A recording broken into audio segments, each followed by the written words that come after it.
Chapter 243. Sun Yiding smiled apologetically and said, "Great Hall Master, I really couldn't tell. I only know that his Qin Gong is very exquisite. His body can change directions in the air, and his internal energy is very deep. Young Master Zhao is like a hen in his hand, and that Jianhu man is like a little chick." He didn't say anything, nor did he exchange blows with me. I'm guessing that he's a young disciple from a large sect who came out to gain experience. It's not that he's afraid of others seeing his true face, but that he doesn't want to cause any unnecessary trouble, so he covered his face. Hall Master Zhao nodded and said, "What you said is what I thought. His martial arts are so high, there's no reason for him to be afraid of us. Moreover, for a disciple as young as him to have such martial arts, he must be a disciple from a large sect. Think about it, although our evil tiger gang has many disciples, which young disciple has such cultivation? Even if it's you, you're probably not his opponent." Sun Yiding said with shame, "Hall Master Zhao's insight is like a torch. That's indeed the case. I didn't dare to go forward to protect young Master Zhao. However, even if I went forward to fight, if that person didn't want to fight, his Qin Gong is something that I can't compare to." Hall Master Zhao smiled and said, "You don't need to belittle yourself. Which disciple from a large sect hasn't been carefully nurtured from a young age? It's just that you and I don't have such conditions. Looking at the Qin Gong you're talking about, it seems a bit like the Dalan temples crossing the river on a reed. It also seems a bit like the Righteous Alliance's cloud ladder. It also seems a bit like Yi Yu Xiao Xiao of Ba Mountain's Yi Yu Xiao. In short, they're all people that our evil tiger gang can't afford to offend. We still have to investigate more. We can't wrong a good person." Sun Yiding understood and said, "Hall Master is wise. I understand." Hall Master Zhang smiled and said, "That's right, there's also the matter of Shi Chui Mountain. What are those country bumpkins doing these days? Why did they all run to Lu Town? We have to quickly investigate." Not to mention the discussion between the two from the evil tiger gang, the masked young man grabbed the medicine man's arm like a chick and ran along the roof of a house for a long time. The man heard the sound of the wind and was so scared that his eyes were tightly shut. He didn't dare to move for fear that the young man would throw him down. On the contrary, the monkey's face was full of curiosity. It was in the man's embrace, and it stuck its head out of the man's embrace. It looked around, and occasionally it would squeak. After a while, the man stopped. After a while, the man heard the sound of the wind stop and his feet touched the ground. He opened his eyes and looked around. It was an empty corner. The man knew that he had escaped with his life, so he immediately lowered his head and kowtowed. Seeing this, the masked young man took a step forward and held the man's arm. It was like an iron clamp. The man used all his strength, but he still couldn't kowtow. The man smiled bitterly and said, "Benefactor, you saved my life. No matter what, you should let me kowtow and thank you. If not, I will feel guilty even in my dreams." After he finished speaking, he kowtowed again. Sure enough, the young man didn't stop him this time. After he finished kowtowing, the man said, "I know that Benefactor has his own reasons, so I covered my face. I am Chu Zhigao from Dragon Mountain. My family has long since fallen, so Benefactor might not know. However, Benefactor, please remember my name. In the future, if fate wills it, please come to my home for a chat." The young man nodded slightly. Then, he took out a pile of things and placed them in front of Chu Zhigao. When Chu Zhigao looked at them, it was a pile of scattered silver, a stack of silver notes, a sweat towel and other odds and ends. These were the things that the young man had taken out from the fat man's arms. When the young man took out the things from the fat man's arms, Chu Zhigao had already stood up from the ground. Of course, he didn't understand the man's intentions. Now that he saw the money in front of him, he couldn't help but burst into tears. He threw himself on the ground again and kowtowed fiercely a few times. The young man wanted to stop him, but it was too late and he could only let him kowtow. After Chu Zhigao finished kowtowing, he didn't stand on ceremony. He took out a few silver notes and a few ornaments and handed them to the young man. He said respectfully, "Benefactor, I know that you definitely don't lack these things. However, this is a small token of my appreciation. Please accept it. This is a large amount of 500 taels of silver. Keep it well. However, it's best that you don't exchange it in Lu Town. Their eyes are everywhere here. You may not be afraid of causing trouble, but isn't it best if you don't have trouble? The nearby Maple Leaf Town, Treasure Town, and the slightly further Pingyang City are all fine too." The young man nodded and accepted it. Seeing the young man accept it, Chu Zhigao was very happy. He handed over the ornaments in his hands and said, "This is a pair of jade bracelets and a few gold hairpins. They are all of good quality. I'm all alone and it's a waste to keep them. I'll send them to the pawn shop sooner or later. Benefactor, why don't you keep them and give them to your senior and junior sisters in the future? They'll be good gifts too." The young man hesitated for a moment and accepted them. Then, he put them all in his arms. Chu Zhigao was happy to see that his benefactor was so easy to talk to. He cupped his fists at him and said, "The green mountains will not change and the green rivers will flow forever. Benefactor, please take care of yourself. See you again in the future." After he finished speaking, he picked a direction and turned to leave. However, just as he turned around, the young man strode forward and pulled him back. Chu Zhigao smiled and said, "Benefactor, do you have any other orders?" The young man still did not speak and pointed in another direction. Chu Zhigao suddenly understood and turned to walk in another direction. However, after taking 2 steps, he stopped and turned back to look at the masked young man.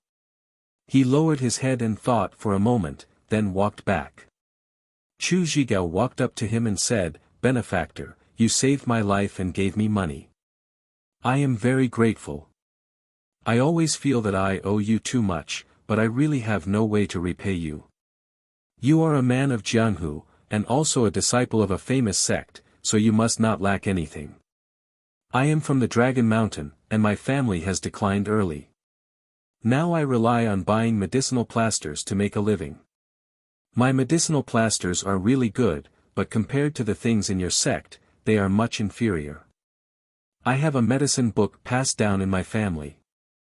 I have read it for many years, but I still can't understand it. Perhaps it will be of some use to you, so I hope you will kindly accept it." After he finished speaking, he took out a small bag wrapped in oilcloth and handed it to the young man. The young man hesitated and was unwilling to take it. Chu Zhigao knew that the young man was unwilling to take what he liked. He smiled and put it in his hands and said, "Benefactor, please take it first. If you can understand it one day, you can teach it to me. Moreover, if you can really understand it, there is a mysterious place in my family. One day, I would like to invite you to Dragon Mountain. Perhaps there will be another opportunity." Seeing this, the young man nodded and put the small bag into his arms. Chu Zhigao looked at the small bag reluctantly. Finally, he saluted the young man with his fists and walked quickly in the direction pointed out. When he turned the corner, he saw a small city gate of Lu Town. He looked around and did not dare to stay any longer. He followed the crowd and left the city. When the young man saw Chu Zhigao turn the corner, he also looked around and walked to a corner. He took off his clothes and wrapped it in a bag. He held it in his hands and then took off the cloth on his face, revealing his young and childish face. Wasn't that the adorable Zhang Xiaohua? Zhang Xiaohua looked around and saw that there was no one around. She put the cloth in her arms and wrapped the clothes into a bag under her arm. She walked along the alley in another direction. After turning a few corners, she saw Zhang Xiaohu leading 2 jujubred horses. He looked anxious. When he saw Zhang Xiaohua appear, he quickly looked back and said, Zhang Xiaohua, why did you take so long? I thought something happened to you. Zhang Xiaohua smiled and said, how could something happen to me? Let's go. Let's leave the city first. We can talk later. After that, the two of them got on their horses and rode out of Lu town. When they reached a secluded place, Zhang Xiaohua told Zhang Xiaohu what happened just now. Zhang Xiaohu smiled and said, you are really cautious. You didn't even say a word. Zhang Xiaohua said, yes, we must be vigilant. We can't leave any clues for others, even if they are the people we just saved. However, this Chu Zhigao is really generous. He left most of the things I gave him to me. After that, she took out 500 taels worth of banknotes and a few ornaments. Zhang Xiaohu took them. He first took out 4 banknotes and kept them in his arms. He then looked at the other ornaments and handed them back to Zhang Xiaohua. Zhang Xiaohua said unhappily, second brother, I put in a lot of effort this time. Why did you take so much? Zhang Xiaohu smiled and said, we have given all the banknotes to father and mother. No matter what, we have to keep some for ourselves. As the elder brother, I spend a lot, so I won't stand on ceremony with you. Chu Zhigao is right. We can exchange these banknotes when we reach Pingyang City. Although these ornaments look good, we can't let mother and sister-in-law wear them. If others recognize them, we will be in trouble. We should pawn them in Pingyang City. Zhang Xiaohua felt the same and wanted to keep them in his arms. However, when his eyes swept across a pair of jade bracelets and a few golden hairpins in front of him, his eyes were attracted by the jade bracelets. It seemed that there was something inside that attracted his attention. Zhang Xiaohua's mind was stirred and her consciousness swept out. As expected, the jade bracelets had a faint fluctuation of vital qi. Zhang Xiaohua was overjoyed and sent her consciousness into the jade bracelets. However, the jade bracelets were not like the small stone or the jade pendant previously. They did not have any reaction. When Zhang Xiaohua increased the strength of her consciousness, the jade bracelets had a repulsive force. In an instant, Zhang Xiaohua's consciousness was ejected. Zhang Xiaohua was so surprised that she almost cried out.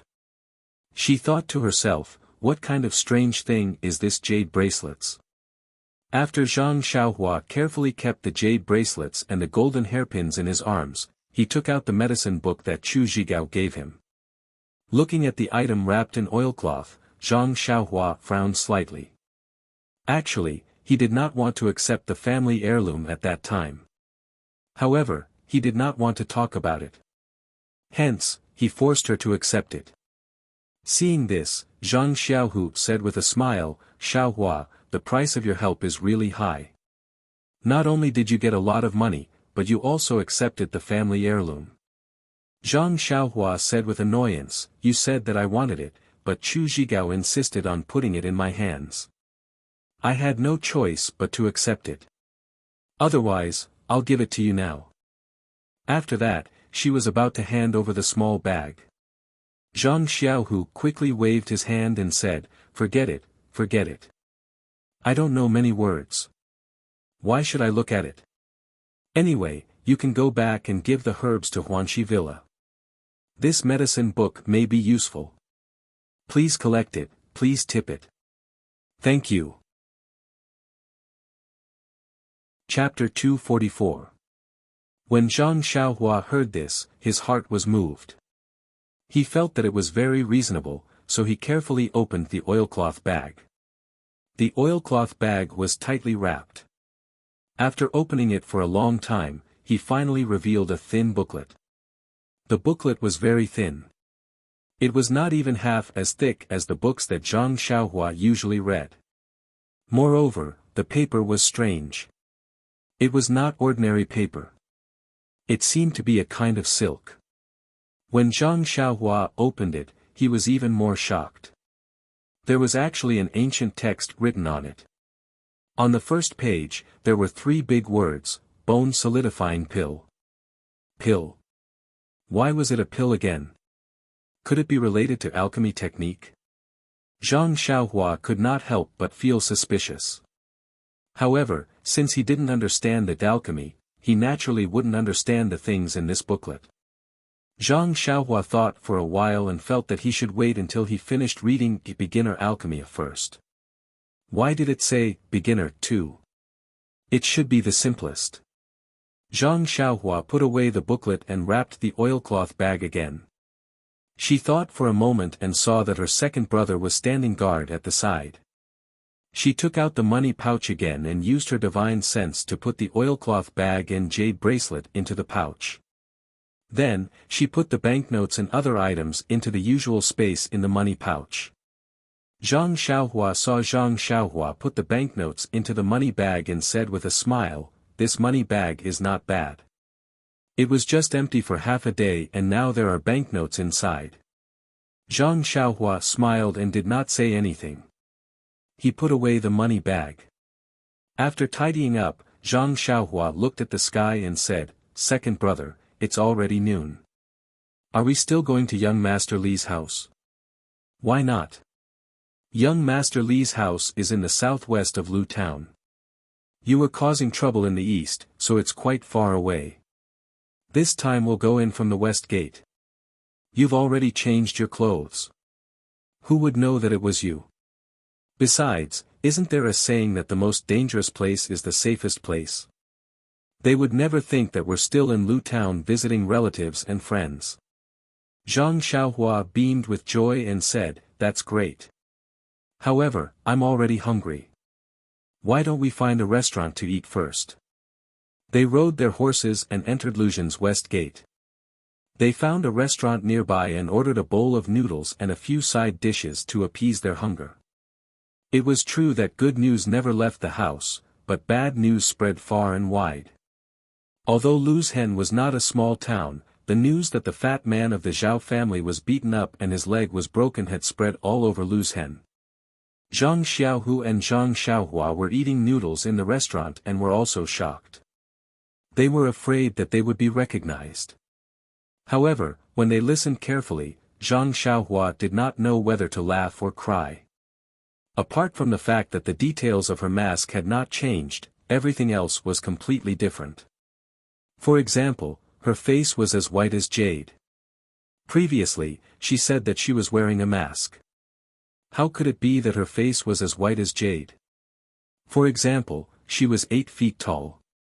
Zhang Xiaohua secretly looked at her own height. She had not seen her for half a day and she had actually grown. Also, the voice was loud and clear, like a god descending to earth. Zhang Xiaohua did not even need to speak half a word. As she listened, Zhang Xiaohua straightened her back. How was this talking about her? It was like the ancient people with the surname Lei in the legends. They even helped the elderly cross the road and helped find lost children. What was there to be afraid of? Zhang Xiaohu listened and almost spat out the noodles from his nostrils. He covered his mouth and held his stomach, laughing loudly. After eating noodles, the two brothers came out of the restaurant and rode their horses to look for her. Zhang Xiaohua was puzzled. "Second brother, why do you think they're talking nonsense? Am I like that?" Zhang Xiaohu said, "Of course it's not you. At this time, you are no longer you. You are the embodiment of justice for thousands of years. Alas, there are too many injustices in this world. It always makes people resent injustice." Zhang Xiaohua also praised, "Yes, if there were no injustices, how could we be chivalrous? If every government official was an honest official, then there would be no such title as the Master of Justice in this world." Zhang Xiaohu sighed, "Our strength is still limited. It's already good that we can protect our families. Look at those people just now. Which one of them did not have grievances in their hearts and wanted to find you, the embodiment of justice, to go and save them?" Zhang Xiaohua gritted her teeth and said, "I hate that I don't have thousands of embodiments. I can't be chivalrous in this world and chase away all demons and monsters." Zhang Xiaohu clapped his hands and said, "Don't talk about national affairs. Don't talk about national affairs." Zhang Xiaohua laughed and rode her horse to catch up. Fortunately, there were not many people on the street. If they were not excitedly talking about the hero in the restaurant, they were secretly praying that the hero would not come. Otherwise, there would have been people drawing circles in the corner, cursing the playboy for disturbing the people on the street. Li Jinfeng's house was not far from the west gate of Lu Town. The Li family was in the tailor business. There was a medium-sized shop in Lu Town that was easy to find. However, when Zhang Xiaohua and the others found it, the shop with the sign, Li family's tailor, was closed. Zhang Xiaohua was puzzled. This was the time for business. How could there be a road that was closed? She gradually had a bad feeling in her heart. Zhang Xiaohu dismounted and looked around. He wanted to find someone to ask. Zhang Xiaohua said with a smile, "Second brother, young Master Li's house is behind this shop. We can go directly to see. Don't we have to go to his house to ask?" Zhang Xiaohu said, "Xiaohua, this is your lack of Jianhu experience. You can see the real situation if you go directly to his house, but after all, you are not prepared. If there is an accident, you will be caught off guard. It is best to ask around first and have a general understanding of the situation. Only then can you calmly deal with it." Zhang Xiaohua nodded. Second brother's words were very reasonable. This kind of experience that was exchanged with blood was not something that could be easily understood by people who had not experienced it. The street where Li family's tailor was located was a commercial street. There were many shops of different sizes. Zhang Xiaohu first found a small shop and went in. Zhang Xiaohua led the horse and waited outside. Not long after, she saw Zhang Xiaohu come out with a livid face. Zhang Xiaohua saw this and hurriedly asked tentatively, "Second brother, why did you come out so soon? Did you hit a snag?" Zhang Xiaohu bit his lip and did not speak. He waved at Zhang Xiaohua and signaled her to follow. Then, he came to a large jade shop and said, "Tie the horse there and go in with me." Zhang Xiaohua was stunned. She felt that something was wrong. Seeing that second brother did not say much, she did not dare to ask more. She tied the horse and followed second brother into the jade shop. When they walked into the jade shop, they saw a few shop assistants whispering to each other. When they saw that there were guests, they didn't welcome them as warmly as expected. Instead, they were hesitant. It wasn't until Zhang Xiaohua and Xiaoyu walked into the hall that a slightly older shop assistant, who looked very experienced, walked up to them and said with a forced smile, "Sir, are you looking to buy jade? Please come this way."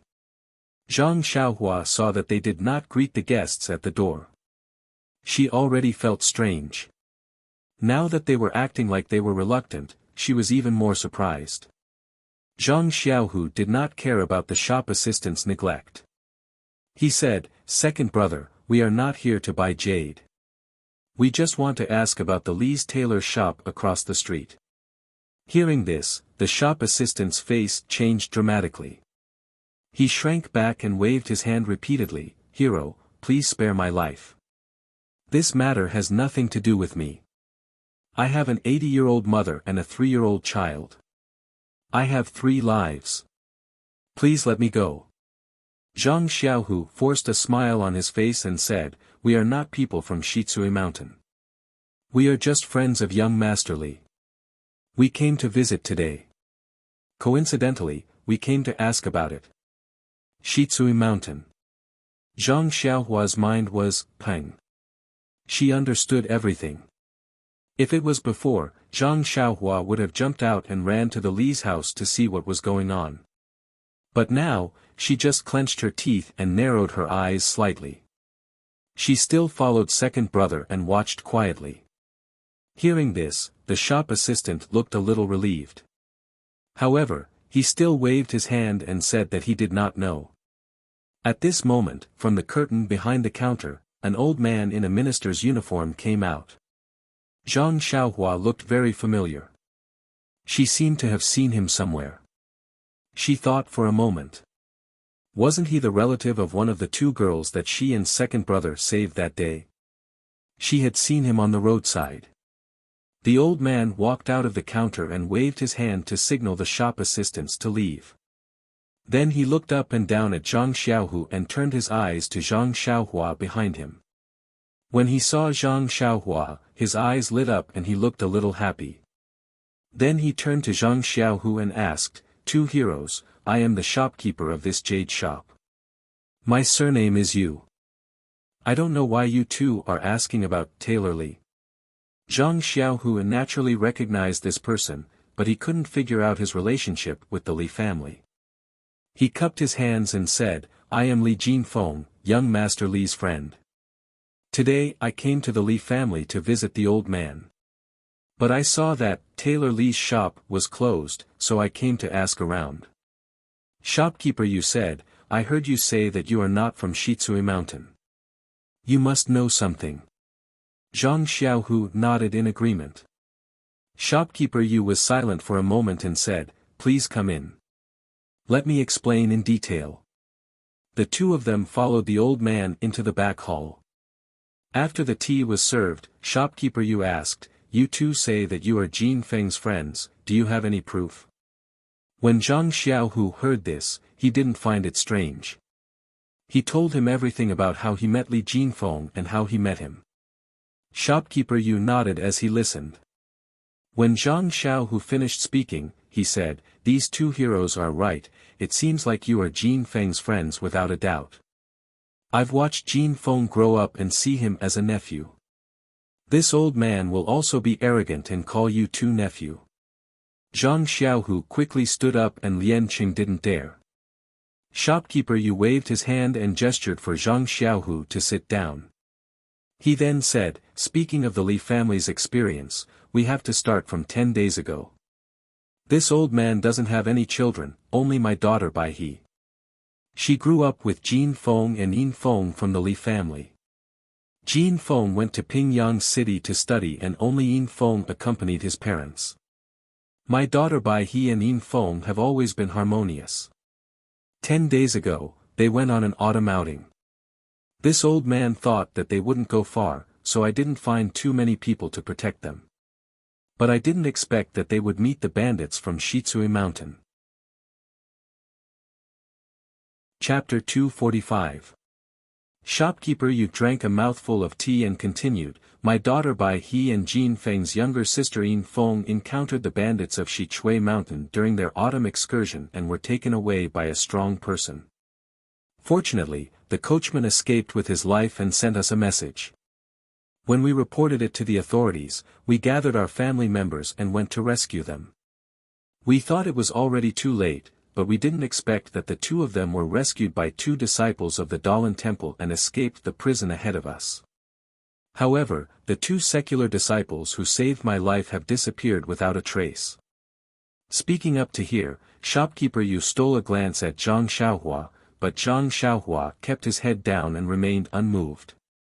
Shopkeeper Yu continued, "When our two families brought our daughters back home unharmed, naturally we would be endlessly grateful to the benefactors who saved our lives. But it was a pity that we made a mistake and brushed past our benefactors. It made us parents very remorseful, so a few days ago, our two families discussed going to the most famous Shaolin temple outside the city to burn incense to thank the Buddhist disciples for their kindness to us." Saying this, Shopkeeper Yu couldn't help but look at Zhang Xiaohua again. Zhang Xiaohu naturally noticed all this, but he didn't point it out and just patiently listened. Shopkeeper Yu continued, "The Shaolin temple is quite a distance from Lu town. When our two families arrived at the Shaolin temple, we saw that the temple's doors were tightly shut. Only then did we know that the Shaolin temple seemed to have been attacked by burglars who stole things from the temple. I waited for a day, but still didn't open the doors to welcome the incense. Virtuous nephew must know that this old man's jade shop doesn't open for a year, but if it does, it will last for 3 years. But the Li family's tailor shop is different, so the Li family was somewhat anxious to come back. This old man just happened to have a distant relative next to the Shaolin temple and hadn't visited for a long time, so he took the opportunity to visit him. As a result, this old man's family separated from the Li family. Hearing this, Zhang Xiaohua didn't move, but the killing intent in his heart instantly rose. Shopkeeper Yu closed his eyes and thought for a moment, then said, "After this old man came back, before I even entered the door, I heard the bad news. The Li family's property was burned and the family of 3 was nowhere to be found. This old man hurriedly went to the ruins of the Li family and sent people to search, but there was no trace of them. After listening to the neighbors, I knew that on the night before yesterday, several strong men suddenly broke into the Li family and kept saying that they were looking for the 2 girls. Someone immediately reported it to the government. And when the government sent people came, the strong arrogantly said that they were people from Shi Mountain and they were doing business here and people shouldn't interfere. How could those weak shrimps from the government? How would they dare to say a word? A few strong men carried a few big bags and left. Before they left, they even burned down the Li family's residence." Hearing this, Zhang Xiaohua couldn't bear it anymore. She slapped the table next to her and the table collapsed, making Shopkeeper Yu tremble. Zhang Xiaohu scolded, "Xiaohua, sit down. It's too late to go now since it happened the day before yesterday. Let's listen first." Shopkeeper Yu trembled as he said, "Heroes, please calm down. This old man also heard from the gatekeeper that on the night the Li family was attacked, a few people also came to this old man's house. They turned this old man's house upside down and left angrily when they couldn't find anyone. This old man thought that these people must also be looking for my daughter. Yesterday, this old man had already sent my daughter to a safe place." After Shopkeeper Yu finished speaking, Zhang Xiaohu asked, "Shopkeeper Yu, are you sure it was done by the bandits of Xichui Mountain? And there were no corpses of the Li family in the courtyard of the Li family?" Shopkeeper Yu said affirmatively, "Yes, it was done by them. The Li family has always been generous and has a good reputation in the 4 Trees area. How could there be any unnecessary grudges? Moreover, those people kept saying that they were from Xichui Mountain and even came to my house to search. Comparing it with the encounter 10 days ago, the result is self-evident. In addition, I have already searched the ruins of the Li family more than 3 times, but I really didn't find any corpses. Presumably, the bandits took away not only money, but also people." Zhang Xiaohu thought for a moment and asked, "There is one more thing. Shopkeeper Yu, may I ask how to get from Lu Town to Xichui Mountain?" Hearing this, Shopkeeper Yu quickly shook his head and said, "Two heroes, I heard that there are hundreds of bandits in Xichui Mountain. If you go there rashly, you will definitely suffer losses. It's better to be prepared. It's better to gather the brothers in your sect and go there together. If you can cooperate with the government and send soldiers, you will be more confident." Zhang Xiaohu said with a smile, "Shopkeeper Yu, you worry too much. We are just curious. Maybe the bandits in Xichui Mountain will leave the Li family on the way. We will look for them along the way and try our luck." Seeing this, Shopkeeper Yu didn't say much and told them in detail. Then, the Zhang brothers said goodbye and were about to go out. At this time, Zhang Xiaohua suddenly turned back and asked, "Shopkeeper Yu, may I ask why you call this place 4 Trees?" Shopkeeper Yu was stunned. After a long time, he came to his senses and said, "It seems that a long time ago, before Lu Town, there were 4 trees here. This is also what I heard from others." Zhang Xiaohua laughed and said, "Well, not bad, a good place, a good name." Shopkeeper Yu was even more surprised. Why was this boy's thinking so strange? He didn't know that Zhang Xiaohua had already made up her mind at this time. Shopkeeper Yu sent the 2 of them out, but he didn't leave. Instead, he took the 2 of them to the Li family's house. Sure enough, it was in ruins. Even some of the neighboring houses had been destroyed. Since Shopkeeper Yu had already searched, Zhang Xiaohu and Zhang Xiaohua didn't delay any longer. After saying goodbye to Shopkeeper Yu, they rode the date red horse and left. When Shopkeeper Yu saw the date red horse that the 2 of them were riding, his heart was even more tense. He secretly thought that perhaps Old Li still had hope. Of course, he was also a little relieved. If the Li family could come back, his daughter could also return home with peace of mind. She didn't have to be worried outside. Then, he thought of his daughter by he and Li family's Jin Feng. They were childhood sweethearts. But when they grew up, why couldn't they be innocent? Seeing that Li Jinfeng had two friends with such strong martial arts, he wouldn't be bullied in the future. He was really a good candidate for a son-in-law. But why didn't his daughter and Li Jinfeng meet each other's eyes? If not, he was the shopkeeper of a jade shop. His thinking wasn't just for show. The Zhang brothers rode out of Lu town. Along the way, neither of them spoke a word. They came to visit in high spirits. They didn't spend the money and were in a depressed mood. Speaking of the Li family's tragedy, Zhang Xiaohua couldn't help but think of her relationship with Li Jinfeng. From the time they met to the time they became friends, young Master Li had always maintained a good friendship with this youth from the countryside. He didn't attack or despise him. In the future, when they became literate, they had a teacher and a friend relationship. This made Zhang Xiaohua feel the warmth of friendship. During the new year, Li Jinfeng didn't greet Zhang Xiaohua and came to visit. He even put himself in the position of Zhang Xiaohua's friend. He was waiting for Zhang Xiaohua to get along well with her temper. Now, the Li family had suffered an unexpected disaster. Li Jinfeng was still far away in Pingyang City and didn't know about it. But even if he knew about it, what could a weak scholar like him do? Ask the authorities for help. Go to Yu City. Ask the Misty School to help. Every path was blocked by Li Jinfeng.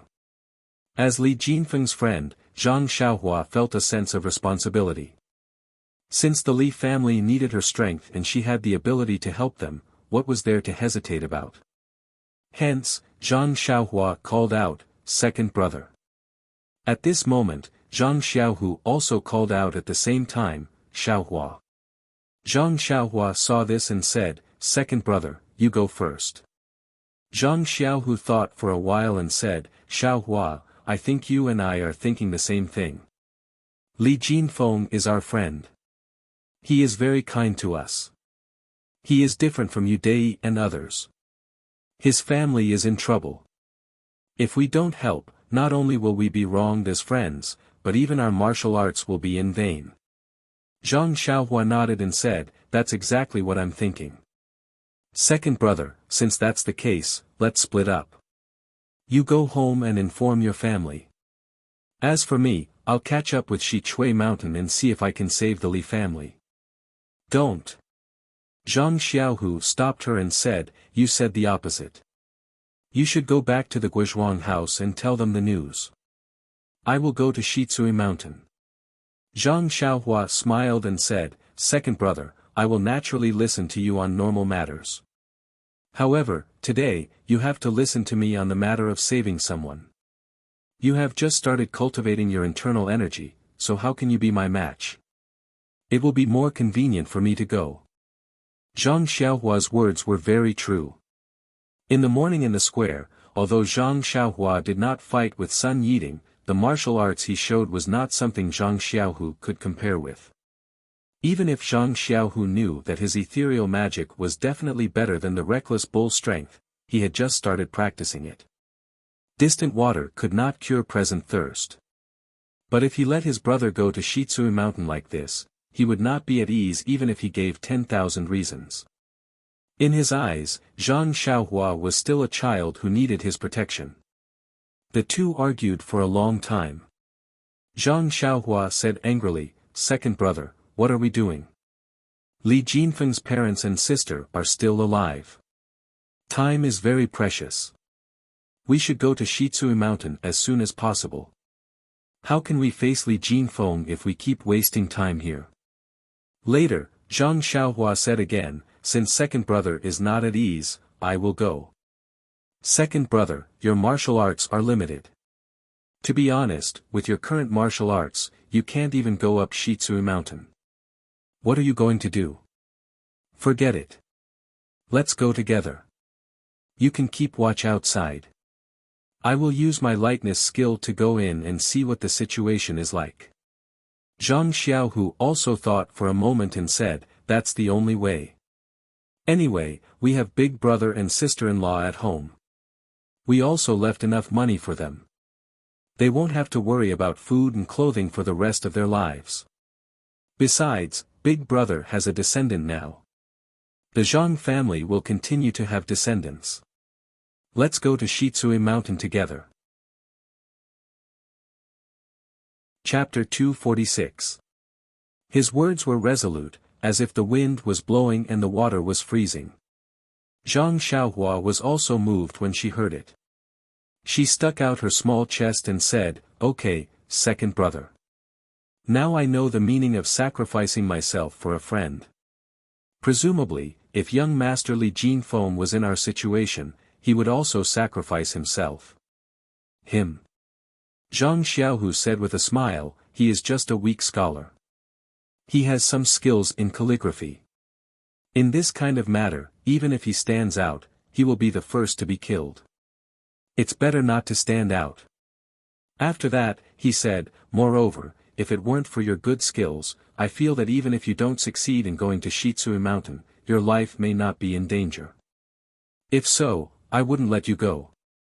Zhang Xiaohua said with a smile, second brother, you said it very righteously just now. Why are you so petty now? You should know that it doesn't matter if a man does things beautifully or not.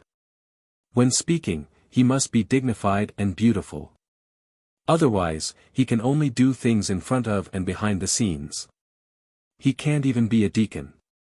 What kind of logic is this? It sounds very empty. Zhang Xiaohua said, the book that young Master Li gave you explained it clearly. Second brother, when you go back, you must read the book carefully. It's terrible to have no knowledge. Zhang Xiaohu said, it's better not to talk nonsense. It's all scholars who harm the country. Isn't it? You're wasting time. Zhang Xiaohua patted her horse and shouted, let's leave these words for young Master Li. I'm just using it as a reference. The jujube red horse was hurt. It neighed and galloped away. Zhang Xiaohu shook his head and looked at his brother's back with a smile. Then he also chased after him. Shitsui Mountain was some distance from Lu Town. It was in the northwest of Lu Town.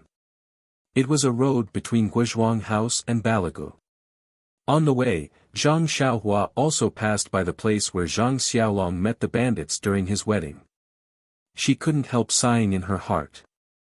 In these 2 years, she had grown from a person who couldn't fight back to a person who had the ability to save others from the tiger's den.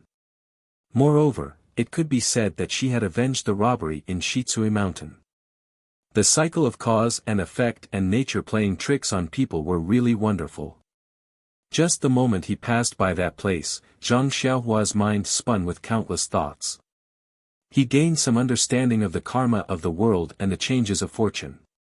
This training of the mind and comprehension of cultivation increased by quite a bit. The gap between Zhang Xiaohua's mind and his inner qi cultivation widened again. Along the way, the two of them discussed in low voices. They sorted things out a little and assigned tasks. Then, they thought about the details in detail. It was only when dusk came that they stopped thinking about it. They could no longer see the distant Shichui Mountain. Zhang Xiaohu was cautious. He dismounted and asked someone before continuing to move forward. When night fell, the two arrived at the foot of the mountain. It was not a desolate place. This was a relatively barren mountain range, not a mountain peak as they had imagined. From the foot of the mountain, there was a slightly wide mountain path leading into the mountain. It was probably the path that the bandit leader took. If it was daytime, Zhang Xiaohua and Zhang Xiaohu would not dare to walk up so brazenly. However, it was already dark, and their surroundings could not be seen clearly. Only the gray mountain path could be seen clearly. The two dismounted first, and Zhang Xiaohu tore a piece of cloth from his clothes to wrap the hooves of the two horses. Only then did they ride up the mountain path. Sure enough, the sound of horse hooves was almost gone. The 2 people and 2 horses quietly walked in the mountain under the curtain of night. The mountain wind was bleak, and the chirping of insects was incessant, but there were no traces of people. After waiting for half a meal's worth of time, the 2 of them climbed up the first mountain. This mountain wasn't very high, but it stretched as far as the eye could see. The view was broad, and they could see the lights on the mountain in front of them from afar. Zhang Xiaohua was overjoyed and said, "Second brother, there are lights on the mountain. It must be the main peak of Shitsui Mountain." Zhang Xiaohu said, "It should be there. However, the closer we are to the bandits, the more we can't be careless. Maybe there are bandit sentries on the road. If we are discovered by them, tonight's rescue operation will be terrible." Zhang Xiaohua nodded and said, "I'll listen to the arrangement of second brother." Zhang Xiaohu looked around and pointed to the woods in front of them. He said, "Let's go to the woods first. Leave the red horses here and let them rest. When we rescue the people of the Li family, we still need to rely on them." When Zhang Xiaohua heard this, he cried out, "Ayah, second brother, we left in a hurry and forgot that there are only 2 horses. How can we carry 5 people?" Zhang Xiaohu patted his head and said, "Yes, I also forgot. What should we do?" The 2 thought for a moment and said, "Let's talk about it after we rescue them. We don't know how many people we can save." The 2 tied the red horses in the woods and carefully walked to the mountain road. Zhang Xiaohua said, "Second brother, as you said, there must be bandit sentries or traps on the mountain road. We should go from the side." Zhang Xiaohu pointed to the lush pine trees next to them and said, "We can only go through this forest, but I don't know if this forest is safe or if it can lead to the foot of Shitsui Mountain." Zhang Xiaohua said with a smile, "Second brother, you don't have to worry about this. As long as there is a forest, I can go through it." Zhang Xiaohu said, "Well, your lightness skill should be fine and you shouldn't alarm others. However, I can't do it. I haven't practiced my lightness skill well." Zhang Xiaohua said, "It's okay, second brother. I'll help you." Zhang Xiaohu looked at the lights in the distance and said, "That's the only way. However, don't grab my neck. Just grab my arm." Zhang Xiaohua was puzzled and said, "Second brother, isn't it better for me to carry you?" "Humph," Zhang Xiaohu snorted and said, "In that case, I will lose all my face. It's not appropriate. You'd better grab my arm." Zhang Xiaohu now weighed no more than 100 kilograms. With Zhang Xiaohua's arm strength, it was really negligible. Why would Zhang Xiaohua care about carrying him like this? Later, Zhang Xiaohu looked at the terrain and told Zhang Xiaohua in detail about the walking route. Only then did he let Zhang Xiaohua carry him under his arm. With Zhang Xiaohua's lightness skill, they jumped to the treetops. At this time, the moon had not risen. Zhang Xiaohua carried her second brother and ran like a wisp of smoke. According to the route that Zhang Xiaohu had already told her, they flew among the treetops in the forest. This mountain road was the only way to Shitsui Mountain. How could there be no traps on the road? How could there be no sentries in the mountain forest? Perhaps it was because of the notoriety of Shitsui Mountain that few people so blatantly broke into the mountain, making the patrolling bandits lose their vigilance. Or perhaps it was because Zhang Xiaohua's lightness skill was so good that she avoided the sentries early. In short, Zhang Xiaohua was not discovered by the sentries along the way. On the contrary, there were several groups of bandits who were either drinking, gambling, or sleeping. They were all seen by Zhang Xiaohua from afar and avoided. With Zhang Xiaohua's current true qi cultivation, she could still cope with the consumption of true qi from the levitation skill. When she reached the top of the mountain and jumped down from the tree, she did not use much true qi. Zhang Xiaohua did not think much of it, but Zhang Xiaohu was greatly shocked. When he was in the Lotus Escort Agency, he followed Fourth Master Wen and saw his lightness skill. Now looking at Zhang Xiaohua's lightness skill, although it was still a lot worse than Fourth Master Wen's, Zhang Xiaohua had just learned it not long ago. Moreover, the strength of Zhang Xiaohua's hands could not be underestimated. In this aspect, Fourth Master Wen could not compare with Zhang Xiaohua. After all, Zhang Xiaohu was performing lightness skill with Fourth Master Wen, a living person. Jumping off the treetop, they were very close to the mountain stronghold. In the distance, they could see that the gate of the stronghold was open and brightly lit. Several bandits were guarding the gate with weapons. There were also several people on the gate of the stronghold, holding bows and weapons, patrolling left and right. It was completely militarized management. Zhang Xiaohua said softly, "Second brother, the security here is so strict. It doesn't look like a motley crew at all. It seems that the plan we discussed on the way needs to be improved." On the way, Zhang Xiaohu felt that the bandits of Shitsui Mountain were just a motley crew. The management must be chaotic. For example, the gate of the stronghold should be closed, and there might not be anyone guarding it. Although he did not know lightness skill, he could let Zhang Xiaohua take him in. But the plan could not keep up with the changes. Who would have thought that this famous mountain bandit was actually worthy of its name? The security was really strict.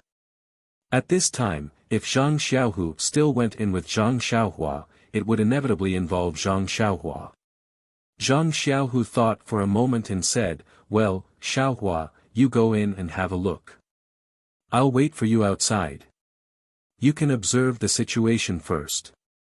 Don't do anything. It's better to find a bandit when he is unprepared and torture him to find the trace of the Li family. Then, come back. We'll make a plan after discussing it." Zhang Xiaohua listened and remembered it carefully. Then she used her lightness skill and carefully followed the shadows of the trees to the front of the stronghold. Although she was close, there was still a long distance.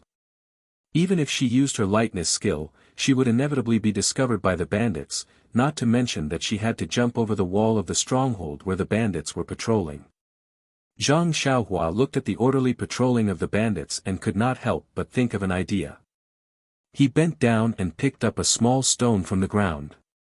He used his internal force and threw it in the other direction of the gate of the stronghold. There was a bang sound which was particularly obvious in the silent night. The bandit guarding the gate of the stronghold was shocked and immediately looked in that direction. The bandits on the wall of the stronghold also shouted, "Who is it?" They all ran in that direction. Zhang Xiaohua saw that the plan to lure the tiger away from the mountain had worked. Her courage grew and she ran under the wall of the stronghold. Looking around, she jumped up the wall. Her body paused for a moment, then she immediately slanted and slid into the inner side of the wall. Although there was a bandit beside her who was looking in the other direction, Zhang Xiaohua's body was as light as a swallow and did not startle him. When he felt something strange and looked back, Zhang Xiaohua had already slipped into the shadows of the wall. The bandit looked back and did not see any movement. He looked left and right and then walked back and forth on the wall. He did not know that in his moment of distraction, he had let someone slip into the stronghold.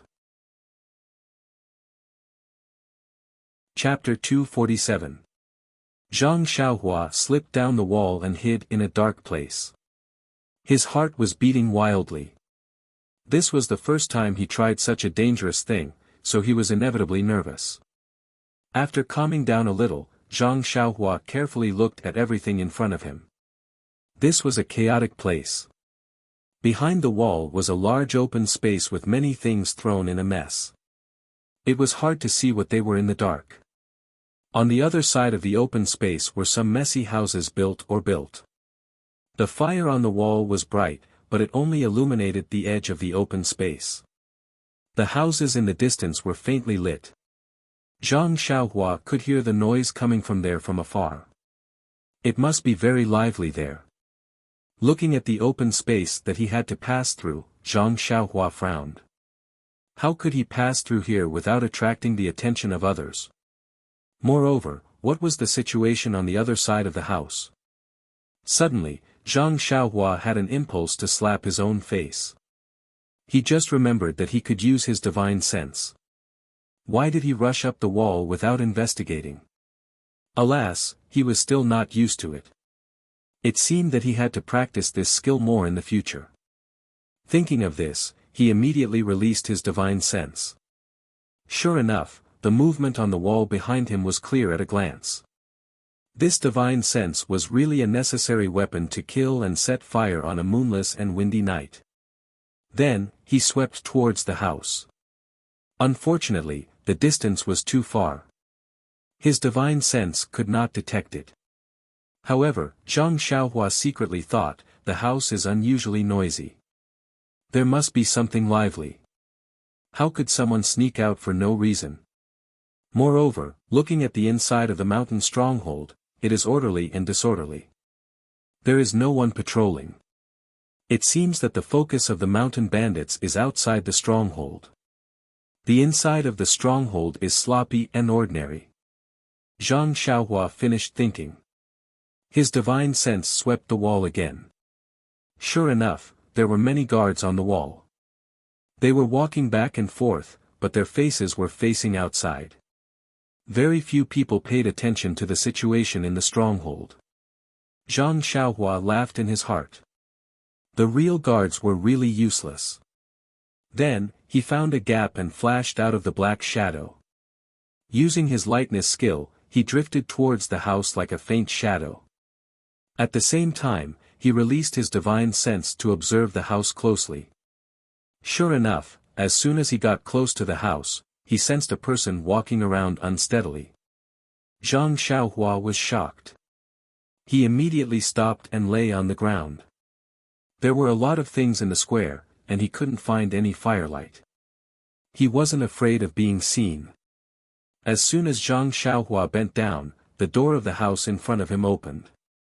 A man in disheveled clothes yawned as he walked out. He looked around and muttered, "A bunch of idiots. How dare they imitate other people's formations and patrol the night?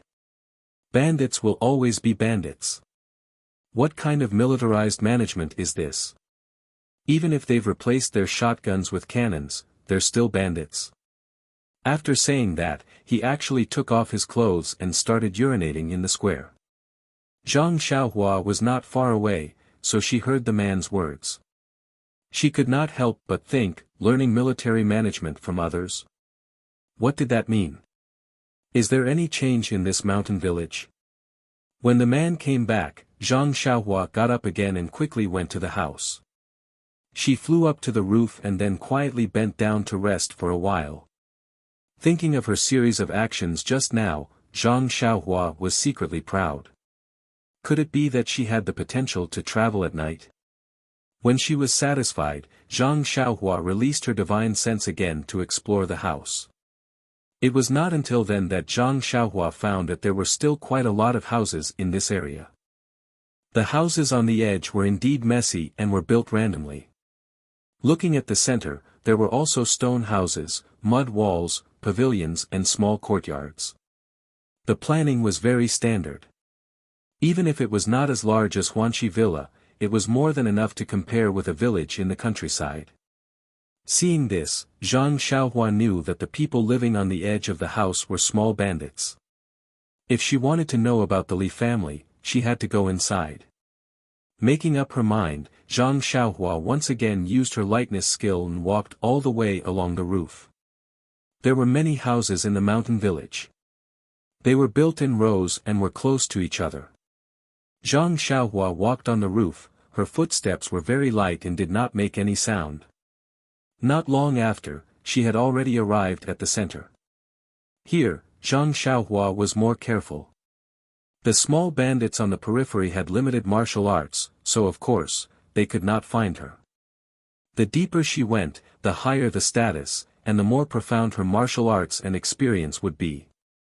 If she was careless, she would inevitably be found. The bandits in the house were active and noisy. Zhang Xiaohua did not know where to start for a while, so she had to walk slowly and pay attention to the sounds everywhere. Just as she was walking, a rough voice came into her ears, "Damn it, that beauty was handed over just like that? Brother Su, tell me, what is this? We worked so hard and risked our lives to get this beauty from the evil tiger gang's territory." Originally, We wanted to go back to the mountain village and have some fun, but before we even reached the village gate, we were seen by the master. If this is the case, we might as well have some fun at the foot of the mountain. Another voice sounded.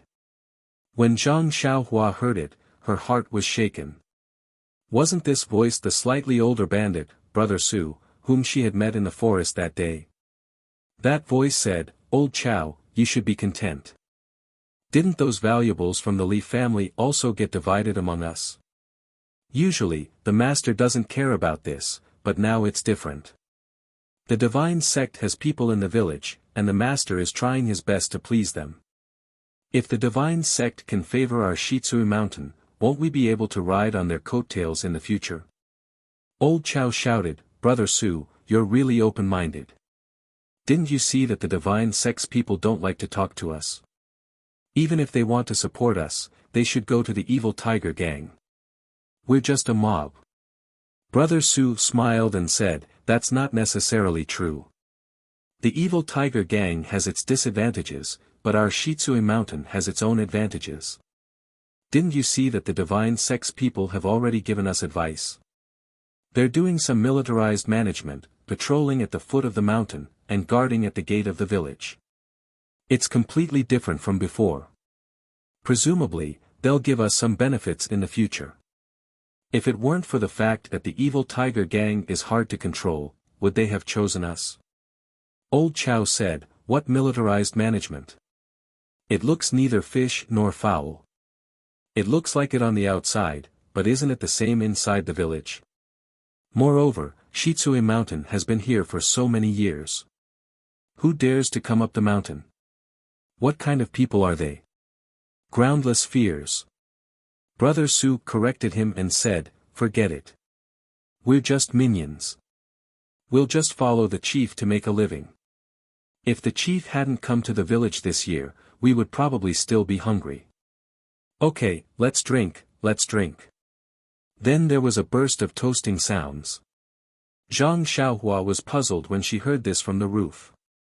The divine sect. What kind of sect was this? Why hadn't she heard of it? However, she had heard about Li Yinfeng from these bandits. She just didn't know if she had come too late.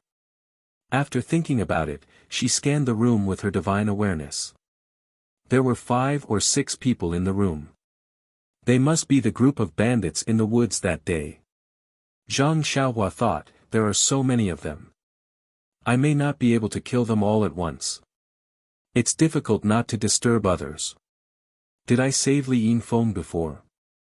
At this moment, another wretched voice rang out, "I don't know what the stockade master is thinking. He actually didn't throw those 2 old farts off the cliff and even wanted to serve them well and treat them like his own parents." Brother Su laughed and said, "You don't know. In the afternoon, I peeked at the man from the divine sect. He looked romantic and elegant. This kind of person is the most romantic. The chief let us offer the beauty to him because of his temper. I'm just afraid that the beauty really suits his taste. If we throw her parents to death, won't our village be blown down by the beauty's pillow wind? Anyway, it's just a few meals. Let's just treat it as feeding pigs." Now the chief is accompanying her and will enter the bridal chamber in the evening. If the people from the divine sect don't say anything, it won't be too late to kill them then. Brilliant, Brother Su, you're the leader of our group. You're really amazing. You're simply a roundworm in the chief's stomach. Come, us brothers propose a toast to you. We hope you can continue to grow under Brother Su's care in the future. Well said, well said. Brothers, let's drink. In a few days, we'll go down the mountain and take a look. I heard that Bali Valley, Guozhuang House, and Guanyin Temple have a lot of good stuff. Let's go take a look. That's true. A few years ago, the chief also went there with the former chief. At that time, the chief even brought back a chief's wife from there. When we have time, we really should go take a look. Hearing this, Zhang Xiaohua was even more delighted. It seemed that she had come in time. The Li family of 3 were actually still alive. Seeing them, she had to act quickly. If she was a little late, she might not be able to redeem Li Yingfeng's innocence. But when she heard that they were going to Guozhuang House, she couldn't help but be furious. But now wasn't the time to kill. She'd better settle the matter at hand first. After thinking, Zhang Xiaohua secretly remembered the location of this row of houses and walked along the ridge of the houses. After a while, the houses under her feet became more magnificent and much taller. Estimating that she was about right, she released her spiritual sense again. After a moment of scanning, a trace of a smile appeared at the corner of her mouth. In front of her left, in a magnificent hall, 2 people were sitting, laughing and talking. The banquet hadn't been set up yet. Servant girls in rough clothes were serving the dishes. Zhang Xiaohua took a deep breath and walked forward, tiptoeing. She gently landed on a foot under the eaves and climbed down. She didn't stick her head out, only pricked up her ears and used her spiritual sense to scan. In the hall, she saw a mediocre-looking person dressed in magnificent clothes say, "Envoying, I'm so happy to see you again. The food and wine in this mountain stronghold is crude and unbearable to eat. Please forgive me." The other person was also dressed in embroidered clothes. His 2 eyebrows were slanted upwards, and he had a frivolous appearance. He played with a folding fan in his hand and smiled. "Chief Lu is too polite. It's not the first time you and I have met. Why bother with this?" As he spoke, he stretched out his folding fan and knocked on the buttocks of a servant girl who was serving dishes. The servant girl was so frightened that she trembled and almost dropped the plate. Chapter 248. Seeing this, Master Lu was not surprised. He called out, "Xiaolan, don't serve the dishes. Sit next to the emissary." Xiaolan was not bashful at all. She put down the plate and moved closer to the emissary. The emissary waved his hand repeatedly and said, "Master Lu is overthinking. I'm just having fun." Master Lu laughed and said, "Like I said, why did the emissary's taste suddenly change? Well, Xiaolan, you can leave."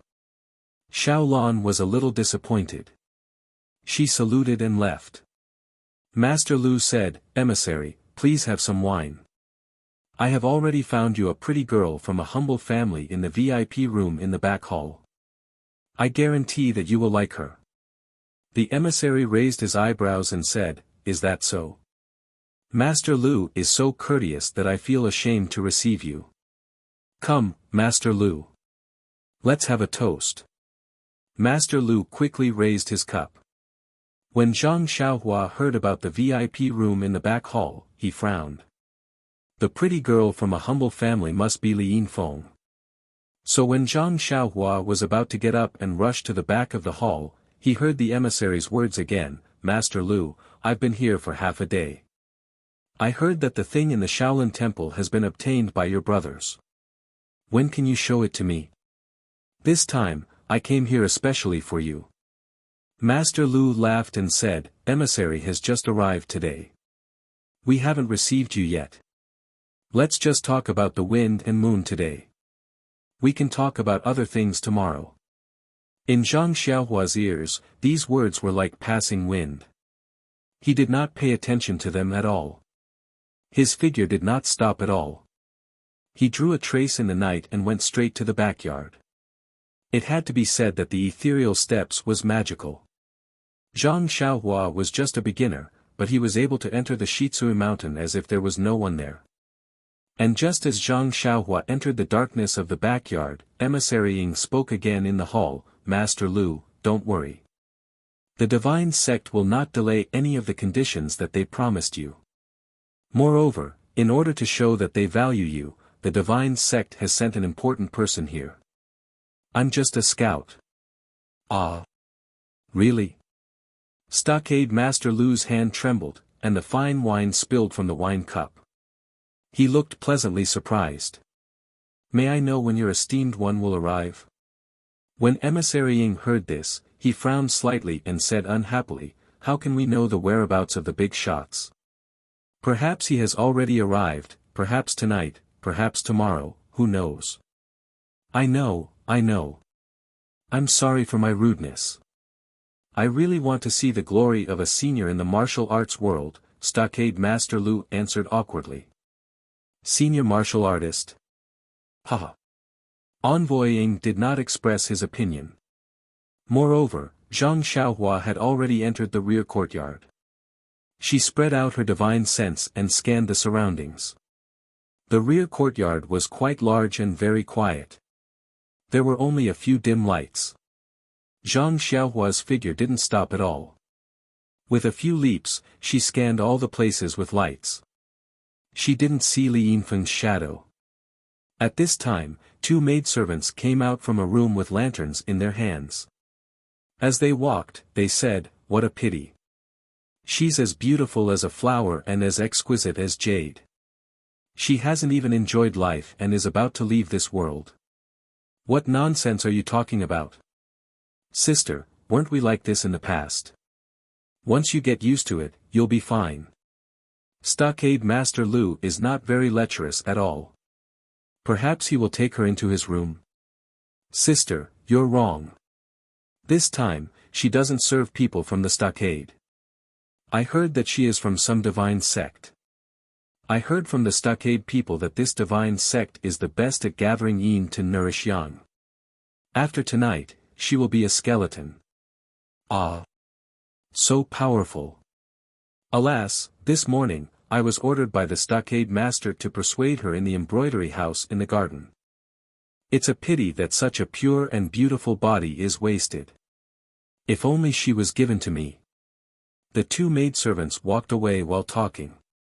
When Zhang Xiaohua heard this, he used his spiritual awareness to scan the distance.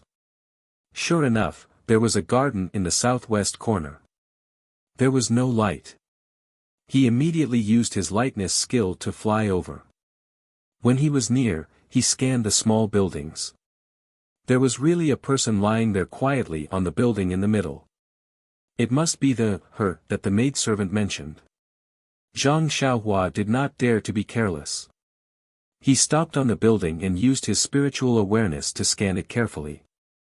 After confirming that there was only that woman lying there, he turned over and walked into the room quietly. The person on the bed in the room heard someone enter the room and could not help but move. Zhang Xiaohua walked to the bed, took out a fire starter, and casually lit it. When he looked at the bed, he saw a girl lying there. She was tied up tightly with her back to him and was struggling with all her strength. Zhang Xiaohua walked forward and called in a low voice, "Li Yinfeng." "Sister Li." The girl was struggling. When she heard his voice, her body immediately stiffened. Zhang Xiaohua went forward and flipped the girl over. He held the fire starter close to her and saw the tear stains on Li Yinfeng's face, and her mouth was stuffed with something. When she saw Zhang Xiaohua's face, her eyes were filled with joy. Zhang Xiaohua whispered again, "Sister Li, I'm Li Jinfeng's brother Li's friend. I'm here to save you. Don't say anything." When he finished speaking, he reached out and took out the thing in Li Yinfeng's mouth. Li Yinfeng took a few deep breaths and was a little surprised. She sobbed and asked, "Aren't you a lay disciple of the Dalan Temple? How do you know my brother?" Zhang Xiaohua nodded and said, "Don't ask so many questions first. I know Brother Li in Pingyang City. However, now is not the time to talk. Let me get you out of here first. We can talk about how to get out of here." Li Yinfeng nodded vigorously. Zhang Xiaohua looked at the rope that Li Yinfeng was tied up with. It was not a good time to find a knot. She took out a small sword from her chest and channeled her vital energy into it. She used the small sword to gently cut the rope, and the rope broke. Zhang Xiaohua looked at the small sword with satisfaction. It did not seem to be sharpened and kept it in her chest. Li Yinfeng's hands and feet were free. She wanted to stand up, but she had been tied up for a long time and her blood vessels were blocked. She struggled twice and did not succeed. Zhang Xiaohua went forward to help her up. After moving a few times, she heard Li Yinfeng ask, little brother, my parents?" she asked very hesitantly. Zhang Xiaohua said softly, "Don't worry, I will go and save your parents immediately. You wait here for a while. After I save them, I will bring them here and we will go out together." "Oh right, Sister Li, my name is Zhang Xiaohua." Li Yinfeng heard and looked around fearfully. She took half a step forward to be closer to Zhang Xiaohua and said, "Zhang Xiaohua, I am very scared here. Instead of you bringing my parents here, why don't I go with you? Before this afternoon, I was with them. I roughly know where they are and I can show you the way." Zhang Xiaohua thought for a while and said, "Okay, Sister Li, you go with me. Anyway, I will bring your parents here later. Why don't I bring you there now?" "Oh right, tell me the rough location first," Li Yinfeng said in a low voice. Zhang Xiaohua thought for a while and said, "Okay, I have a rough idea." After that, she blew out the fire and said, "Sister Li, don't talk on the way." Li Yinfeng was a little surprised and thought, "If I don't talk, how can I show you the way?" However, she still whispered an "okay" and followed Zhang Xiaohua out of the room. When she was about to go to the stairs, she heard Zhang Xiaohua whisper, "Sister Li, don't move and don't talk." Then she felt a small hand grab her shoulder and her body immediately rose into the air and went straight to the roof. Li Yinfeng was shocked and almost cried out. At this time, she suddenly remembered that when she first saw this young man, didn't he fly like a big bird from a horse? Could this be the Qinggong that was mentioned in the book? Before Li Yinfeng could think of a second idea, she had already followed Zhang Xiaohua to the roof. She stopped for a while and went straight to the place that she had just mentioned. Li Yinfeng was dressed in plain clothes and was very eye-catching in the night. However, in this mountain stronghold that was tight on the outside but loose on the inside, who would pay attention to her? Along the way, Li Yinfeng kept her mouth shut, afraid that she would make any noise and alert the bandits. Her body was also tense and she did not dare to move, afraid that she would disturb Zhang Xiaohua's Qinggong. After a while, the two of them climbed over many houses and corridors and stopped in front of a row of dilapidated houses. Zhang Xiaohua stopped for a while and then jumped down with Li Yinfeng. She pointed to a house that was lit and said, "Sister Li, is this the place?" Li Yinfeng had long recognized that this was the house that they had stayed in before. She was secretly shocked. She had just roughly described it, how did this young man know it so clearly? If he had not saved her before, she would have suspected that he was one of the bandits. Li Yinfeng nodded vigorously. Zhang Xiaohua pushed the door and entered. The house was very empty. The floor was covered with straw and two old men were sitting there, crying secretly. When they saw someone push the door and enter, they looked up angrily. When they saw that it was an ordinary young man, they were very surprised. When did this bandit become a young man? Moreover, his expression was also warm and not as fierce as before. What was he selling in the gourd? Without waiting for the two elders to speak, a girl immediately ran out from behind the young man. Crying, she called out, "Daddy, Mommy."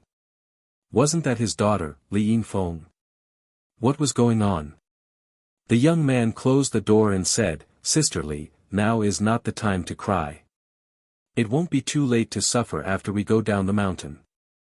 Shopkeeper Li was overjoyed when he heard the unfamiliar young man call out so intimately. Could it be that this was his hero? Then, he immediately recalled that his daughter had been saved by a young lay disciple. Could it be this person? He didn't go back to the Dalan temple. When Li Yinfeng heard this, she quickly wiped her tears and said, "Father, Mother, this is my big brother's good friend. His name is Zhang Xiaohua. He came to save us. Let's go with him." The two old men naturally knew the importance of this matter. Without asking anything, they prepared to get up and leave. However, Zhang Xiaohua frowned and said, "That. Uncle, Auntie, please wait a moment. I have to think about how to take you out." Manager Li was taken aback and blurted out, "Virtuous nephew, you walk in front, and we'll just follow behind you." Chapter 249. Li Yinfeng whispered, "Father, don't talk. Listen to Zhang Xiaohua's arrangement." Zhang Xiaohua thought for a moment and said, "Sister Li, I'll carry you on my back later, okay?" Li Yinfeng blushed and said, "Okay, I'll listen to you." Shopkeeper Li was still a little puzzled. His daughter could walk well, so why did she need him to carry her? This young man was thin and not even as tall as his daughter. Could he carry her well? Zhang Xiaohua said again, "Sister Li, you must hold my neck tightly and don't let go." Li Yinfeng blushed even more and nodded slightly. Zhang Xiaohua said to the two old men, "Uncle, auntie, when I take you out later, you must be careful not to make a sound." The two old men nodded and thought, "Isn't this nonsense? If we make a sound, it will alert the bandits. What can we do?" After that, Zhang Xiaohua pushed the door open and went out. Shopkeeper Li hurriedly grabbed his arm and said anxiously, "Little hero, you have to open the door first to see if there's anyone outside. This is common sense." Zhang Xiaohua scratched his head and said, This is the first time I go into a tiger's den to save someone. I'm not experienced enough. But I know there's no one outside." Shopkeeper Li didn't believe him. He opened the door first and looked around. Sure enough, there was no one outside. Then he opened the door and the four of them came out quietly. Shopkeeper Li pointed in the direction of the gate and said, "Little hero, I remember the gate is over there. But when we came in, I remember there were many people guarding there. We can't go through." Zhang Xiaohua smiled and said, "Uncle, it's okay. I'll take you there." Shopkeeper Li was skeptical, but he still said, "Well, let's go. We'll go along the corner. There are shadows there. They can't see us." Zhang Xiaohua said, "No, uncle, auntie, stand still. I'll take you there. We don't have much time. I'm afraid we'll be seen if we walk there." After he finished speaking, he gestured for Li Yinfeng to lie on his back. Then, he used his left and right hands to support the two old men under their armpits.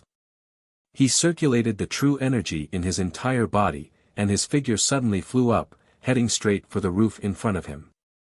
The two old men were still pondering over the sentence, "Stand still, I'll take you there." They thought strangely, if you don't let us walk, if you let us stand still, how are we going to get there? Although it wasn't very high, it was their first time, and they couldn't help but feel dizzy. Before they could wake up, their bodies followed Zhang Xiaohua to the roof. Then, they heard a few people talking and laughing as they walked past them. After waiting for a while, they felt as if they were riding on the clouds, flying from one roof ridge to another. Sometimes they would hide in a corner, and sometimes they would hide in an abandoned house. In short, they would safely avoid the bandits every time. When the two old men's minds gradually became clearer, the four of them had already reached the edge of the house. Zhang Xiaohua put the two old people down and said, "Sister Li, come down and take a breath of relief." Only then did Li Yinfeng let go of the arm that was holding Zhang Xiaohua breathlessly. Her face was crimson red. Zhang Xiaohua smiled and asked, "Sister Li, can you still hold on?" Li Yinfeng moved her arm, shook her teeth, and said, "It's okay. If it was a little longer, I might not be able to hold on." Zhang Xiaohua said, "Sister, now is a dangerous time. It's a temporary measure. If your arm really can't hold on, don't you still have your legs?" Li Yinfeng's face was about to bleed. The two old men next to her turned their heads, pretending not to hear or see. Zhang Xiaohua's eyes didn't pay attention to them. She looked at the distant wall of the village. The distance between the house and the square was too far. Her divine sense could barely reach it, and it was very difficult to clearly determine the position of others. If someone happened to look around the square, wouldn't she be immediately exposed? If she was alone, or if there were only two people, she would be able to free one hand. If she met anyone, she could block them. But there were three people, one in each hand, and one on her back. How could she deal with them? But looking at the time, it was already late. Presumably, the banquet of the village master and the envoy had already begun. When they found out that Lian Feng had been rescued by her, the entire village would come to look for her. Even if her qinggong was powerful, she was afraid that she wouldn't be able to escape. Thinking about this, Zhang Xiaohua gritted her teeth. She would risk it. In any case, they were all looking outside the wall. At this moment, they were probably tired. Who would look back? Then, Zhang Xiaohua said to the three people, "You guys should be ready.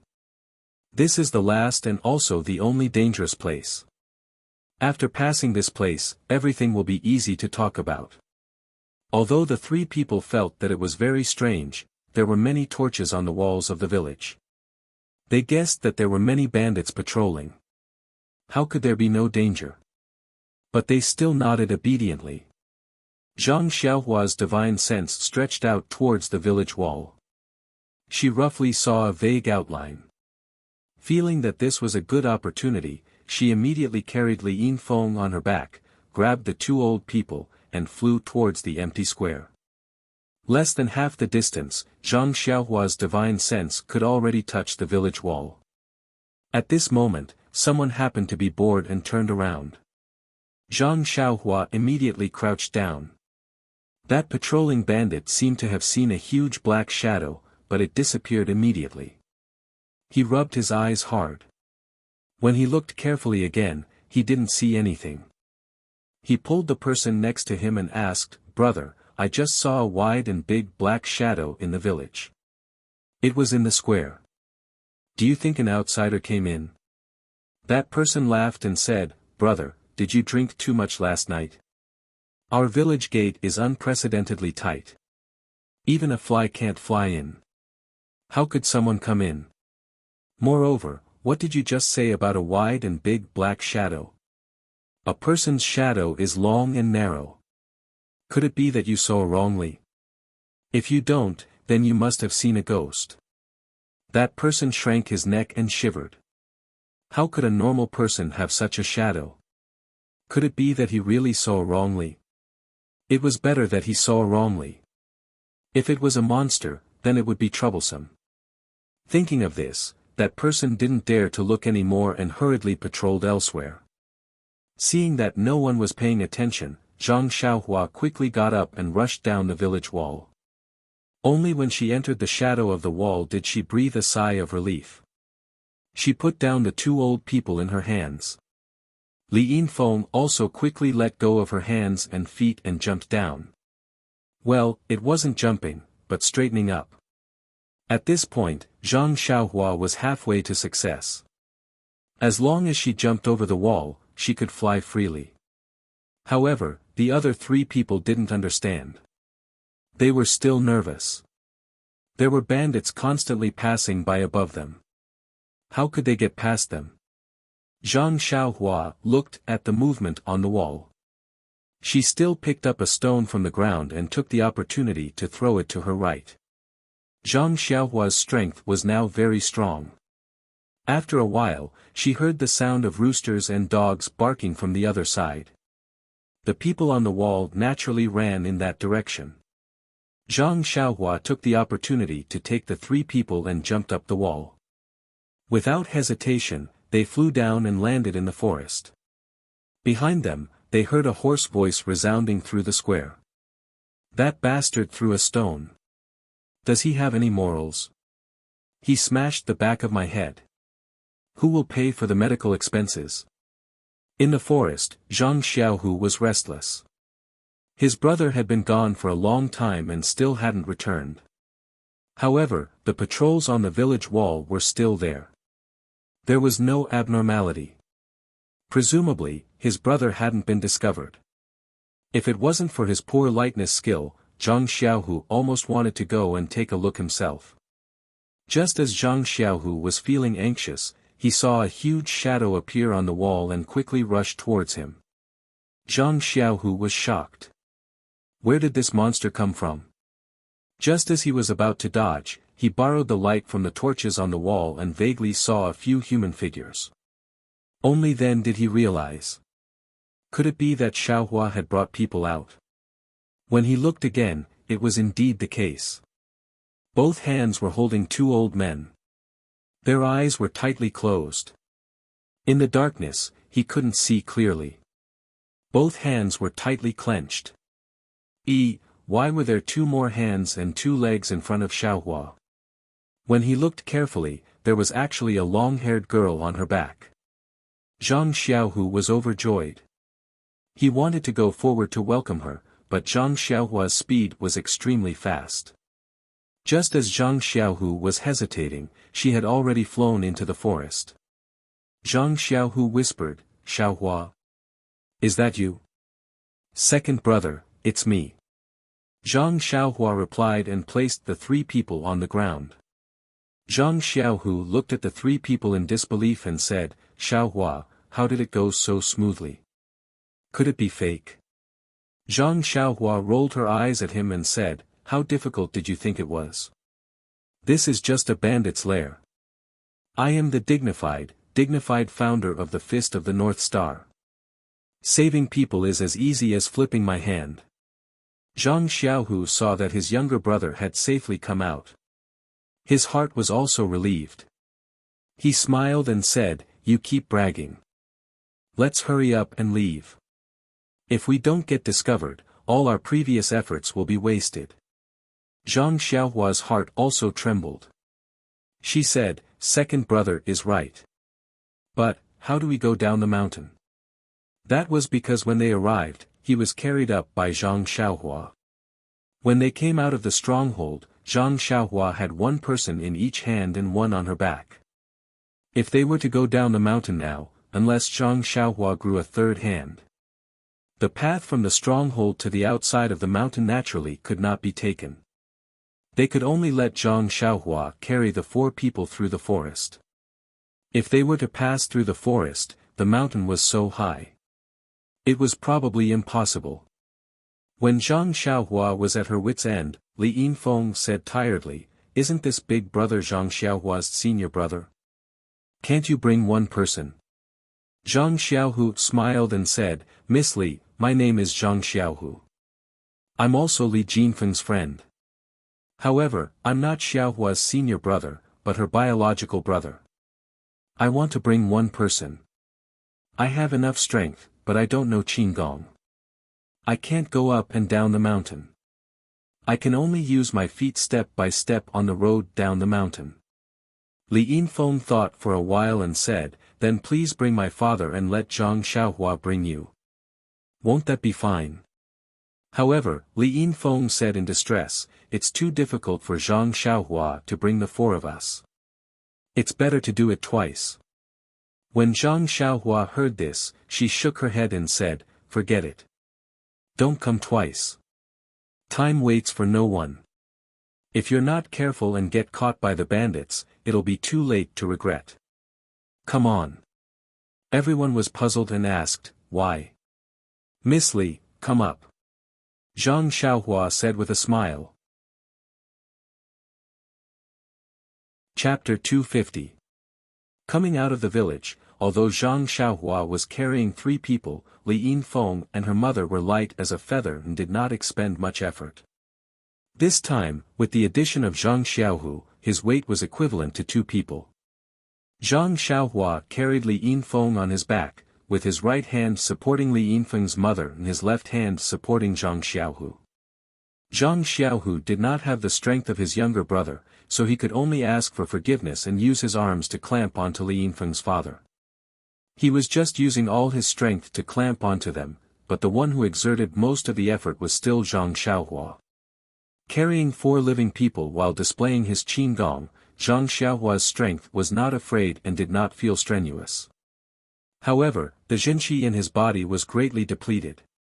Just now when he went in to search for Li Yinfeng, he had already used up some. Bringing the three of them out, he had used up several times more. It seemed that the amount of Jinqi consumed when using his Qigong was related to the weight. Zhang Xiaohua estimated that with the amount of Jinqi in his body, it should not be a problem to bring the four of them to the other mountain.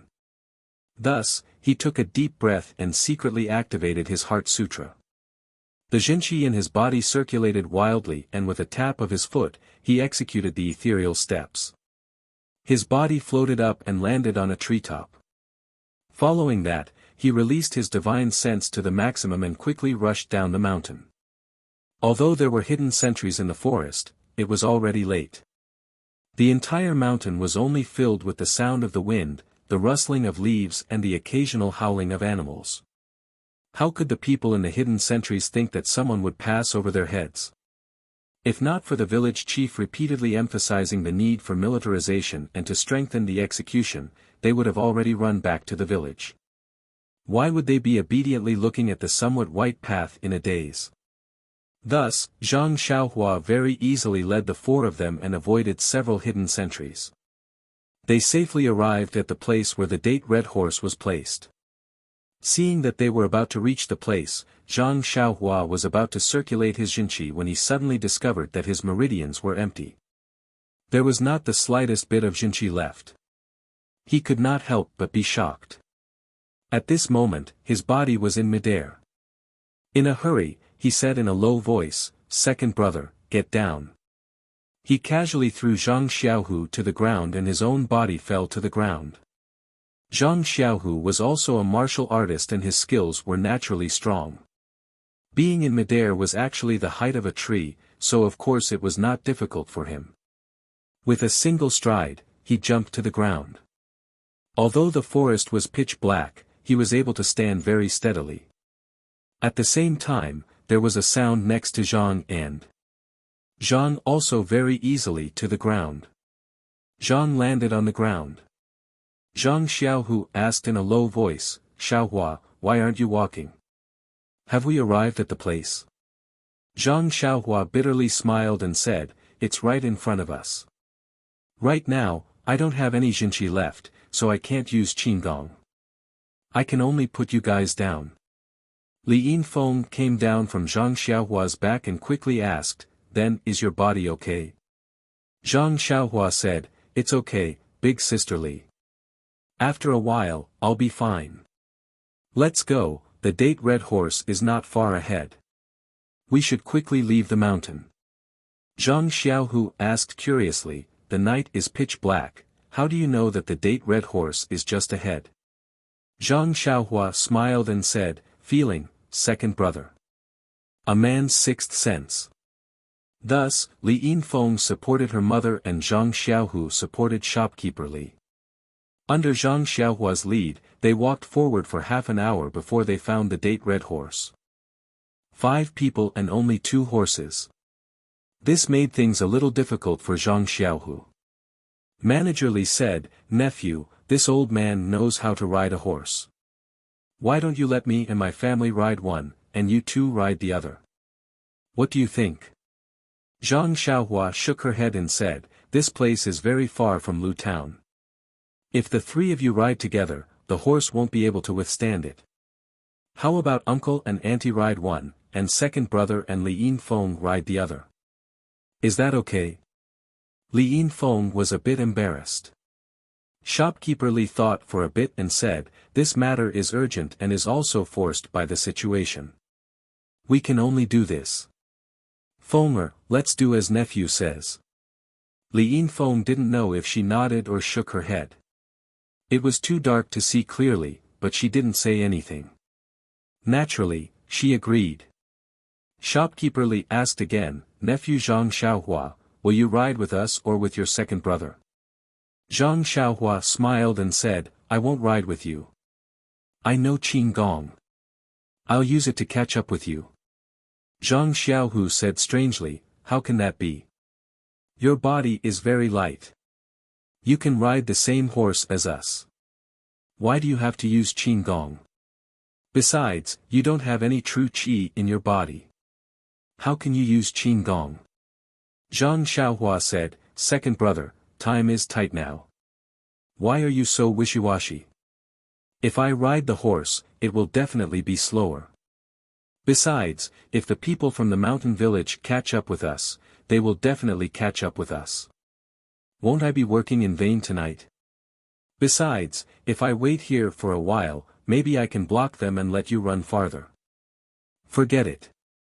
Who do you think you are? You're not a real hero. Why do you stay here? Brother Li's family has been rescued. Let's go back together. It's fine, second brother. I have my own plans. Besides, even if they see me, they won't think that I'm the one who saved them. Also, don't forget that I'm a disciple of the Dalan Temple. How would they dare to touch a single hair on my head? Well. Forget it. I won't go. I'll go with you. If I go back like this, I won't be able to explain it to my parents. Don't, second brother. Sister Li can't ride a horse. Even if she can, the road from here to Lu Town is not very safe. It's late at night. Don't you worry about them traveling alone. Well. Zhang Xiaohu was a little hesitant. Second brother, get on the horse quickly. Listen to me. I'll rest in the woods for a while. When there's no movement in the mountain village, I'll go back tomorrow. If we hesitate for a while, they'll really catch up with us. Hearing this, Zhang Xiaohu gritted his teeth and said, Xiaohua, second brother knows that I'm not good at martial arts and can't help you. But you must be careful. When we leave, quickly recover your martial arts and catch up with us with your qin gong. I know, second brother. Don't worry. When has your brother ever suffered a loss? Didn't the little bald donkey from the Dalan Temple also fall into my hands? Okay. I'll take them away. Catch up with them as soon as possible. After saying this, Zhang Xiaohu no longer hesitated and got on the horse. Li Yinfeng was also helped by Zhang Xiaohua to sit behind him. Then he helped shopkeeper Li and Li Yinfeng get on the horse. Li Yinfeng's mother, who had been silent all this time, said in a low voice, Xiaohua, you're a good child. Come back quickly. We'll wait for you in Lu Town. I know, auntie. I'll go back tomorrow. It won't be long. After he finished speaking, he gently patted the red date horse's butt. The two horses stomped on the ground and quietly galloped down the mountain. After running for a while, the two horses stopped at the same time. The people on the horses all looked back, but it was dark and they couldn't see anyone. Soon after, they heard the sound of horse hooves. Ta, ta, ta. It gradually went farther and farther away. Slowly, the sound of horse hooves could not be heard. Zhang Xiaohua stood at the edge of the forest at the top of the mountain. She didn't wait for them to go far. She took out the primordial stones from her arms and absorbed them with all her strength. Instantly, a long and vigorous stream of primordial qi rushed from the meridians in her hands to her dantian. Zhang Xiaohua felt her whole body was incomparably comfortable. After the time it took to burn a stick of incense, Zhang Xiaohua stopped absorbing the primordial qi. She secretly circulated her qi and hurriedly improved her cultivation a little. She used her spiritual sense to examine the two primordial stones. The primordial qi inside did not seem to show any signs of decreasing. Zhang Xiaohua couldn't help but think that her cultivation was really weak. According to the records in the Heart Sutra, this kind of primordial stone would be discarded after being absorbed a few times. She had already absorbed it twice and still hadn't absorbed much. Zhang Xiaohua put the primordial stones away and got up to stretch his body. Looking at the fire in the mountain stronghold in the distance, his pupils shrank slightly and flashed a trace of killing intent. He insisted on staying. On the one hand, it was to slightly resist the pursuers of the mountain stronghold and lead them to another direction. The most important thing was that the bandit named Brother Su had touched his bottom line. He had saved Li Yinfeng, which had already made it clear that he was a disciple of the Dalan Temple. This group of people even planned to take Li Yinfeng back to the mountain stronghold. They even robbed the Li family's property and burned their house. It was clear that they didn't treat bean buns as dry food. They didn't give face to him, a disciple of the Dalan Temple, and bullied him because he was young and a foreigner. The most hateful thing was that they wanted to go to the Guizhuang house, Balagu and Guanyin Temple to search for beautiful women. Thinking of the tragedy of the neighboring village being robbed by Shitsui Mountain, Zhang Xiaohua was furious. He didn't want such a tragedy to happen in his Guizhuang house again.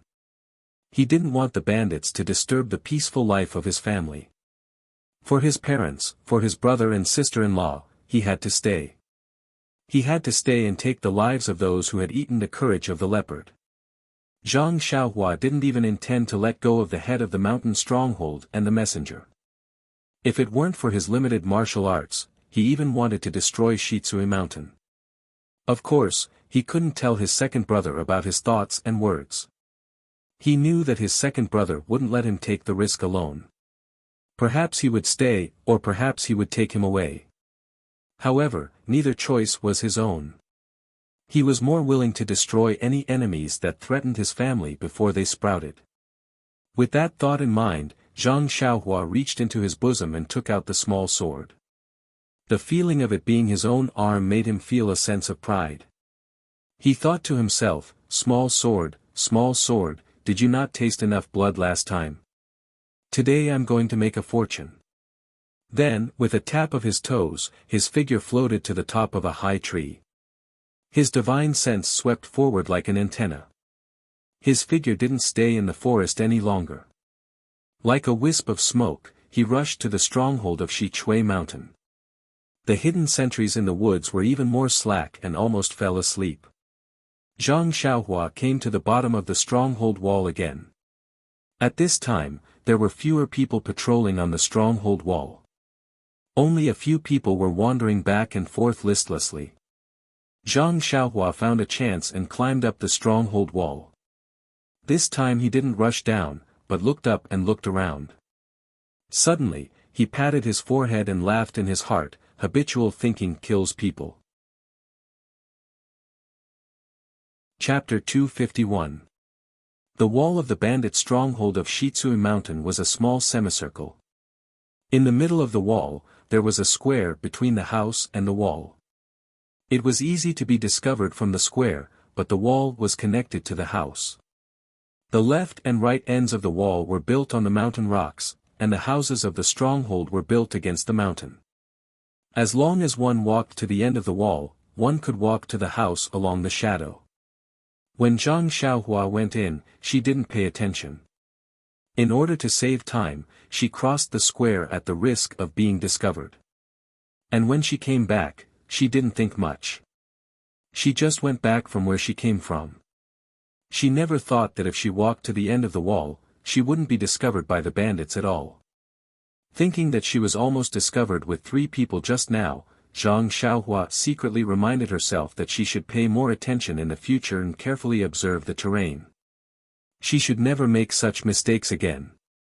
After criticizing and self-criticizing, Zhang Xiaohua didn't intend to find a new route. Anyway, there were no people patrolling. Why should she take a detour? Her genuine qi was painstakingly absorbed from the primordial stone. There was no reason to waste it. Zhang Xiaohua turned over and got down. She still skimmed across the square. Under her divine awareness, she was not discovered by anyone. According to her memory just now, Zhang Xiaohua came to the place where the bandits' brother Su and others were drinking. When the banquet reached the climax, everyone was drunk. She heard old Chao say, "Xia Shunzi is so scheming. He actually sprinkled the 1,000-mile incense on that girl's car. Otherwise, we wouldn't be able to find that girl in a short time." Another voice sounded, "Brother Chao, didn't I tell you not to mention that girl again? She's not ours anymore. It's useless to talk about her. It makes us feel itchy." Old Chao said, "Well, I won't say it. I haven't said it all night. Now I really can't stand it anymore. Alas, how could we be seen by the chieftain? It would be better if we left earlier. Presumably, that bullshit messenger is having fun now." A voice said, "Old Chao, you're drunk. You'd better talk about something else." "That's right, let's talk about Xia Shunzi's cleverness. Tell me honestly, did you really find the Li family's lass with that 1,000-mile fragrance?" Xia Shunzi said, "Brother Su guessed correctly. There are many people in Lu Town, and the smells are mixed. The 1,000-mile fragrance is indeed useful in open areas, but when I'm there, how can I smell it? I don't have a dog's nose. Ah. Old Chow said, you actually lied to me and made me envious of your intelligence. Oh right, without the 1,000 miles incense, how did you find the Li family's door? Xia Shunzi chuckled and said, in this world, there are many people who like to gossip. Everyone has a gossipy heart. I only sat in the tea house for a while and casually asked about interesting things in the city. Someone who likes to show off told me about the robbery of the Li family and the Yu family's daughter from 4 trees. It only cost 2 copper coins for the tea. It's a pity that the Yu clan's young lady isn't here, and there's no one at home. Otherwise, we would be able to do something big. Don't worry, they won't run away. We'll just go again another day. Okay, brothers, let's drink, and then we'll go together. Okay, let's drink. Everyone drank a few bowls. Zhang Xiaohua, who was listening on the roof, was angry, but there were 6 people in the room. He didn't have the ability to kill all 6 of them at once.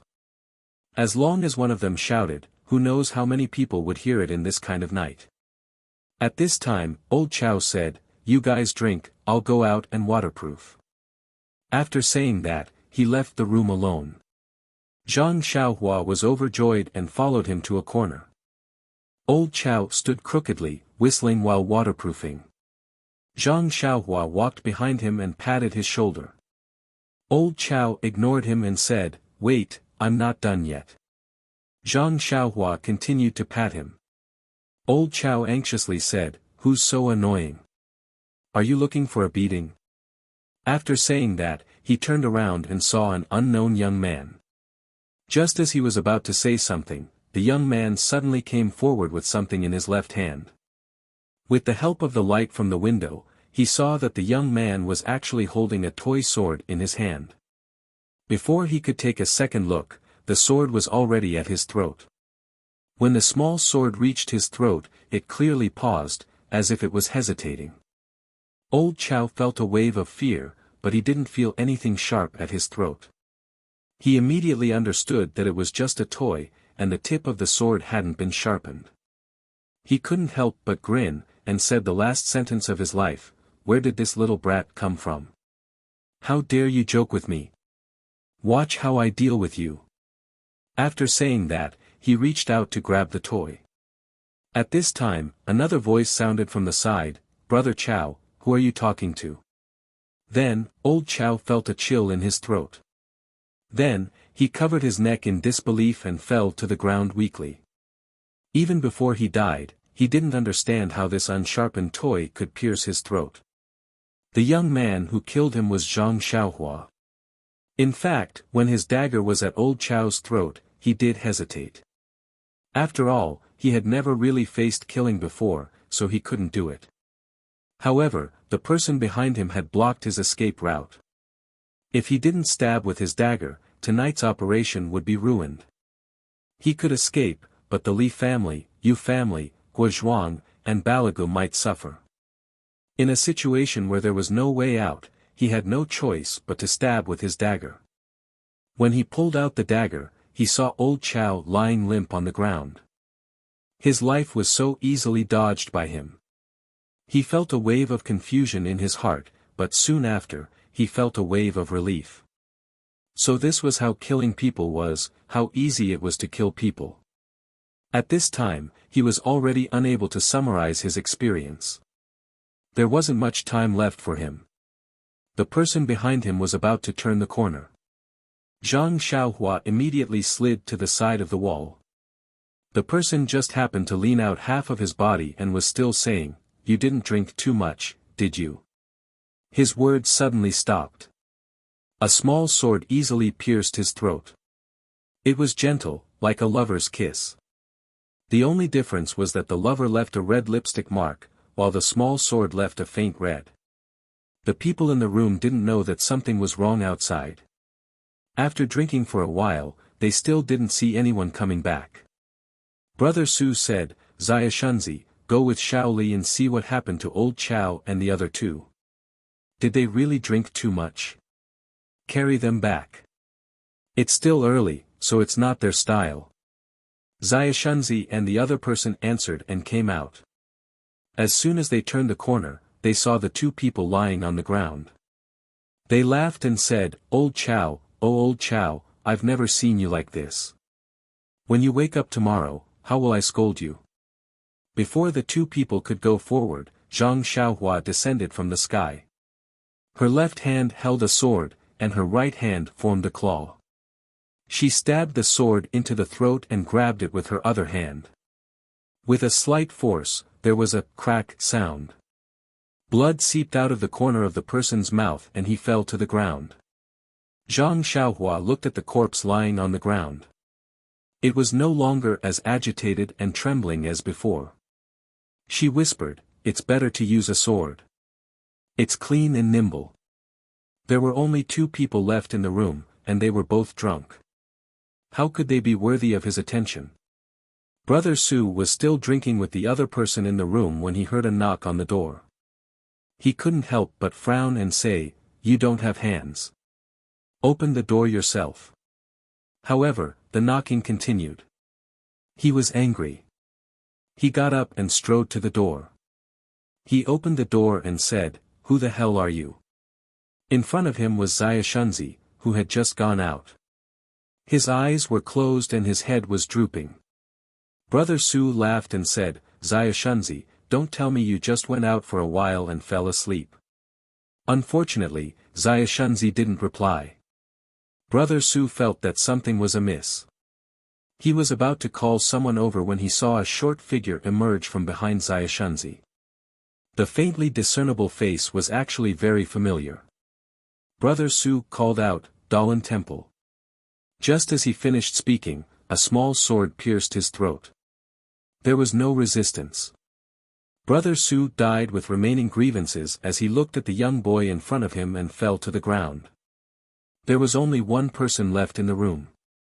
He was drunk when he heard Brother Su call out for the Dalan Temple. He couldn't help but be shocked. When he saw Brother Su fall to the ground and revealed the lay disciple, he immediately broke out in a cold sweat. His drunkenness completely disappeared as he shouted, "Help!" Just as he finished speaking, Zhang Xiaohua rushed in front of him like lightning. The man didn't have time to dodge. He only managed to lean slightly to the side before the small sword pierced his throat and he stopped breathing. When the last person fell to the ground, Zhang Xiaohua let out a sigh of relief. She wiped away the sweat that was about to flow down. She thought to herself, "Lucky." Suddenly, she slapped her forehead and said on the ground, "Oh, I forgot to leave him alive. Ask him where the money is hidden."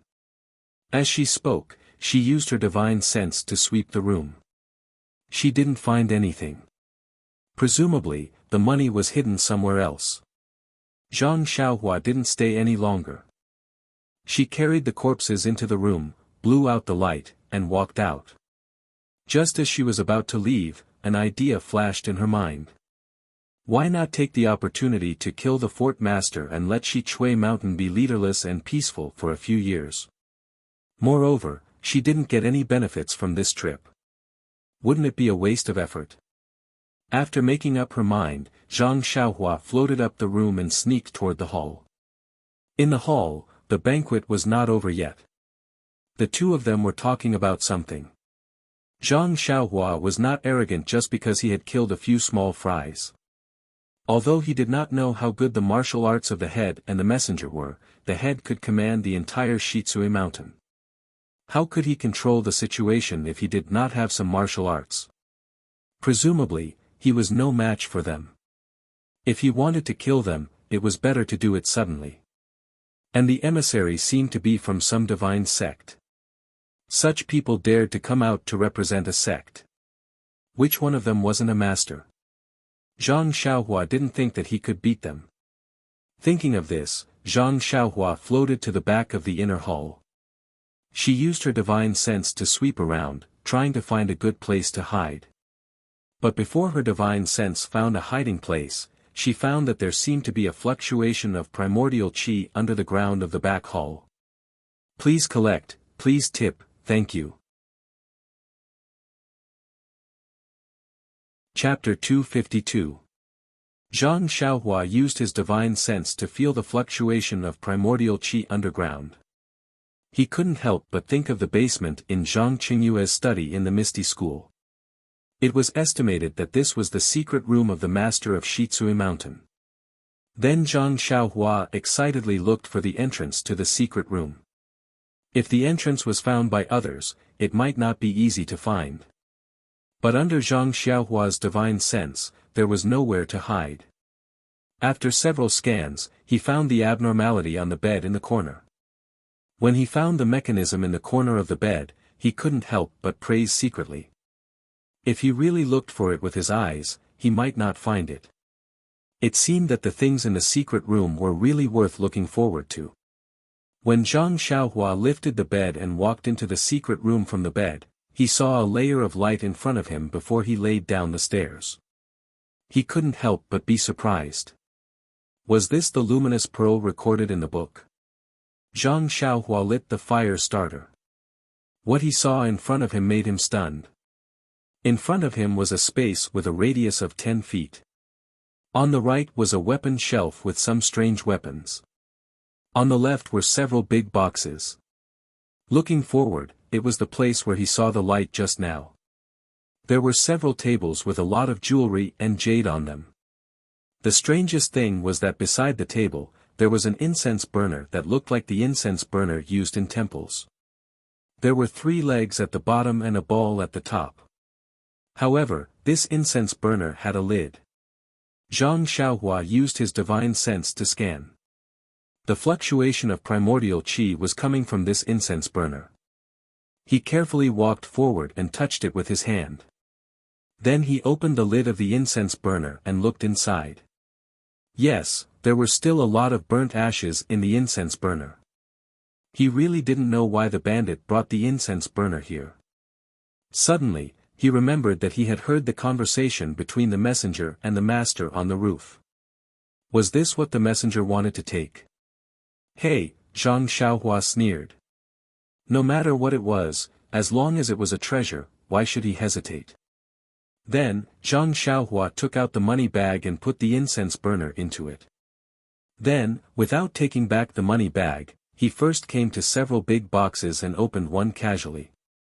The lid of the box was opened and the inside was glittering with gold. Zhang Xiaohua's eyes were dazzled. To be honest, this guy had never seen gold since he was a child. Even when he heard it, he just heard it from Mo Peng. How could he not be moved by the box full of gold in front of him? Gladly, Zhang Xiaohua put the whole box into the money bag without hesitation. That was, if he put it in bit by bit, it would waste his divine sense. Taking the whole box together, that would be cool. As for the rest of the boxes, Zhang Xiaohua also opened them one by one to satisfy his eyes. Then, he put them into the money bag. These boxes were either filled with gold or jewelry. There was not even silver. Zhang Xiaohua could not help shaking his head.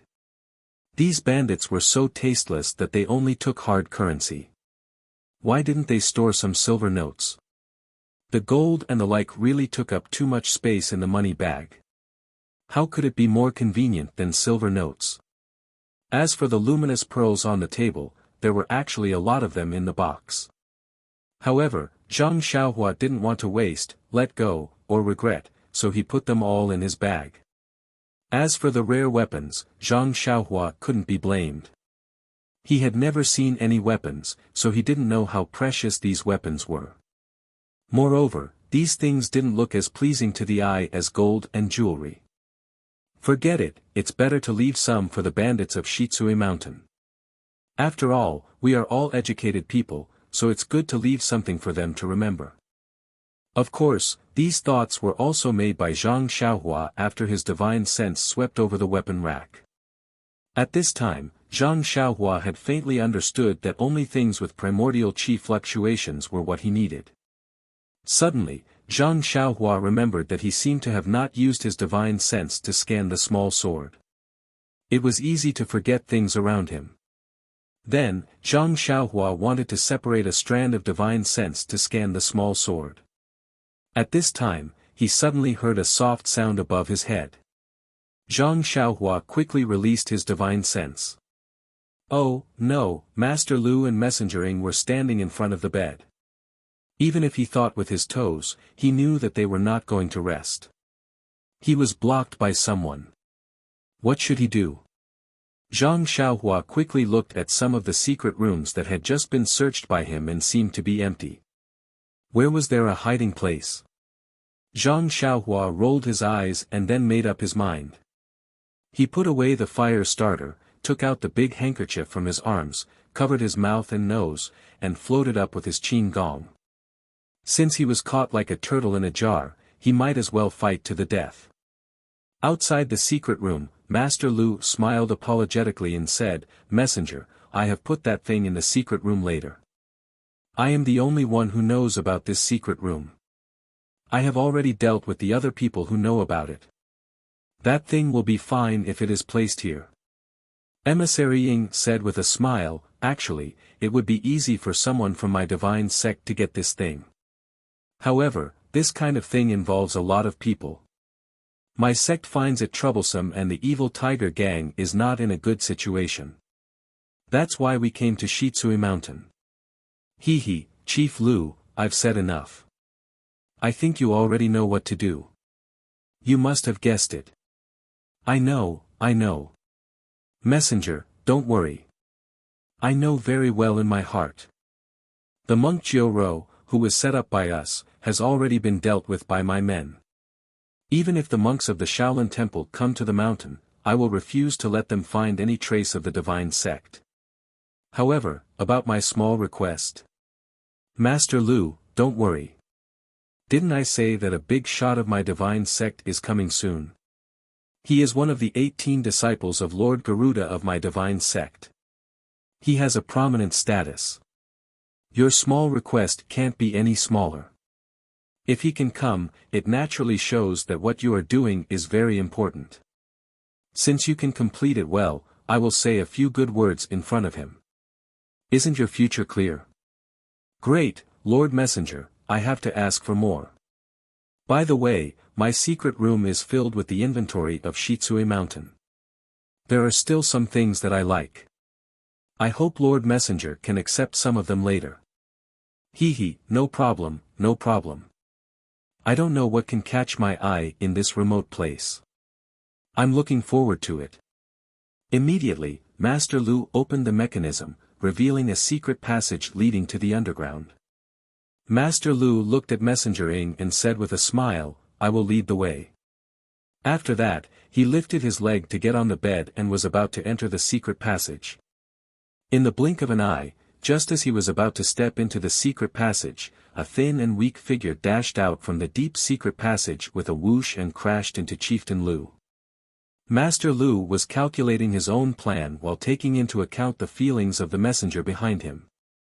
Moreover, he didn't expect that a figure would rush out from the secret passage, so he didn't have any reaction at all. Even if he was prepared, at such a close distance, Zhang Xiaohua had used all her strength. How could he react? When he came to his senses, a cold feeling came from his throat.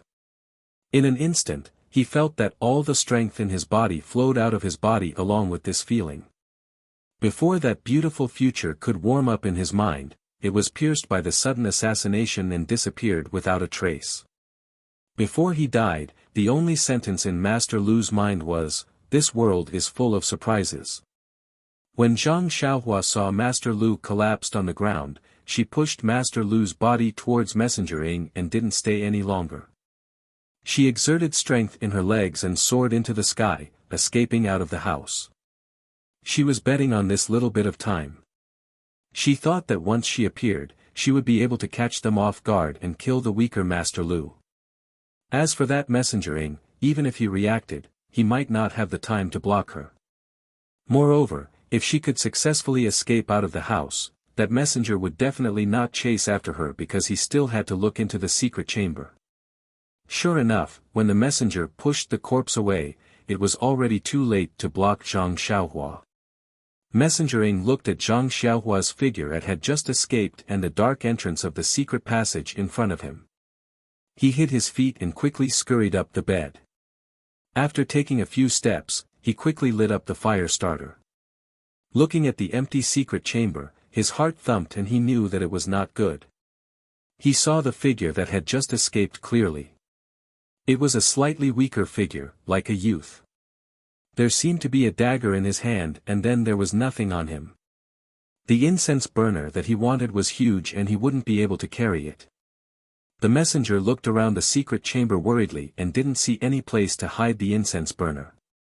He quickly scurried out of the secret chamber and with a stretch of his body, he used his lightness skill to rush out of the house. His figure was actually faster than Zhang Xiaohua.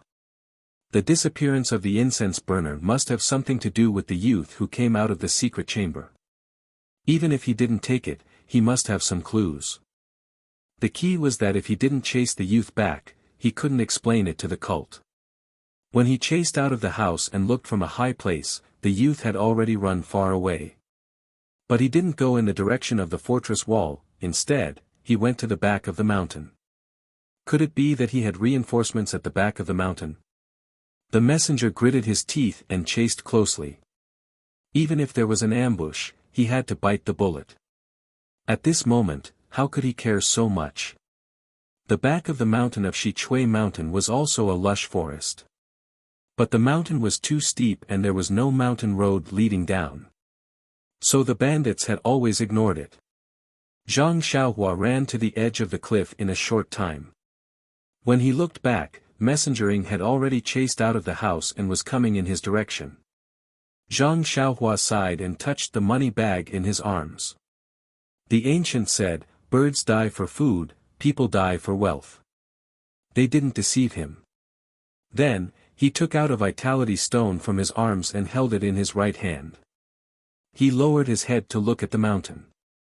With a chuckle, he flew down and landed on the top of a big pine tree by the mountain. The top of the tree sank down and then bounced up. Zhang Xiaohua's body jumped up and flew to another place. "Please collect, please tip, thank you." Chapter 253.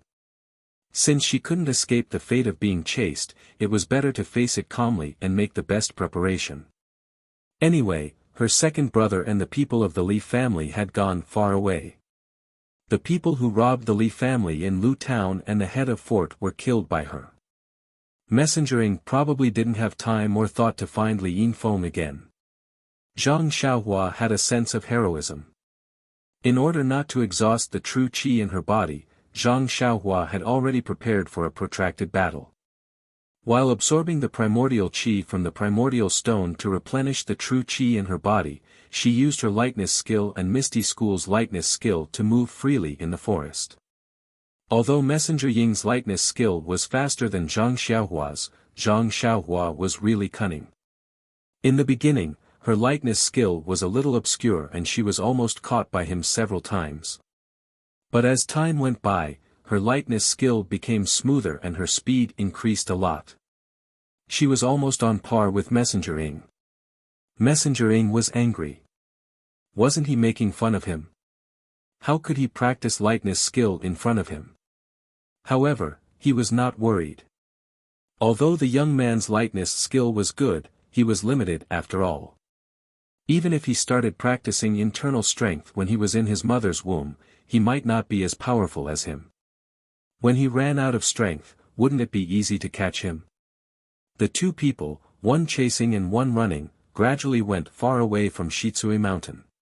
The distance between them was always kept at 10 feet. It couldn't be widened or shortened. When they were in a stalemate, brilliant fireworks were shot from the direction of Shichui Mountain. Zhang Xiaohua was shocked. It was still far away from the New Year's celebration. Who was crazy to set off fireworks so early? Messenger Ying was overjoyed. He also took out something from his arms and threw it into the air. Immediately, it flew high and then exploded with a bang. It was also a firework, which was very similar to the previous one. Even if Zhang Xiaohua didn't know much, she knew that the backup of the messenger had come. Sure enough, there was a clear howl from Shitsui Mountain. Before the howl had died down, it had already come to Zhang Xiaohua and the others. In an instant, they felt that it was much closer. Zhang Xiaohua was shocked. What a speed! It seemed that her life would be in danger today. With that thought in mind, Zhang Xiaohua took a deep breath and kept the primordial stones in his arms. The true energy in his body began to circulate wildly and his true energy flickered continuously. His body immediately sped up and in an instant, he managed to pull away from Envoying and quickly escaped into the depths of the valley. Upon seeing this, Envoying did not dare to be negligent. He let out a long whistle from his mouth and did not dare to slow down. The true energy in his body flowed freely to his legs. If he did not show off now, when would he? The martial arts of the people from the divine sect were very high.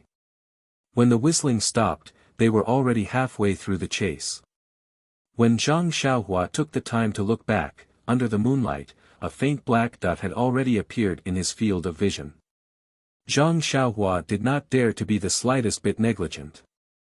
He turned his body and fled to another place where the trees were denser. In fact, she still underestimated the martial arts of that person. As early as she appeared in that person's vision, she had already been locked on by that person's internal strength. As long as Zhang Xiaohua's lightness skill was much higher than that person's, it was almost impossible to escape that person's tracking. Whether it was a dense forest or a plain, it was the same. Not long after Zhang Xiaohua changed direction, she came to a dense forest. The person behind her had already passed Envoying and directly caught up with her. Zhang Xiaohua landed on the crown of a big tree. She wanted to look around to see if there was any place to hide or escape. Suddenly, she felt that her vision turned black and she immediately lost consciousness. Wasn't it midnight now? When Zhang Xiaohua landed on the tree, the person from the divine sect had already caught up to her within 100 feet. When he was about to use his internal strength to chase after her again, he saw Zhang Xiaohua fall straight from the crown of the tree. This change came so suddenly that the person didn't dare to move forward for a while. He waited for a long time before he and Envoying separated into two directions to watch. Under the fallen leaves and accumulated grass under the big tree, Zhang Xiaohua was sleeping soundly. The person frowned and watched for a while. Then he waved his hand to Envoying. Envoying hurried forward and stretched out his hand to grab Zhang Xiaohua's arm. He lifted her up and easily carried Zhang Xiaohua in his hand. Envoying couldn't help but exclaim. The person asked curiously, "Ying Fei, what's wrong?" "Lord Qin, this boy is very light." "Oh. Is he too thin?" "Yes, he's thin, but he's too light." "Yes." Lord Qin didn't comment. Then, the two people used their qin gong and returned to Shichui Mountain. Zhang Xiaohua opened her eyes. In front of her was a road that was rapidly retreating. She suddenly realized her situation. She immediately closed her eyes again and released her divine sense. It was a bright and sunny morning. The two people from the divine sect were riding their horses and galloping in the same direction. Zhang Xiaohua was facing down in front of Ying's horse. Although Zhang Xiaohua's eyes were closed, his eyeballs kept rolling around. His mind was spinning as he tried to think of a way to deal with this situation. Not long after, the two horses galloped to a fork in the road. Lord Qin's horse wanted to turn left, but Ying Fei fell behind. Just as Ying Fei turned his horse around to follow Lord Qin, Zhang Xiaohua suddenly jumped up from the horse and flew to the right. Ying Fei was caught unprepared. Both of his hands were holding the reins. Before he could let go, he shook the reins and wanted to use the reins to tie Zhang Xiaohua's legs. Although Zhang Xiaohua was in the air with her back to him, she didn't withdraw her divine sense for a moment. How could she not know his intention? She immediately curled up and let go of the reins. Then, she landed on the ground. Without looking at the direction, she tiptoed and ran to the wilderness by the roadside. Before she ran a few steps, she heard a laugh behind her. "Ha, I knew you were awake, but I didn't know you had such ability to escape from Ing Fei." Zhang Xiaohua didn't look back, but her divine sense swept behind her. A young man with a square face and a very kind appearance was chasing her casually. Zhang Xiaohua frowned. Was this the person who chased her last night? In a few breaths, the young man had caught up with her. Zhang Xiaohua suddenly changed her direction and turned to the other side. The young man didn't panic and also turned to catch up with her. Zhang Xiaohua then changed her direction several times and suddenly accelerated. She used all the tricks she could think of, but she didn't pull away from the young man at all. So, Zhang Xiaohua suddenly stopped. She stopped very contrary to common sense. She turned around and said, "Big brother." But the young man with gray hair in front of her was rushing towards her. For a moment, she didn't know whether to call him big brother or uncle. The man with gray hair was chasing closely from behind. He didn't expect Zhang Xiaohua to suddenly stop. And she stopped so suddenly, as if she didn't run at all. He couldn't stop in time and was running towards Zhang Xiaohua. How could Zhang Xiaohua let him hit her? She didn't care whether he was big brother or uncle. She first moved to the side. The man with gray hair's Qin Gong was even better. He also took a breath and his body floated up. He just swept past the place where Zhang Xiaohua was standing and then stopped. Looking at the man with gray hair turning around, Zhang Xiaohua smiled and said, "Big brother, why are you chasing me?" The man with gray hair didn't speak. He stared at Zhang Xiaohua for a long time and asked, "Do you want to know? Then tell me first, why are you going to Shichui Mountain?"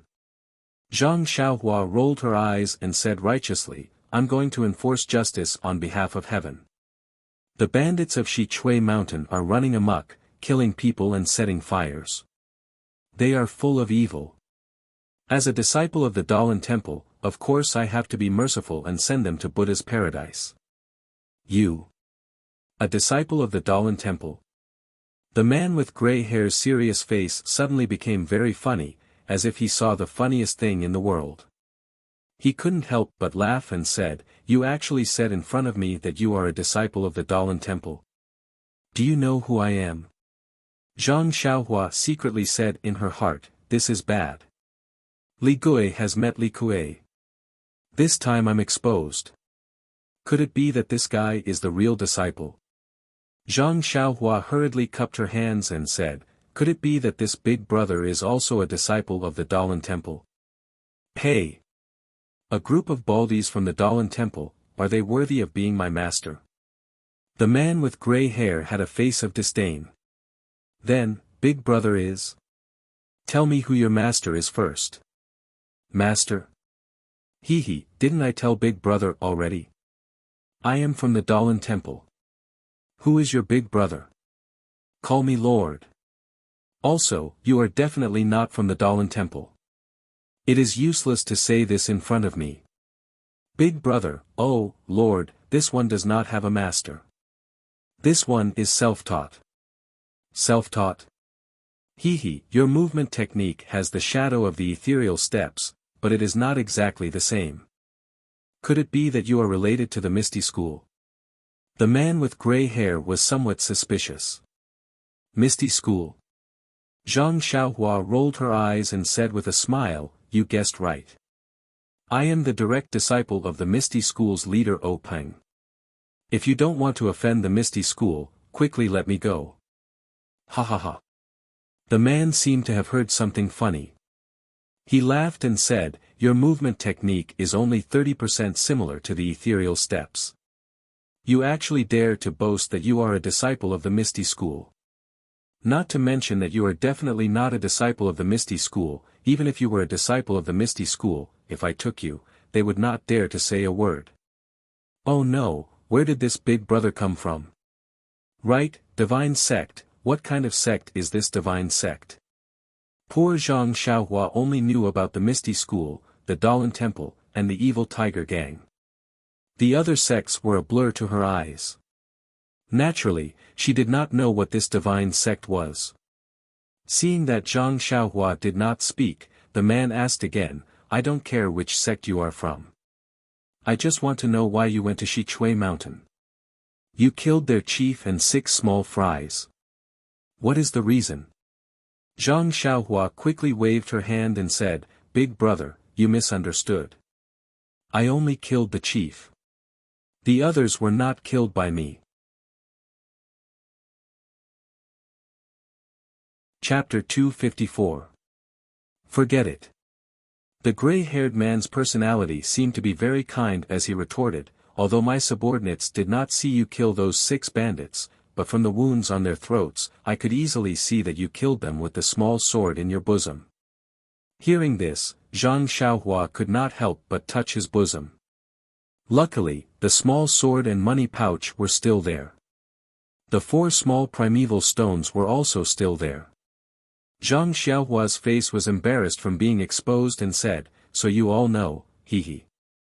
Quickly tell me, what are you here for? These are 7 lives. A little youth like you is actually so cruel and merciless. Could it be that they have a grudge against you for killing your father? Grudge against my father? Zhang Xiaohua's eyes turned again and said in a sad voice, Sir, you are absolutely right. I have a grudge against a few bandits for killing my father. Today I am here to take revenge. Immediately after, he sorrowfully made up an awkward story. But, his story had just started when the gray-haired man waved his hand and said, Don't speak nonsense, I am not willing to listen to your nonsense. How can you have a grudge against the bandits with your skills? I do not care about the lives of those bandits. I only want to ask you one thing, where is the cauldron in the secret room? Cauldron? Zhang Xiaohua was confused and said in a puzzled voice, Sir, please understand, I did not see any cauldron at all. Moreover, to be honest, I did not know that there was a secret room in that place. I originally wanted to assassinate the chief, but he was always with your people and I did not have a chance. So I thought of hiding in a place in the back hall and making my move. When I saw the secret room, the secret passage was already open. I was also curious so I went down. In the end, it was empty, there was nothing. Oh, right, there were only some strange weapons. The gray-haired man stared at Zhang Xiaohua, as if trying to distinguish whether he was telling the truth or not. After he finished speaking, he asked, Which sect are you from? Or which organization are you from? If I'm familiar with it, I'll let you go after I verify it. Zhang Xiaohua smiled and said, I really am a disciple of the Misty School. The white-haired man also smiled and said, Then do you know the Dragon God sect? Dragon God sect? Zhang Xiaohua rolled her eyes and said, I heard from my master, Wen Hai, that it's an unremarkable sect. Ha ha ha, ha ha ha. The gray-haired man laughed as if he had heard a joke. He looked up to the sky and laughed until tears almost came out of his eyes. Then he said, You are really cunning. I don't know where you heard Wen Hai's name, but you actually shamelessly clung to his thigh. Do you still want me to be magnanimous to you on account of the fact that you are O Peng's disciple's disciple? However, since you haven't even heard of the Dragon God sect, how could you possibly be a disciple of the Misty School? Dragon God sect? Is he famous? Should I know? Zhang Xiaohua had a series of question marks. She secretly muttered in her heart, Isn't second brother just a disciple of the Misty School? I've never heard him mention the name of the Dragon God sect. Zhang Xiaohua helplessly spread out her hands and said, Since sir doesn't believe me, then I'll just take it that I'm self-taught. Self-taught? The gray-haired man snorted coldly and said, You are ruthless. You slit their throats with a sword. This is not something an ordinary person can do. If you hadn't undergone strict training, how could I believe it? Hearing this, Zhang Xiaohua was also at a loss. Yes, 7 lives were harvested by her just like that. When she heard that the bandit's brother Su wanted to rob the Guizhuang house, Zhang Xiaohua naturally thought of the tragedy in the neighboring village and how the 3 wolves of Shitsui Mountain treated her so viciously. She remembered that when she stabbed her first sword into that person's throat, she was still hesitant. After that, she saw a little bit of blood in his throat. At that time, her whole body was cold and she even trembled a little. However, she didn't have the slightest fear or regret. Suddenly, a chill rose from Zhang Xiaohua's heart and instantly spread throughout her body. Yes, when she faced 7 bandits, her powerful force made her feel like she was looking at a few weak ants. She could easily kill them without a burial ground. This was the first time she took the initiative to kill someone, but she wasn't afraid at all. Was this still her? Was it because she killed them so gently that she didn't feel guilty because she didn't see a drop of blood? Did their dead bodies make her think that they were really sleeping because they seemed to be asleep? There was a kind of fear in Zhang Xiaohua's eyes. This kind of fear was because she didn't understand her past behavior and her nature. The gray-haired man sensitively felt the change in Zhang Xiaohua and a smile appeared at the corner of his mouth. However, almost at the same time, an indifferent and unknown flow flowed out of her mind. First, it flowed to her heart, and then it flowed throughout her body. Zhang Xiaohua's heart suddenly moved and a thought came into her mind: if they hurt my family, no matter how far they are, I will kill them. If they are my family, no matter how dangerous it is, I will do it. Once this thought appeared, it gradually became stronger and stronger. In the end, it became tyrannical and filled her entire mind. A sentence also appeared in her heart: if I don't go to hell, who will go to hell? Zhang Xiaohua's eyes instantly became firm and her state of mind also grew as if she was reborn. The tempering of the state of mind was very mysterious. The gray-haired man didn't know that his provocation actually made Zhang Xiaohua's cultivation advance to another level. When the gray-haired man saw Zhang Xiaohua's eyes, the smile at the corner of his mouth disappeared and he secretly said, "What a pity." He originally wanted to use a psychological attack and use words to test Zhang Xiaohua's psychological bottom line to make her obediently tell him what he wanted to know. Now that he failed, he couldn't help but lose his patience. The gray-haired man said coldly, "You really don't want to tell me where you came from?" Zhang Xiaohua laughed and said, "Sir, my words are all true. You just don't believe me." The gray-haired man was so angry that he laughed and said, "Good, good." Then, with a flash, he pointed at the acupoint under Zhang Xiaohua's armpit. Zhang Xiaohua, who was close by, didn't even have room to dodge. When the acupoint was hit, an unbearable numbness came from her limbs. Zhang Xiaohua couldn't help but collapse to the ground and almost moan. However, this feeling came and went quickly. Before Zhang Xiaohua's mouth could open, the numbness disappeared. Zhang Xiaohua stood up softly and asked, "What are you doing?" When the gray-haired man saw this, he was also surprised. If an ordinary person was hit like this, they would have already cried out and lay on the ground. This youth actually only felt a little pain. At this time, the gray-haired man no longer had the warmth from before. He sneered and said, "Since you don't want to cooperate, then don't blame me for being vicious. Divine Sex 81 Methods, let me let you have a taste of the soul-searching hand." After saying that, he pointed again. At this time, Zhang Xiaohua was already prepared. Seeing the finger coming, she quickly dodged and wanted to use ethereal steps to dodge. But no matter how she dodged, the finger followed her like a shadow, getting closer and closer. It was impossible to dodge.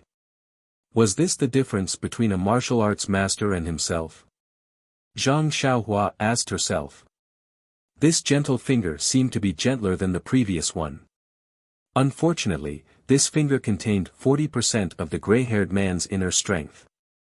Even if Zhang Xiaohua practiced the immortal path cultivation method, under such a huge difference, it was still difficult for her to escape.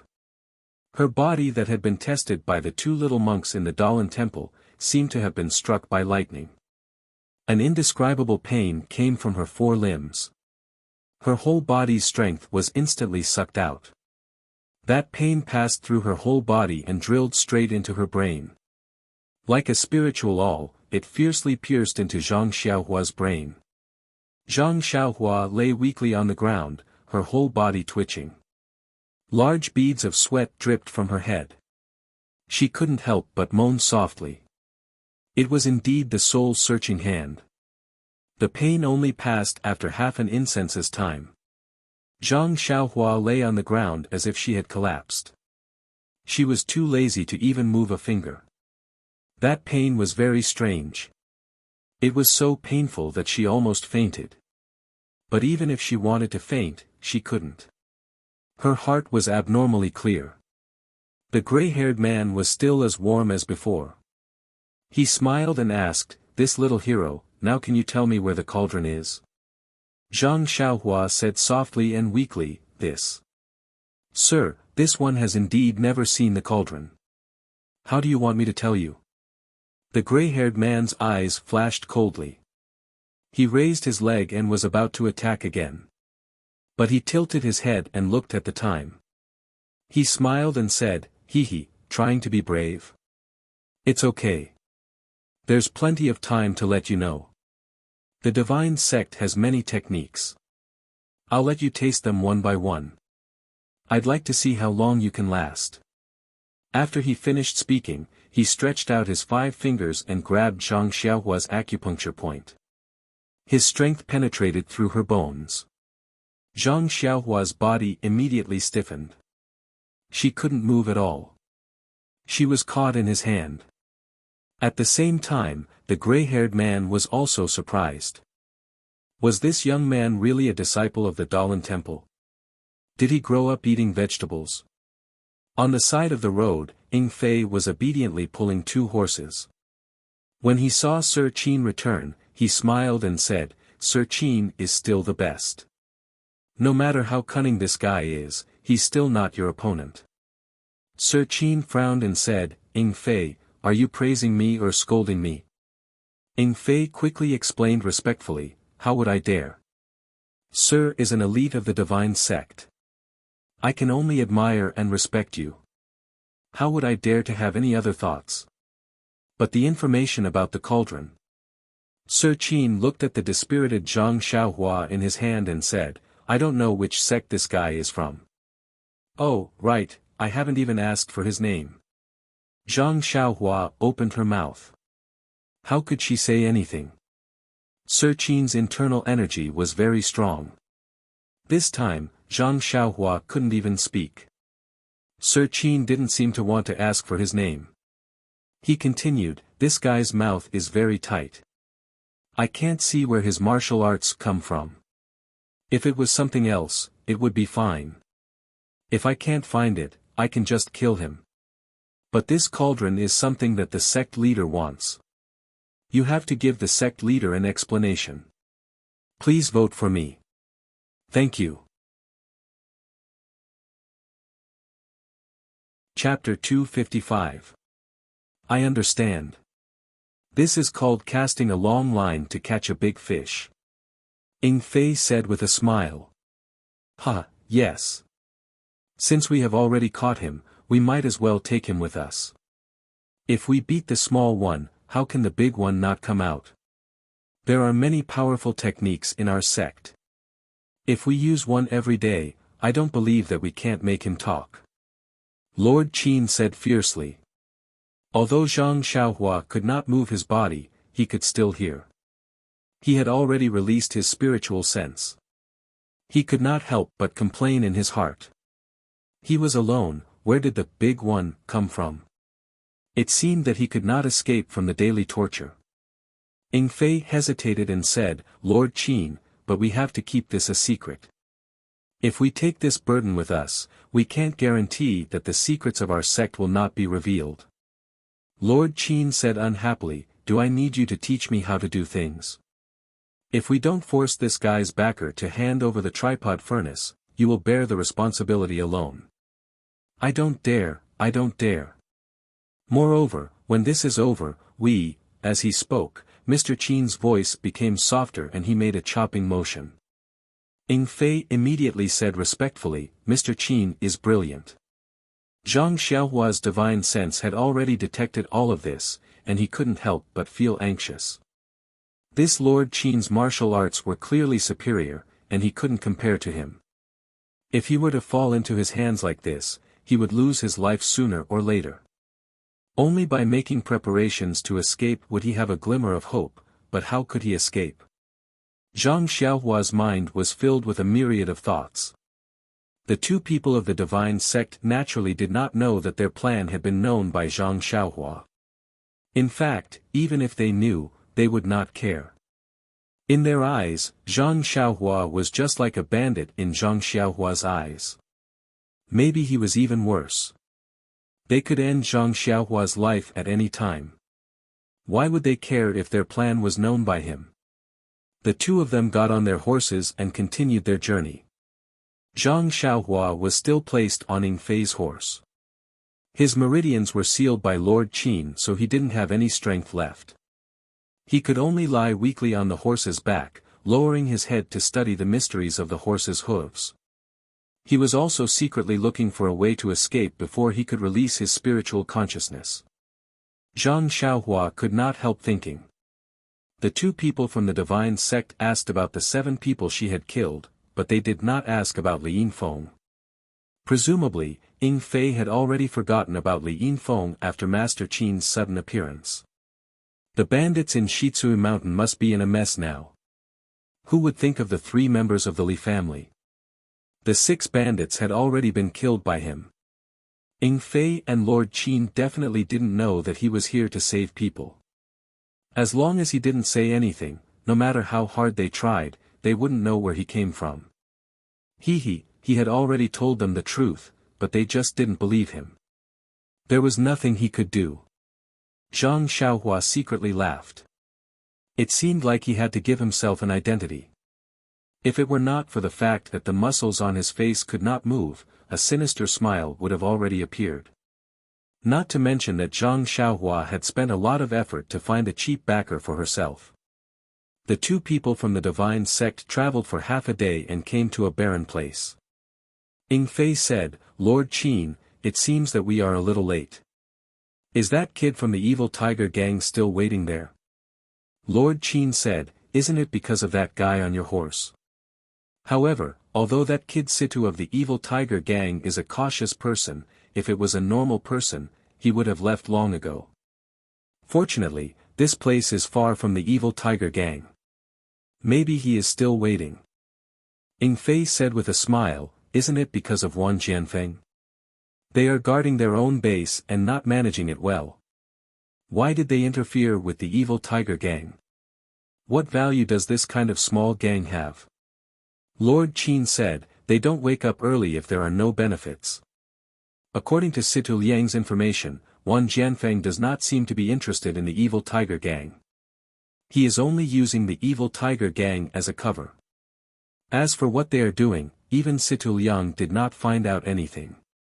However, it should be within the evil tiger gang's sphere of influence. Situ Liang's cousin being put under house arrest by Wan Jianfeng must be related to this secret. Then, what kind of secret is it? What kind of sect is Wan Jianfeng? With that weak foundation, how could the divine sect be interested in what he wants? Just let him play. Sooner or later, Situ Liang will spread the news to the divine sect. Lord is wise. If it wasn't for Wan Jianfeng, the meeting with Situ Liang would not have been arranged so far away. That might not be the case. There is nothing to fear from Wan Jianfeng, but according to our information, Wan Jianfeng, Yanming Villa, Tan family, and the Misty School have been doing a lot of shady business in the past few years. Moreover, their 4 sects have been developing very quickly, and their strength has increased by quite a bit.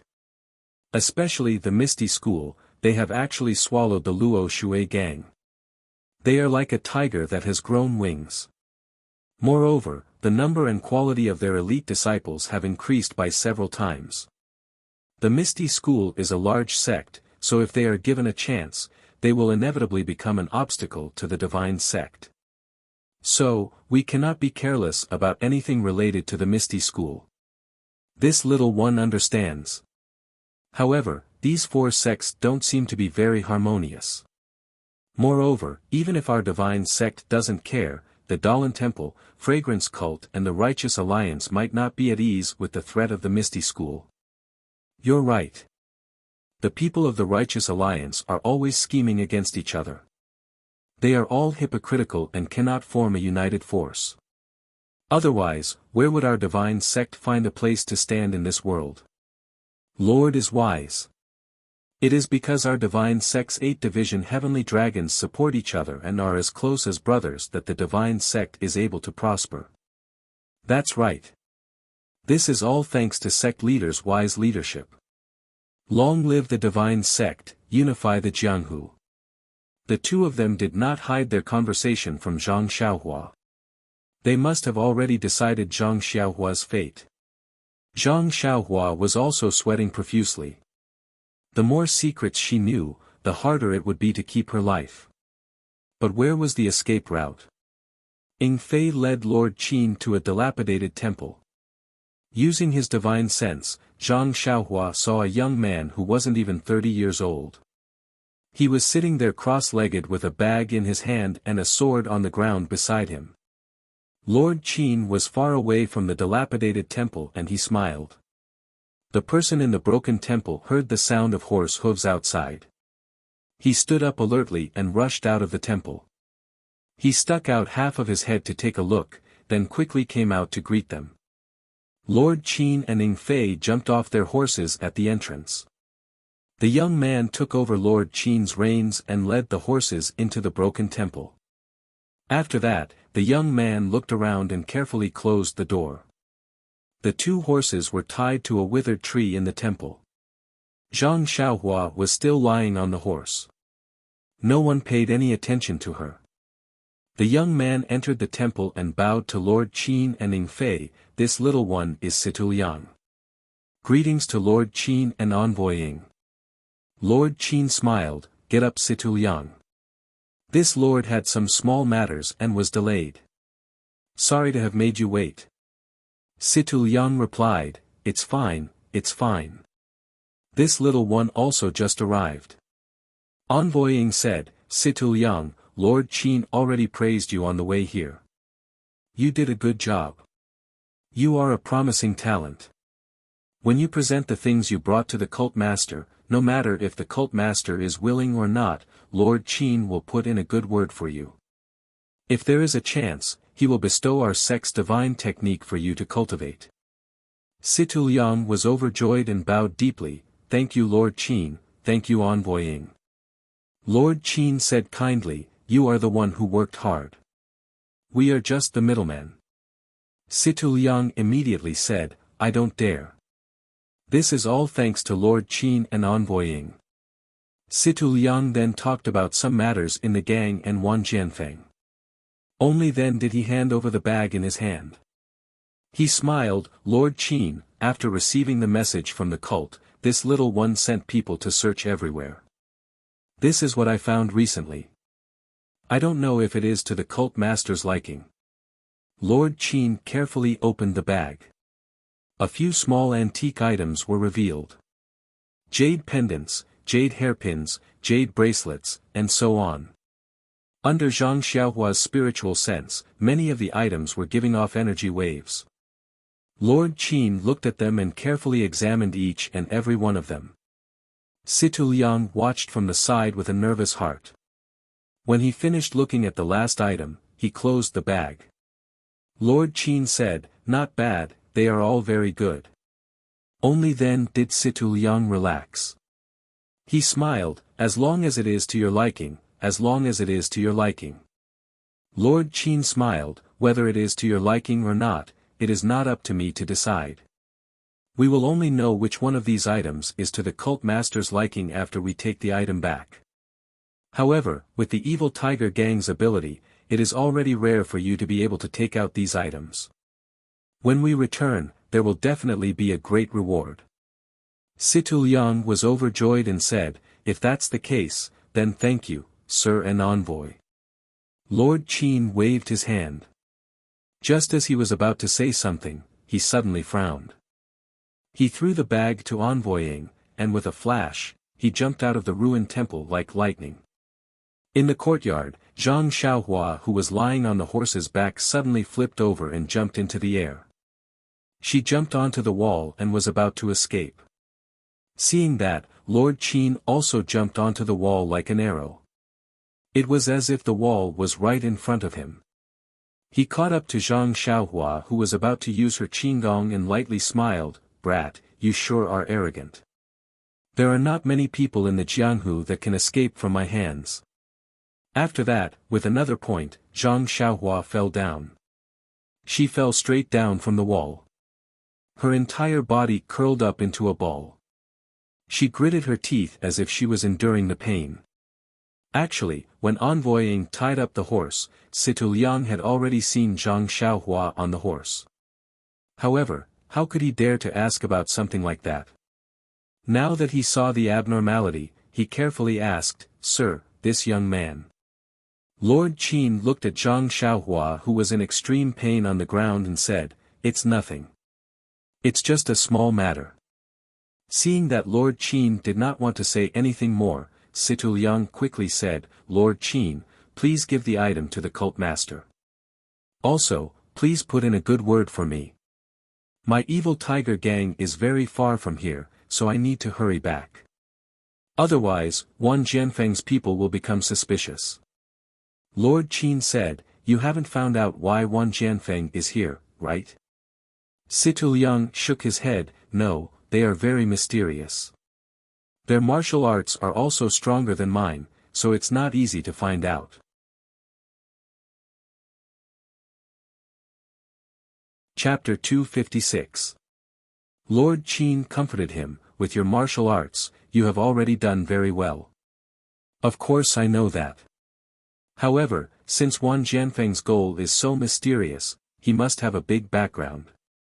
You still have to be careful. If there are any movements, report to me as soon as possible." Situ Liang nodded, then said goodbye. After Situ Liang left, Lord Qin fiddled with those things a few times, then casually threw them to Ing Fei. Ing Fei caught them without a care and said with a smile, "This evil tiger gang is just a small sect the size of a thumb. I wonder why the sect values them so much. What kind of good things could Situ Liang get, for Lord Qin to come all the way here?" Lord Qin frowned. "The sect leader naturally has his reasons for making us value the evil tiger gang. The reason is not something we can guess. Just do your job properly. However, if it wasn't for that cauldron, I wouldn't have to work so hard." After saying that, he looked at Zhang Xiaohua, who had calmed down a bit, and said, "The secret room in Xichui Mountain has been cleaned out. If there weren't a dozen people, who would believe it? However, we only caught a young man and we still don't know if he is really related to the cauldron. What a headache. Lord Qin is wise. Just as Lord Qin said, even if this guy didn't take the cauldron, he is still related to the cauldron. It's better to cast a long line to catch a big fish. However, this guy is cunning. If we don't succeed, he will run away.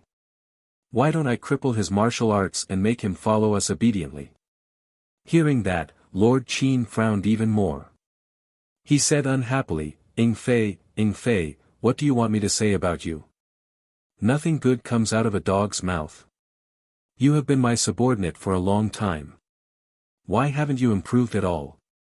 You should look at things from a leader's point of view. Only then can you develop the qualities of a leader. Why don't you think about it?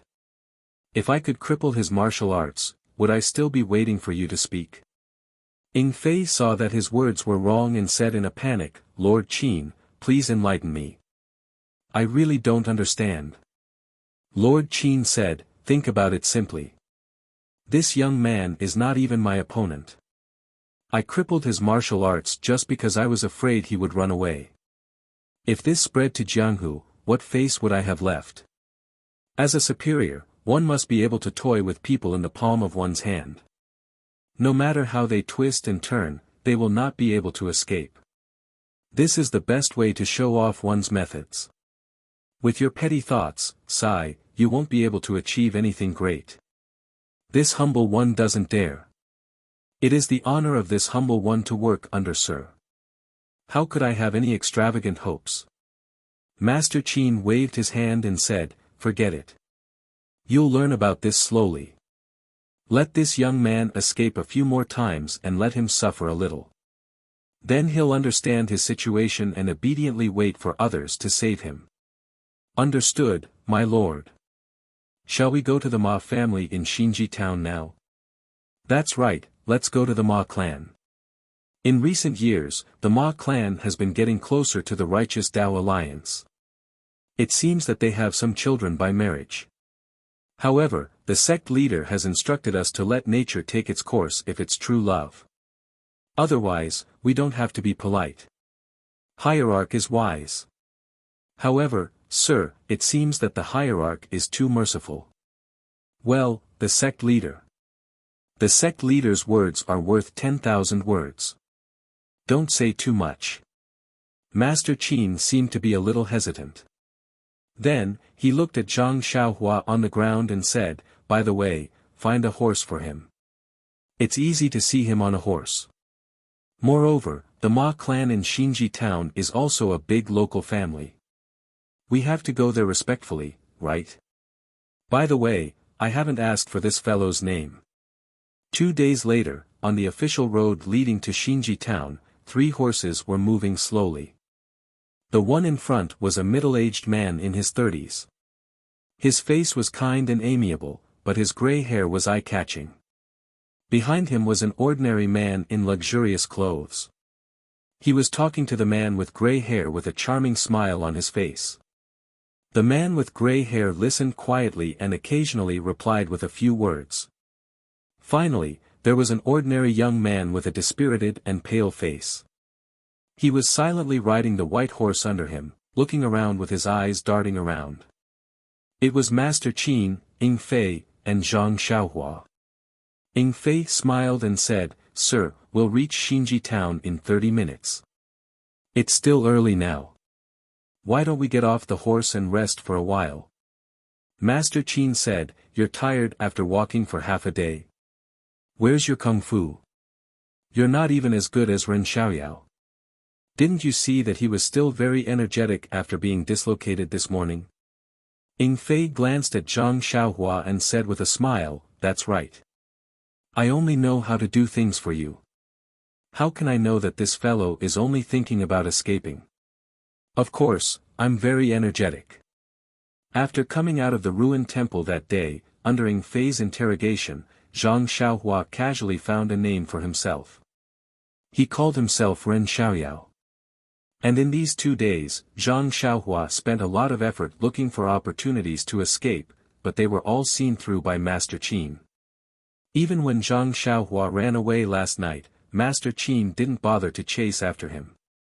When he woke up in the morning, he was dragged back by Ying Fei. Even Master Qin and Ying Fei knew that this young man had a big problem. He had the habit of sleeping. As long as it was midnight, he would fall asleep. After being tortured in the morning, Zhang Xiaohua basically gave up the idea of escaping. She slowly thought of other ways. Her Qin Gong was not as good as Master Qin's, and her experience in Jianhu was even worse. If she didn't have a unique way of escaping, she shouldn't show it to others. Otherwise, she would be tortured for nothing.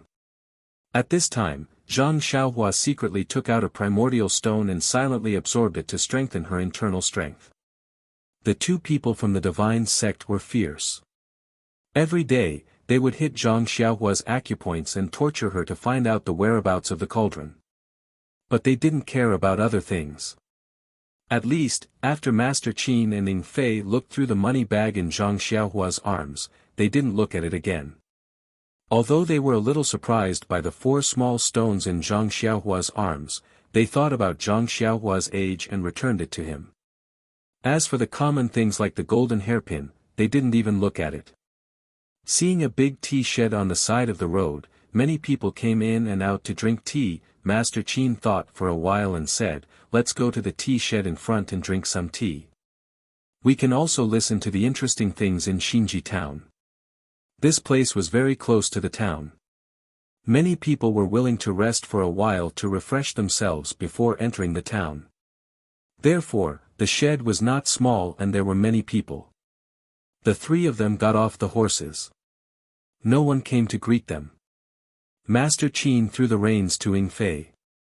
Ing Fei looked at Zhang Xiaohua and casually threw the two horses to him. He said, "Tie the horses up and keep watch outside.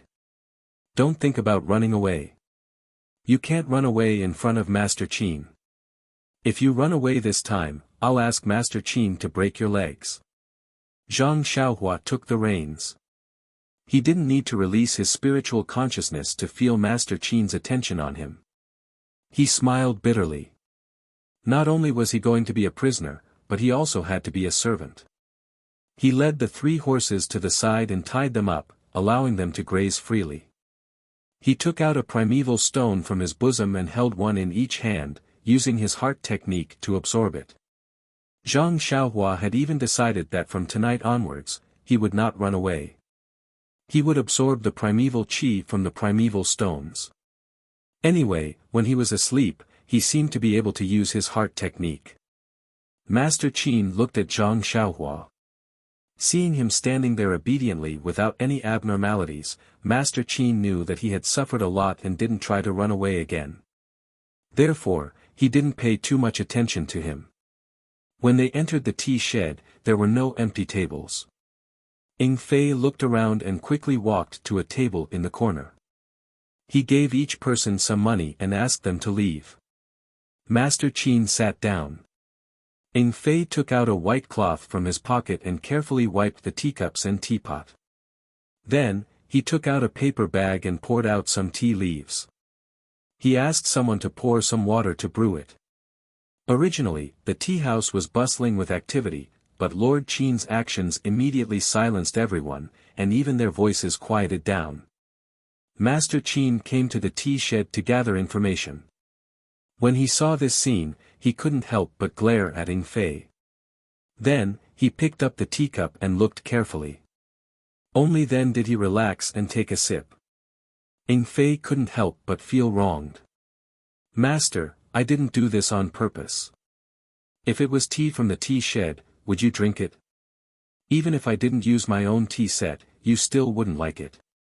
The people in the tea shed began to whisper. However, Master Qin's internal energy was very strong. How could he not hear these words? Many people were talking about them. It seemed like they were saying, "Look at these two people. They are obviously rich people. How did they come to our Xinji town?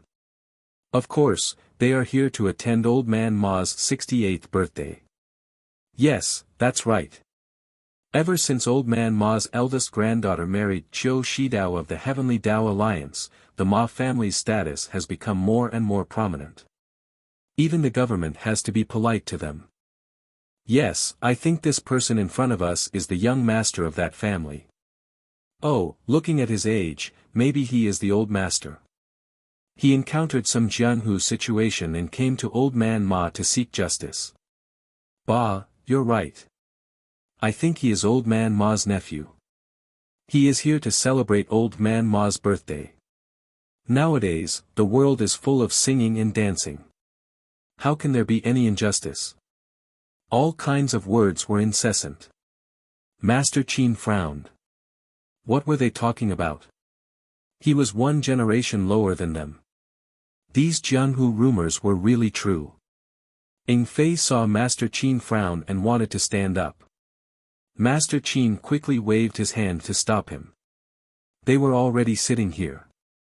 If he didn't let them speak, how could they ask for information? At this time, at the table next to them, three people looked at each other. One of them stood up and walked over. He bowed and said, "I am Kong Rang of Chimei Mountain. May I ask if you are also here to celebrate Old Man Ma's birthday?" Ing Fei was about to speak when Master Qin said, "Yes, I am. May I ask what you are here for?" Kong Rang turned around and looked at the other three people. He said awkwardly, "The three of us are also here to celebrate Old Man Ma's birthday. However, when we arrived here, we encountered a big problem. I wonder if you can help us." Chapter 257. Zhang Xiaohua was guarding the horses by himself, but he released his spiritual sense to observe the movements in the tea shed. He was now proficient in using his spiritual sense, so he was able to multitask. His eyes were watching, his spiritual sense was scanning, and his hands were constantly absorbing yuan qi without any delay. Suddenly, the horses that were eating grass neighed loudly, and all of them moved back a few steps. Zhang Xiaohua was shocked. He quickly went forward, grabbed the reins, and comforted the frightened horses. Then he looked carefully. The place where the horses were eating grass was next to the field, and a mouse suddenly came out from the mouse hole in the field, scaring the horses. Zhang Xiaohua's mind flashed. He seemed to have thought of something. At this time, Ying Fei ran out of the tea shed, and asked what happened. Zhang Xiaohua said expressionlessly. Ying Fei smiled and said, "Very good, Ren Xiaoyao, take good care of the horses, I will let you suffer less tonight." Then he turned around and went back into the tea shed. Zhang Xiaohua spat at Ying Fei's back, and stood there quietly. He withdrew his spiritual sense, and no longer absorbed yuan qi. He only focused on the thought that just flashed through his mind. Field, mouse, mouse hole, what did this make him think of? Looking at the small mouse hole, Zhang Xiaohua suddenly understood, isn't this the Earth Escape? This is the Earth Escape. Although he didn't know what the Earth Escape was, but from the name, it seemed to be digging a hole in the ground to escape. If he could really dig a hole in the ground and escape from there, even with Lord Qin's martial arts, he might not be able to find him. Ha ha ha, Zhang Xiaohua couldn't help but want to laugh, but his laughter stopped abruptly, because he thought that the hole was so easy to dig. If he had a hoe, he could do it, but how could he dig a hole in front of Lord Qin? And this mysterious jade stone recorded the Earth Escape technique. Was it to teach him how to dig a hole better with a hoe? So, Zhang Xiaohua couldn't wait to recall the incantation of the Earth Escape technique, and carefully studied it. In the tea shed, Ying Fei whispered to Lord Qin about the matter. Lord Qin nodded and said to Kong Rang, "What problem do you have that you need help with?" Kong Rang cupped his hands and said, "Your Excellency, may I sit down and talk?" Lord Qin frowned slightly and nodded. Kong Rang sat down awkwardly and said, "It's embarrassing to talk about this. Long story short, the three of us have a small grudge with the 5 heroes of the Shao clan of Nanmu Mountain. That's why we came to find Old Man Ma to mediate. However, we didn't expect that it would be his birthday. The gifts we prepared would naturally be sufficient on normal days, but as a congratulatory gift, it wouldn't be enough. Moreover, we also asked around and found out that ever since Old Man Ma became in-laws with the Alliance of Righteous Tao, the price of asking Old Man Ma to help out also increased again and again, so." Lord Qin smiled and said, "So you want to borrow some money from me?" Hearing this, Kong Rang was overjoyed and said, "It's not what you think. I brought enough banknotes, but I couldn't find a suitable congratulatory gift in a short time. We can't just give you banknotes directly. We don't care about our face, but Old Man Ma does. So, if you have extra gifts, can you give some to me? Of course, I'll give you enough banknotes, and I won't let you suffer a loss." Hearing this, Lord Qin was stunned at first, then he laughed loudly. Seeing Lord Qin laughing, Kong Rang's face was very embarrassed. His face turned red and he said angrily, "Brother, if you don't have extra gifts or don't want to help, you can just say it. Why do you have to laugh at me like this?" After laughing, Lord Qin said kindly, "Brother, it's not that we don't want to help you, but we really didn't prepare any gifts, so we can't say that we'll give you everything. Aren't you going to the Ma Mansion?" Kong Rang was very surprised and felt that he had misjudged. Lord Qin said with interest, "Yes, we're going to the Ma Mansion, but we're not going to give birthday greetings." Seeing this, Kong Rang kindly advised, "Brother, I see that you're also a martial artist. The Ma family is a martial arts family in Xinji town. If you want to visit at this time, you'd better prepare a suitable gift first. Otherwise, it'll be inappropriate if you're rejected at the door." Lord Qin cupped his hands and said, "Thank you for your reminder. We'll go to the town later. Maybe we can find something good. Seeing that Lord Qin obviously didn't listen to his words, Kong Rang sighed and turned back to his table. Then he paid the bill and hurried out. He must have gone to look for something again. Anyway, they were not short of money, so they might have something to their liking. Lord Qin and Ning Fei sat for a while, then got up and left the tea shed. Seeing Zhang Xiaohua staring at the field in a daze, Lord Qin scolded, "Ren Xiaoyao, are you thinking of love? Hurry up and bring the horse to Lord Qin." Zhang Xiaohua, who was studying the earth escape technique, was immediately awakened. She was not angry, but untied the reins and led the horse to Lord Qin. Seeing Zhang Xiaohua obedient, Lord Qin was a little surprised. He looked at Zhang Xiaohua from head to toe and didn't seem to recognize her. Why was she so different from the person who wanted to run away 2 days ago? After getting on the horse, Zhang Xiaohua was still a little dazed. She followed behind them with empty eyes. Lord Qin couldn't help but wonder, did she become mentally retarded after being searched by the soul-searching hand? There was no such note in the ancient books of the sect. Not to mention Lord Qin's confusion, Ning Fei led the way. The three of them walked slowly along the pipeline into Xinji town. Ning Fei seemed to know the location of the Ma mansion. He didn't ask anyone and just urged the horse forward. After passing a few streets, they heard the sound of gongs and drums in the distance. There was also the sound of opera singing. It should be the liveliness of the Ma mansion. While they were walking, they heard a few shouts behind them, "Get out of the way! Get out of the way!" The road Zhang Xiaohua and the other two were walking on was the main road to the Ma mansion. The Ma mansion had already made it very spacious. It was more than enough for 4 horses to walk side by side. Moreover, the 3 of them were not walking in the center, so there was no need for them to get out of the way. However, from afar, 8 tall red horses galloped from behind. They shouted as they galloped. Even the horsewhips in their hands were mercilessly hitting the people who were a little late to get out of the way. Zhang Xiaohua was daydreaming and thinking about the ancient words. She didn't hear the shouts behind her. Lord Qin and Ning Fei were originally arrogant people. How could they pay attention to them at this moment? Therefore, all the people and horses on the street were sensible enough to hide on both sides of the street. This made the 3 people and 3 horses who were not blocking the road suddenly appear. The one sitting on the red horse was a handsome young man in his 20s with red lips and white teeth. He looked very arrogant. He used the horsewhip smoothly and hit people from time to time. At this moment, he saw that the 3 horses in front of him didn't give way to him. Although they didn't block the road, he was still angry. When he caught up to Zhang Xiaohua's side, he looked at her from the corner of his eyes. She was wearing very ordinary clothes and looked very haggard. Moreover, she looked dull. He thought that she must be a lowly servant. How could such a person not give way to him? The handsome young man was furious. He raised the horsewhip in his hand high and slapped it towards Zhang Xiaohua's face. If it was a normal time, Zhang Xiaohua would naturally be able to dodge it. However, she was in the middle of comprehending something and didn't pay attention to what was happening around her. Just as the horsewhip was about to hit her face, a shadow appeared from the side.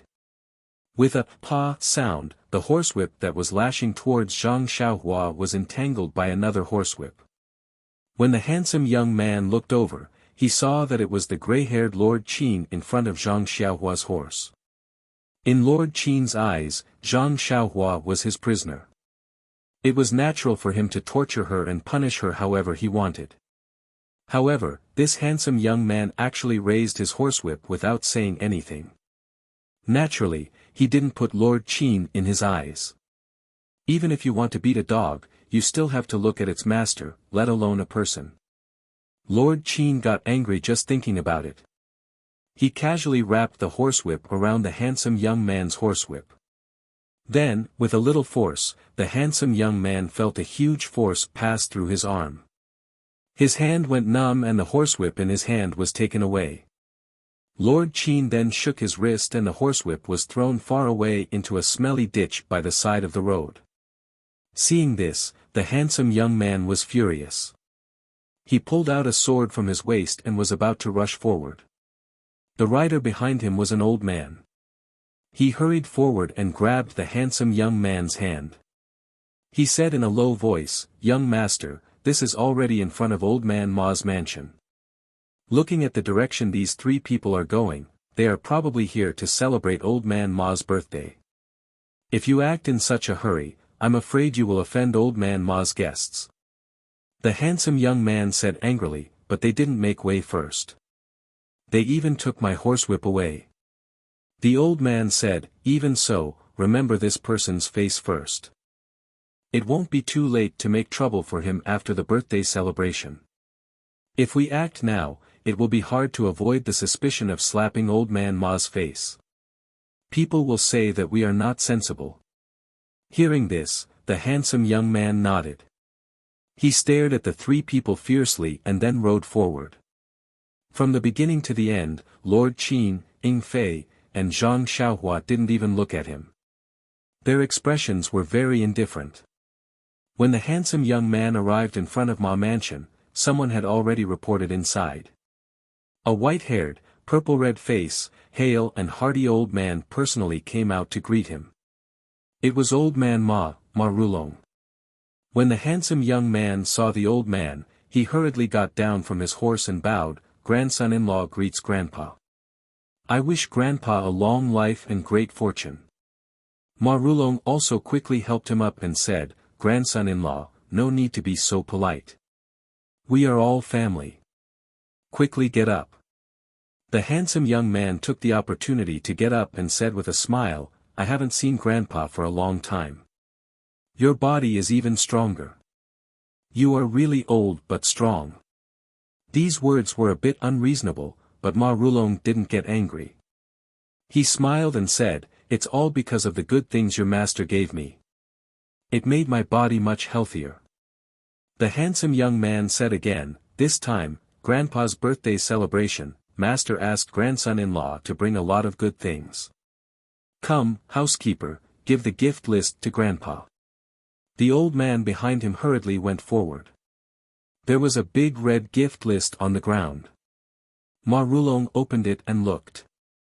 His expression changed slightly.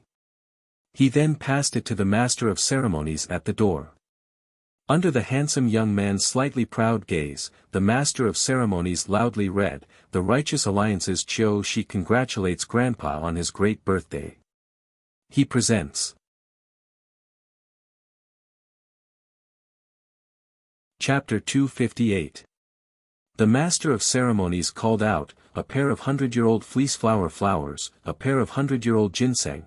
Although there weren't many things, no gold, silver, jewels, jade or antiques, but the celestial path had been destroyed for 10,000 years, the chi of heaven and earth was thin, even the quality of medicinal herbs had declined. Normally, it was rare to see things that were decades old, but this guy actually raised his hand and brought out 100-year-old medicinal herbs, and they were even mature. How could it not shock everyone? How could it make old Master Ma and the Master of Ceremonies lose their composure? These things couldn't be exchanged with banknotes, even if they were presented with banknotes of equal value. How could it be so captivating? No wonder Kong Rang was in a difficult position. There were some things that couldn't be bought even with banknotes. Old Master Ma beside Ma Rulong, although he was full of vigor, at this moment, his expression was not normal. Everyone thought that the old man was overjoyed, but he himself had unspeakable bitterness. His own status in Jianghu, his heart was like a mirror. How could he be worthy of the Righteous Alliance's generosity? The reason why they offered such generous gifts, of course, they hoped that he would return the favor, but how should he decide? How could he choose with just a generous gift? Qiu Shidao took out a folding fan out of nowhere, gently waving it, proudly listening to the master of ceremonies' slightly trembling shout, quite like an elegant young master in the chaotic world. Actually, Qiu Shidao was indeed worthy of being the fourth son, not to mention that he was handsome and elegant. Just the fact that he could marry old Master Ma's direct granddaughter, and be able to become the disciple of the Righteous Alliance's 9th deputy chief, Chang Xian, no one dared to say anything. Unfortunately, while Qiu Shidao enjoyed bathing in the admiring, jealous, and surprised gazes of the crowd, he keenly sensed that something was different in a certain direction. In the distance, Mr. Qin's disdainful gaze, Ying Fei's ridiculing gaze, and Zhang Xiaohua's soulless expression, who was sitting on an inferior horse with a blank expression, seemed to have nothing to do with Qiu Shidao. All of these were like sharp thorns that pierced into his proud heart. However, Qiu Shidao still remembered his status, and the master of ceremonies was also very far away. He couldn't vent his anger on him for no reason, so with a schwa sound, he closed his folding fan and prepared to walk inside. Speaking of which, this action was quite disrespectful. Your big grandfather was still standing, giving you face and listening to your gift list, yet you wanted to move first. What kind of person was Ma Rulong? He immediately said, "My dear grandson-in-law, are you tired? Why don't you go in and rest for a while? When the banquet starts, I'll call you out to meet the guests." Qiu Shidao smiled and said, "Thank you for your concern, grandfather. I am indeed a bit tired." Ma Rulong said, "Let's go. I've already asked the servants to clean up Yajing's room. You'll be satisfied." After saying that, he gave way to Qiu Shidao. How could Qiu Shidao be willing to go first? Seeing this, Ma Rulong felt relieved and walked into the courtyard first. Qiu Shidao followed closely behind. However, as soon as they passed through the corridor, Qiu Shidao seemed to have thought of something. Looking at the chrysanthemums planted in the courtyard, he exclaimed, "Grandpa, look, your chrysanthemums are really good." Ma Rulong was stunned. He stopped walking and muttered in his heart. These chrysanthemums were just casually planted by the servants. What was there to praise? Could it be that there was a hidden meaning in his words? Therefore, she also walked to the chrysanthemum flower bed and accompanied Qiu Shidao to admire the chrysanthemums. As they admired the chrysanthemums, they also tried to sound him out, not knowing what Qiu Shidao meant. Qiu Shidao's ears were listening outside. His eyes also occasionally glanced outside the door. He only casually responded to Ma Rulong's probing, causing Ma Rulong to be confused. There were many people who came to the Ma Manor to celebrate the birthday. It was not an exaggeration to say that there was an endless stream of horses and carriages. Moreover, everyone brought many gifts. The master of ceremonies had to sing a little more and it took a lot of time. When Ying Fei brought Lord Qin to the manor, Qiu Shidao was already waiting impatiently inside. According to Ying Fei's thoughts, with his lord and his family's status, there was no need for them to line up here. If they directly rushed into the Ma Manor, then wouldn't Ma Rulong bow and welcome them? However, Lord Qin knew that the current situation was not the same as before. The gifts from the Righteous Alliance said a lot. He was still willing to hide at the side and watch and listen. Sometimes, it was very interesting to go incognito. However, he did not think about it. With a head full of white hair, he would be eye-catching wherever he went. How could he hide from the Ma family's eyes? Moreover, the master of ceremonies looked at the luxuriously dressed but ordinary-looking person in front of him and was very surprised. He asked again, "Hero, are you sure you are here to celebrate the birthday?" "Yes, I am sure, and I am sure." "You did not send an invitation, nor did you prepare a gift." You, see, Lord Qin's dream of going incognito was immediately shattered. "Let's not talk about your white hair or your ostentatious behavior. At the very least, you should prepare a meager gift. Let's just say that you don't have any banknotes. You're relying on your admiration of old Master Ma's reputation to come and pay your respects. At the very least, you should have a name card. Coming to pay your respects empty-handed, let's not talk about your status. Anyone would label you as an idiot or freeloader." In fact, it wasn't that Ying Fei or Lord Qin didn't have experience in Jianghu and didn't know the ways of the world. It was just that with their reputation, wherever they went, they would be respected and flattered. This Ma mansion couldn't even flatter them. How could they give up their pride and give a congratulatory gift to the servant in their eyes? If Zhang Xiaohua did not concentrate on comprehending the earth evasion technique, she would naturally remind him. Coming empty-handed was also a laughingstock in the countryside. As for the name card, Ying Fei, as the messenger of the heavenly sect, this identity was a supreme name card. Why would he prepare one? However, the master of the ceremony had seen a lot of the world. Moreover, the Ma family had told him in advance that there were many heroes in the wilderness. There were some who were unconventional and some who were independent. He did not know what kind of background everyone had. The purpose of the birthday celebration was to have a lively atmosphere. Anyway, the Ma family did not lack food and wine, so there was no harm in eating and drinking for free. Therefore, the master of the ceremony smiled and asked, "Old Master Ma is the most forthright. He is very willing to make friends with a nameless hero like you. However, please tell me your name so that I can record your name in this grand occasion. It is possible that your name will go down in history in the future." Pfft! Ying Fei almost spat out.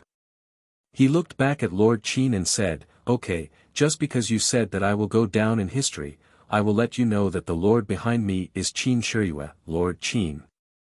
My name is Ying Fei." The master of the ceremony said, "I know. If the one riding behind is a servant of your family, then you don't have to tell me your name." In fact, the master of the ceremony was also puzzled. If it was a servant, then it would be natural for him to come before Ying Fei. However, if it was not a servant, then this young man's clothes were not as good as the other two and the horse he was riding was also inferior. Therefore, he asked. Ying Fei thought for a while and said, "This young man is not a servant. He just came with us to see the world. His name is Ren Xiaoyao." The master of the ceremony smiled and said, "I know, Lord Ying." Then, he shouted, "Qin Shiyue, Ying Fei, Ren Xiaoyao, these three heroes are here to congratulate Old Master Ma on his birthday." As soon as the master of the ceremony finished, a shadow shot out of the courtyard. Before the person arrived, his voice was heard, "So you are here to take advantage of me. You still have the face to tell me your name. Qin Shiyue, Ying Fei, and what Ren Xiaoyao? How come I have never heard of these names in Jianghu? You still call yourself a hero. You don't deserve any honor." When everyone looked over, they saw that it was young Master Qiu Shidao who had already entered the courtyard. Qiu Shidao's arrival was sudden and his voice was loud. Everyone turned to look at him. Even Zhang Xiaohua stopped and looked at him in confusion. Qiu Shidao walked forward and said to Lord Qin with a sneer, "This brother with extraordinary skills, is your name Qin Shiyue? Your name is not bad, but it is not famous. Where is Brother Qin going to make a living? If you are not happy, you can come to the Righteous Alliance. I am not talented, but I can find a good job for Brother Qin. At least, the next time Brother Qin goes to a senior's place to congratulate them, you can't go there for nothing. You will lose face, right?" Qin Shiyue was being pointed at and lectured. His face was even warmer. He only smiled and did not speak. It was rare for him to have self-restraint. Zhang Xiaohua beside him did not think so. From what she knew these 2 days, Qin Shiyue usually had an amiable appearance. If he frowned or was angry, it meant that it was normal. However, the more he smiled and the warmer he was, it meant that it was not good. At least when he sealed Zhang Xiaohua's acupoints and tortured her, his face was like a spring breeze. Zhang Xiaohua knew that things were not good. Looking at Qiu Shidao's good appearance, she felt that it was a pity. She said anxiously, "You young master, you are really unreasonable. How is my master unbearable as you say? It's just that he admires old Master Ma very much. He was in a hurry and forgot about it. In a while, when he pays a visit to old Master Ma, I will come out and help my master complete the etiquette." Qin Shiyue glanced at Zhang Xiaohua. He had a good impression of her. That was because no one was willing to be pointed at and lectured, even if he already had the intention to kill. Ying Fei also laughed and said, "Who are you? Is there any place for you to speak in the Ma mansion?" Qiu Shidao was greatly amused. He said, "I knew you are ignorant and inexperienced. Let me tell you, Xiao Yi is the husband of Ma Lei Yizi's eldest granddaughter. Tell me, do you think I have the right to speak in this Ma mansion?" Ying Fei said again, "Although old Master Ma is old, there are many uncles in the Ma mansion. There is no place for you to speak." Qiu Shidao smiled and said, "The people of Jianghu are in charge of Jianghu matters. My teacher is one of the 9 alliance leaders of the Righteous Alliance, Nan Fengyun. You tell me, do I have the right to speak in the Ma mansion?" In Qiu Shidao's expectations, once Nan Fengyun's name was brought out, wouldn't these 3 idiots of Jianghu be scared witless? Even if they did not know Nan Fengyun's name, as long as they were people of Jianghu, how could they not know about the Righteous Alliance? And of these 3 people, 2 of them were wearing bright clothes and had good horses. They should know about the Righteous Alliance and would not give him face.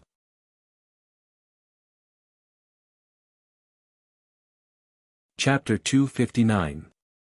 Sure enough, Ying Fei was as unbearable as he imagined. He was immediately shocked and shouted, "Nan Fengyun! You are Nan Fengyun's disciple. Sorry for the disrespect." When Qiu Shidao heard this, a smile appeared on his face. He opened the fan in his hand and waved it. He thought to himself, "Now you know how powerful I am. Quickly apologize to me. Seeing that you are here to celebrate Old Man Ma's birthday, I will give you some face. And, if you give Old Man Ma a gift later and I don't get a share, I will teach you a lesson." However, Ying Fei's tone changed and he shouted, "But, young master, I remember that the leader of the Righteous Alliance is called Zhang San. How come there are suddenly 9 leaders? And this Nan Fengyun seems to be the weakest of the 8 vice leaders." Qiu Shidao's face turned red. What Ying Fei said was right. What he said just now was also right. Normally, no one would refute him. Giving him face and not spending a single copper coin, who wouldn't be happy? However, Ying Fei's explanation immediately caused Qiu Shidao's face to fall to the ground. However, he could not refute it. The alliance head of the Righteous Alliance was that Zhang San, whose name could not be any more vulgar. And, it was even more vulgar than Zhang Xiaohua's name. The other few were all Vice Alliance heads. Furthermore, Nan Fengyun was indeed the weakest of the 8 Vice Alliance heads. However, even though the weakest was in the Righteous Alliance, in Jianghu, he was still an incredible figure. Qiu Shidao became angry from embarrassment and said, "This Jianghu is the Jianghu of the people of Jianghu. The Ma family is in Jianghu and naturally has to have Jianghu people speak. My Righteous Alliance is famous in Jianghu, don't I have the right to speak in the Ma family?" This Qiu Shidao was also angry and somewhat hysterical. He had fallen into Ying Fei's trap. In fact, as the grandson of the Ma family, he naturally had the right to speak. However, he had always been proud of the Righteous Dao Alliance and did not put the identity of the Ma family's grandson in his eyes. Therefore, he did not use his identity as the grandson of the Ma family and put the cart before the horse to talk about the qualifications of the sect. Ying Fei saw that Qiu Shidao fell into his trap and laughed. This Jianghu is the Jianghu of the people of Jianghu and not the Righteous Alliance. The Ma family is naturally not the Ma family of the Righteous Alliance. What right do you have to speak? Qiu Shidao became even angrier and said, "If the Righteous Alliance is not qualified, who are you? Do you have the right to say that here? This young master has also given you a finished ginseng. What kind of congratulatory gift do you have?" The 2 of them were bickering at the entrance of the Ma mansion. It was only after a while that Old Man Ma finally arrived late from the mansion. Actually, Old Man Ma didn't come late on purpose. He accompanied Qiu Shidao to admire the chrysanthemums in the courtyard and tried to guess Qiu Shidao's intentions. Unexpectedly, while they were talking, Qiu Shidao rushed out of the courtyard like a bolt of lightning, leaving this old man in front of the chrysanthemum terrace wondering, what did I say to make my precious grandson-in-law so panic? Or did Sunner have something urgent to attend to? Sometimes, one couldn't be careless. When Ma Rulong arrived at the front of the mansion, he heard someone quarreling with his beloved grandson-in-law. He couldn't help but feel angry. Everyone in the mansion knew Qiu Shidao's position in his heart. Who would dare to behave atrociously in front of him? Could it be that they were guests who had come to celebrate the birthday? He had already made up his mind. If it was a guest with a slightly lower status, he would definitely teach him a lesson. However, when he walked out of the mansion, everything in front of him immediately stunned him. His gaze wasn't looking at his grandson-in-law that he usually admired, but at Qin Shiyue's white hair. It was as if that white hair was a rare treasure that he couldn't bear to look away. Ma Rulong had never seen Qin Shiyue before, but Ing Fei had been here a few times. Among all the people in the Dragon God sect, other than Ing Fei, he was most familiar with Qin Shiyue. Her white hair was often mentioned by Ing Fei. What was this person doing here? Wasn't there still some time before the appointment? Ma Rulong hurriedly went up and scolded loudly, "Shidao, don't be rude." When Qiu Shidao heard Ma Rulong scolding, his face was very surprised and his heart was a little unhappy. However, he was a genius after all. How could he not know the severity of the situation? He quickly moved to the side and waited for Ma Rulong's explanation. He wanted to see what kind of deities Qin Shiyue and Ing Fei were. As expected, Ma Rulong politely said, "This is Qin Shiyue, Lord Qin. He is very famous in the Jianghu. Don't offend him." Then he bowed deeply to Qin Shiyue and said, "This old man didn't know that Lord Qin came from afar. I didn't come to the mansion to greet you. Please forgive me." Qiu Shidao wasn't a fool. Seeing this, he naturally knew that Qin Shiyue had some background. However, Ma Rulong's introduction was very vague. He only said that he was Lord Qin and didn't say where he came from. Could it be that this person who called him Lord was someone from the government? Looking at Qin Shiyue and the others' attire, he was even more certain of his thoughts. Moreover, Ma Rulong was getting old in recent years and had plans to retire from the Jianghu. It wasn't like he was hooking up with the government. If someone from the government came to congratulate Ma Rulong on his birthday, it would be reasonable. And, that's right. Coming empty-handed and leaving with sleeves full had always been the way of the government since ancient times. Thinking of this, Qiu Shidao couldn't help but look down on them. He was one of the direct disciples of the Righteous Alliance. Even if it was someone from the government, how could ordinary people compare to him? Moreover, with Ma Rulong's status, how could he make friends with someone from the government? Thus, Qiu Shidao couldn't help but take a step forward. He cupped his hands and said, "I don't know which Lord Brother Qin is working for. If you know each other, please explain. Since we know each other, the matter of stealing the whip just now can be discussed." When Ma Rulong heard this, he knew that Qiu Shidao had misunderstood. Qin Shiyue's background couldn't be revealed in front of everyone. Qiu Shidao, this child, was usually very clever. Why did he have to make things difficult for himself today? However, Qiu Shidao was not only his grandson-in-law, but also represented the Righteous Alliance. If they were in the mansion, he could naturally reprimand him. However, in public, he had to leave some face. He quickly pulled Qiu Shidao's sleeve and said, "Shidao, why don't you listen to your grandfather? Don't be rude. Quickly apologize to Lord Qin."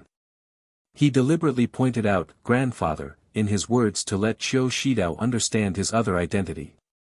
However, perhaps Qiu Shidao was blinded by lard, or perhaps his thoughts had turned into a dead end. He only had one thought in his mind. It's just someone from the government. What can they do to me? He smiled and said to Ma Rulong, "Grandson-in-law, when I was in the Righteous Tao Alliance, I often encountered such people who only know how to take advantage of others. If I give them the convenience this time, they will come again and again in the future. It's better to teach them a lesson the first time and extinguish their future thoughts. Moreover, grandfather, don't worry. The Righteous Alliance also has some acquaintances in the government. Their status is very high. There's no need to be afraid of such people. Moreover, he just dodged grandson-in-law's whip. We have to talk to their superiors and let them know that the Horse Lord has 3 eyes. Ma Rulong was helpless. Aren't you helping out with good intentions? Even if someone from the government came, the county magistrate was not as good as the person in charge. Your connections are far away in the court. Why would you care about this small Shinji town?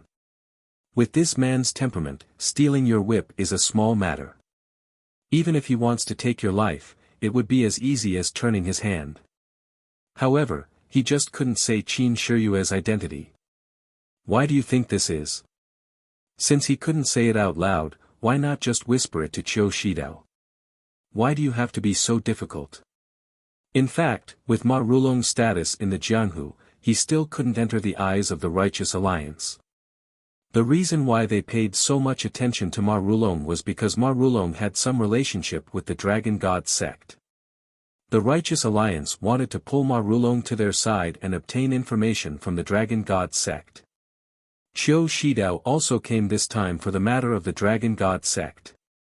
However, he didn't expect Qin Shiyue to come to the Ma mansion in advance. This caused the two factions to clash. Although Ma Rulong was biased towards the Righteous Alliance, he still didn't want to cause trouble with the Dragon God sect. At least, he didn't want to do so before he was prepared. If he told Qiu Shidao in front of Qin Shiyue, no matter if he said it out loud or in a whisper, it would clearly tell Qin Shiyue that he, Ma Rulong, was in cahoots with the Righteous Alliance. And if he didn't say it out loud, his relationship with the Righteous Alliance could be explained as his granddaughter and the Righteous Alliance's direct disciple being connected by heart. This was the will of the heavens.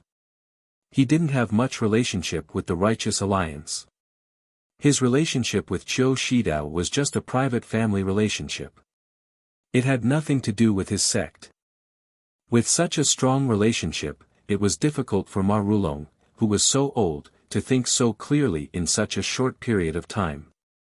The more clear it was, the more difficult it was for him. He really didn't expect his two backers to be at loggerheads at this time. If there was a front and back, how good would that be?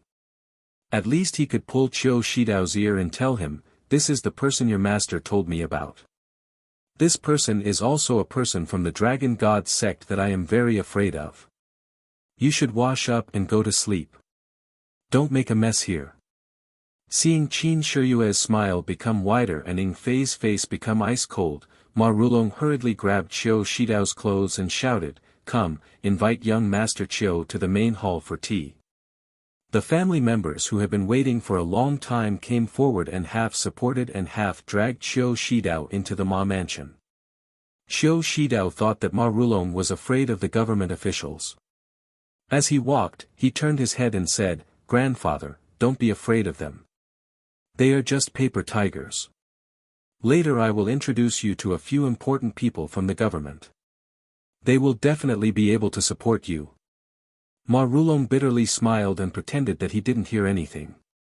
He went forward and bowed deeply, "Please forgive me, Lord Qin and Lord Ing. This child has been spoiled and doesn't know the immensity of heaven and earth. This old man apologizes to the two of you on his behalf." Ing Fei turned his head and looked at Qin Shiyue. He saw that Qin Shiyue's expression was normal. She only smiled and said, "Old man Ma, you are very lucky to have found a grandson-in-law from the Righteous Alliance. In the future, you will be able to provide for your old age." These words had a double meaning, which made Ma Rulong's heart jump.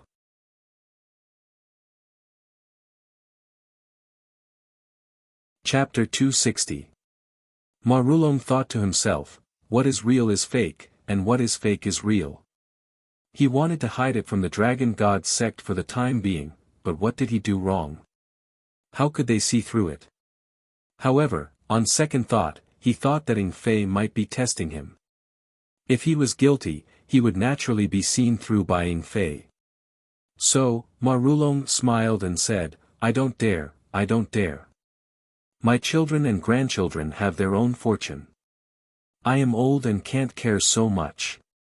I just hope that I can safely go through the last part of my life. How can I have too much extravagant hope? Ying Fei said again, we came in a hurry and didn't know that today is your birthday. Sorry for our rudeness. Otherwise, there wouldn't be such a commotion. Ma Rulong quickly waved his hand and said, Lord Ying, you are too polite.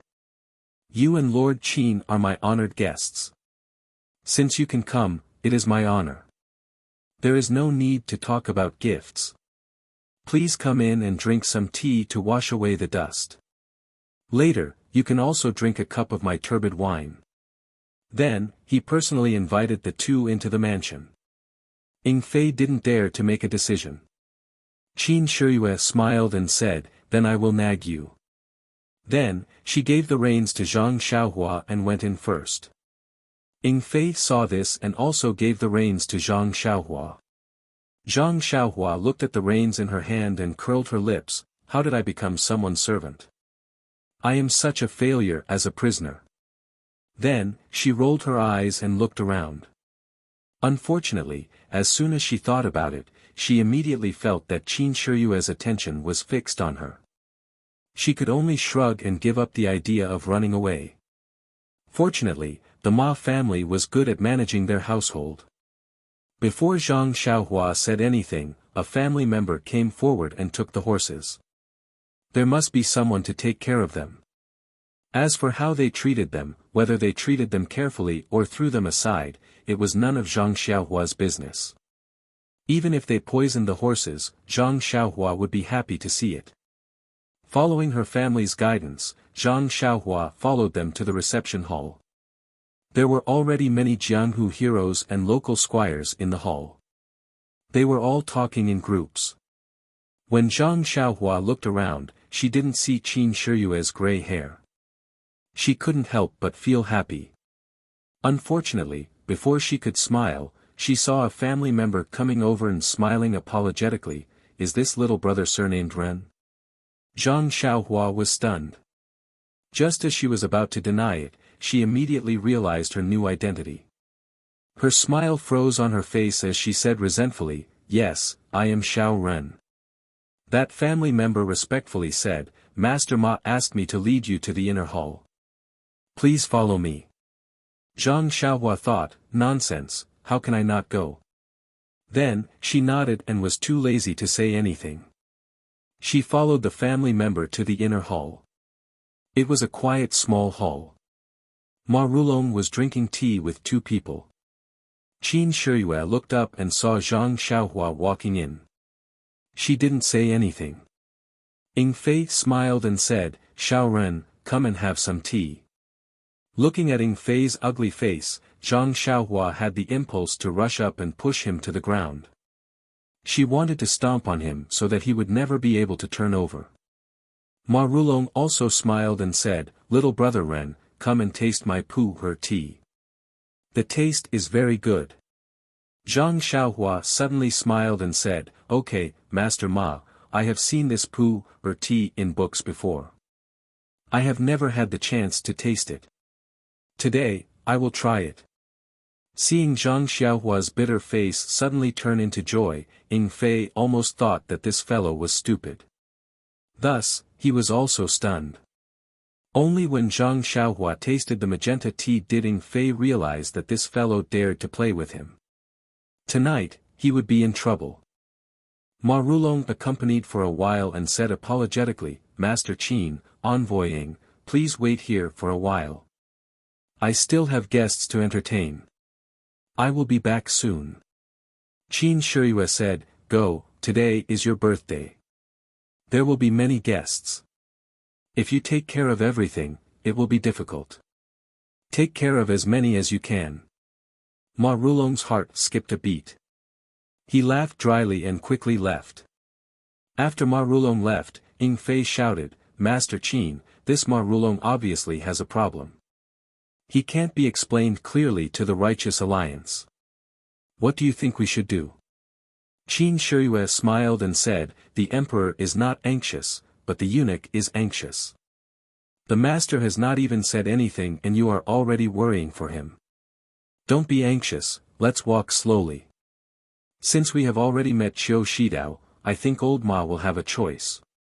When Ing Fei heard this, he opened his mouth and wanted to say something but did not dare to. He could only sit on the chair patiently and look at the door anxiously from time to time.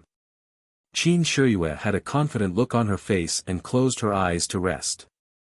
Zhang Xiaohua took out a vitality stone from her chest and drank the tea while absorbing the vitality. She was waiting for a good show to start. What else could it be? After the time it takes to burn a stick of incense, Ma Rulong wiped his sweat and walked into the inner hall. He smiled apologetically and said, Master Qin, envoy Ing, I am really negligent. There are so many guests today. This old man did not prepare enough banquet. Please wait a moment and let them set up the banquet here. Ing Fei was about to speak when Qin Shiyue spoke first. She said, Ma Rulong, this lord did not come today just to celebrate your birthday. You must have already received the message I sent you earlier. Let's do the proper business before the banquet starts. Only after the business is done will this lord be in a good mood to drink. Ma Rulong smiled and said, Master Qin is in such a hurry. Let's wait until we eat and rest. Qin Shiyue also smiled and said, doing things for the sect leader is more important than anything else.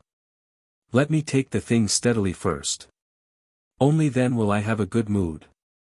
Ma Rulong thought for a moment and said, that's true. Then please wait for a moment. This old man will be back soon. Not long after, Ma Rulong came in with a tray covered with a silk scarf.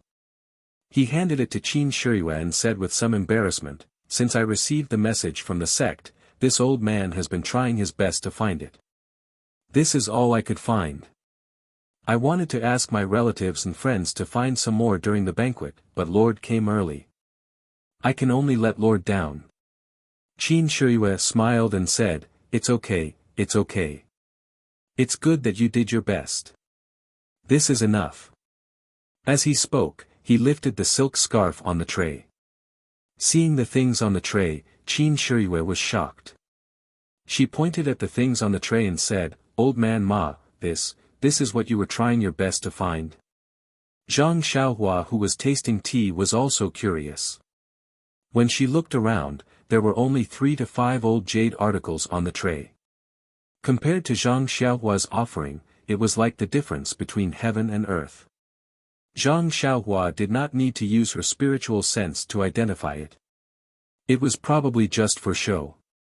Zhang Xiaohua looked at Ma Rulong in confusion. She did not know what he was selling. Facing Qin Shiyue's accusation, Ma Rulong said with a stern expression, Master Qin, this is the ancient item that this old man found according to the message. Didn't I tell you just now that I only found this little? If you were a bit later, perhaps this old man could ask my relatives and friends to find some more. However, since you are here now, this is all I can do. Ing Fei said angrily, Old man Ma, you dare to brush us off. Ma Rulong cupped his hands and said, Envoying is too serious. How could this old man dare?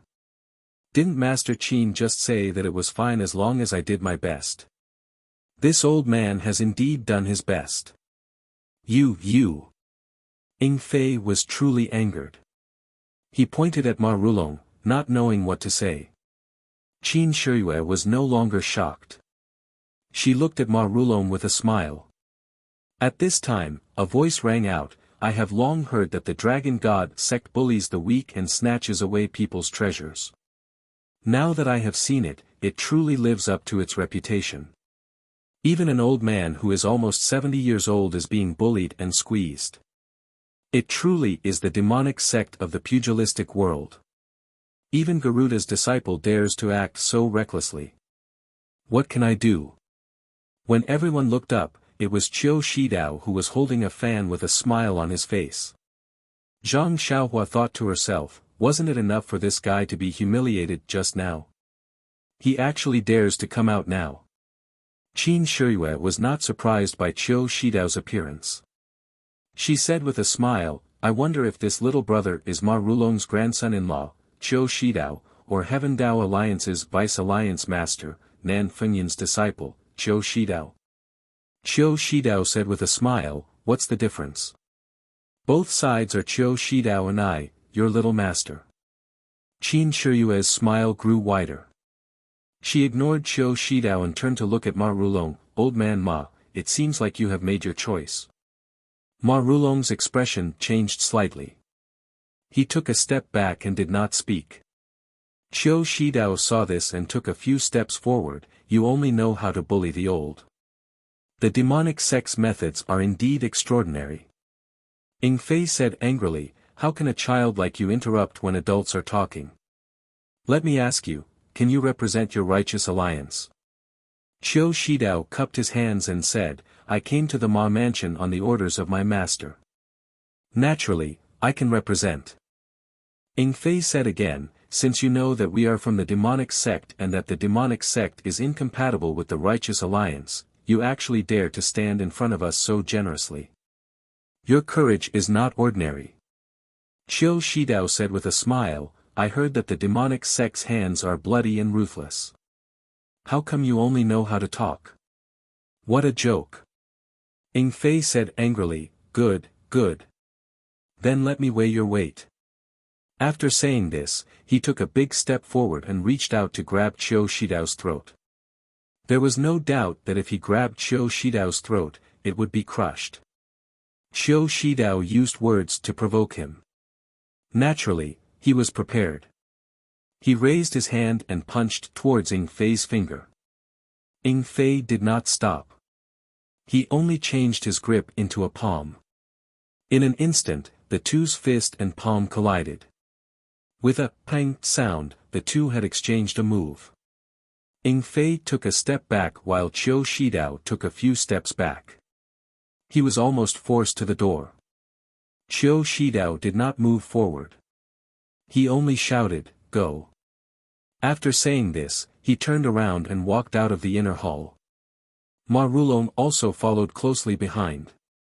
Ing Fei shouted, where are you going? He was about to chase out of the inner hall when a sudden change occurred.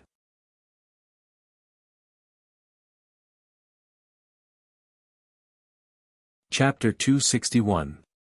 Kacha, kacha, kacha, kacha. Almost at the same time, the windows on three sides of the inner hall were kicked open from the outside. Three short and fat figures fell to the ground like meteors and landed around the hall. Zhang Xiaohua originally thought that there would be some kind of mechanism in the inner hall or something like a big net that could catch them all in one fell swoop. At this time, seeing that there were actually three people, he was relieved. At least, he would not be accidentally injured. However, when he saw the faces of these three people, he could not help but feel a little surprised and also laughed. These three people actually looked exactly the same. They were the legendary triplets. Moreover, these three people all had small noses, small eyes, and chubby faces. They looked very comical. Unfortunately, this was Zhang Xiaohua's first impression. Ing Fei cried out in surprise, the three auspicious treasures. Qin Shiyue said with a smile, Old Ma, it seems that you are determined to break off relations with the divine sect. The Righteous Alliance has really put in a lot of effort. They even sent out the three auspicious treasures. Qiu Shidao said outside, a fine bird chooses a tree to nest in. This is common sense. Lord Qin, don't think about the future of others. Worry about your own situation first. Qin Shiyue laughed and said, I am unbearable. I am not ranked in the top few in the divine sect. But in Jianghu, even if it is the three auspicious treasures of the Righteous Alliance, what can they do to me?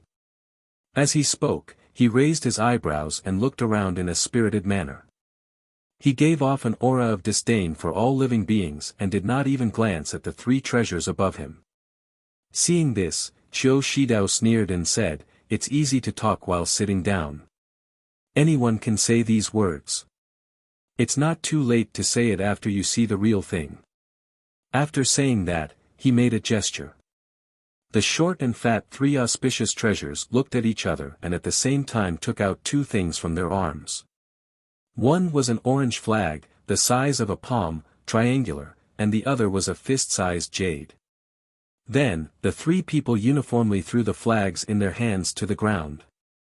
With a chi sound, the flagpoles of the three flags were neatly inserted into the flat marble floor like tofu. Then, the three people uniformly raised the jade with their left hand and made a very strange gesture with their right hand. And this strange gesture was seen by Zhang Xiaohua. It was like being struck by lightning. She was stunned on the spot. Wasn't this the incantation of the earth-evading technique? The earth-evading technique that Zhang Xiaohua obtained had long been incomplete. There was only a complete incantation left. Whether there was an explanation or annotation behind it, he did not know. These days, he had racked his brains to comprehend the earth-evading technique, but he still could not understand the main points. The most important point was this incantation. He had never seen this incantation before. Naturally, he did not know how to use it. He did not believe that such a simple gesture with his fingers could exert an incredible power. Moreover, in front of Qin Shiyue and Ning Fei, he did not dare to try, so he had not made any progress. At this time, the gesture of the auspicious three treasures forming the incantation was like lightning striking into his mind. It opened a door that he could not find a way to open.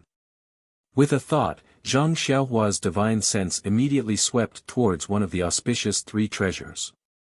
Under his divine sense, he could clearly observe the changes in the gesture. He could even clearly see that under the effect of the gesture, the jade stone actually emitted a faint yuan qi. It was guided by the gesture to the small flag on the ground. The small flag absorbed the yuan qi and emitted a faint brilliance. The brilliance became brighter and brighter. Then, it formed an invisible light curtain that covered the surroundings. In the blink of an eye, the light curtain of the three small flags combined together, forming a hemispherical sealed space. Just before the entire light curtain closed, Zhang Xiaohua heard Qin Shiyue exclaim, "Three-talent flag gate formation.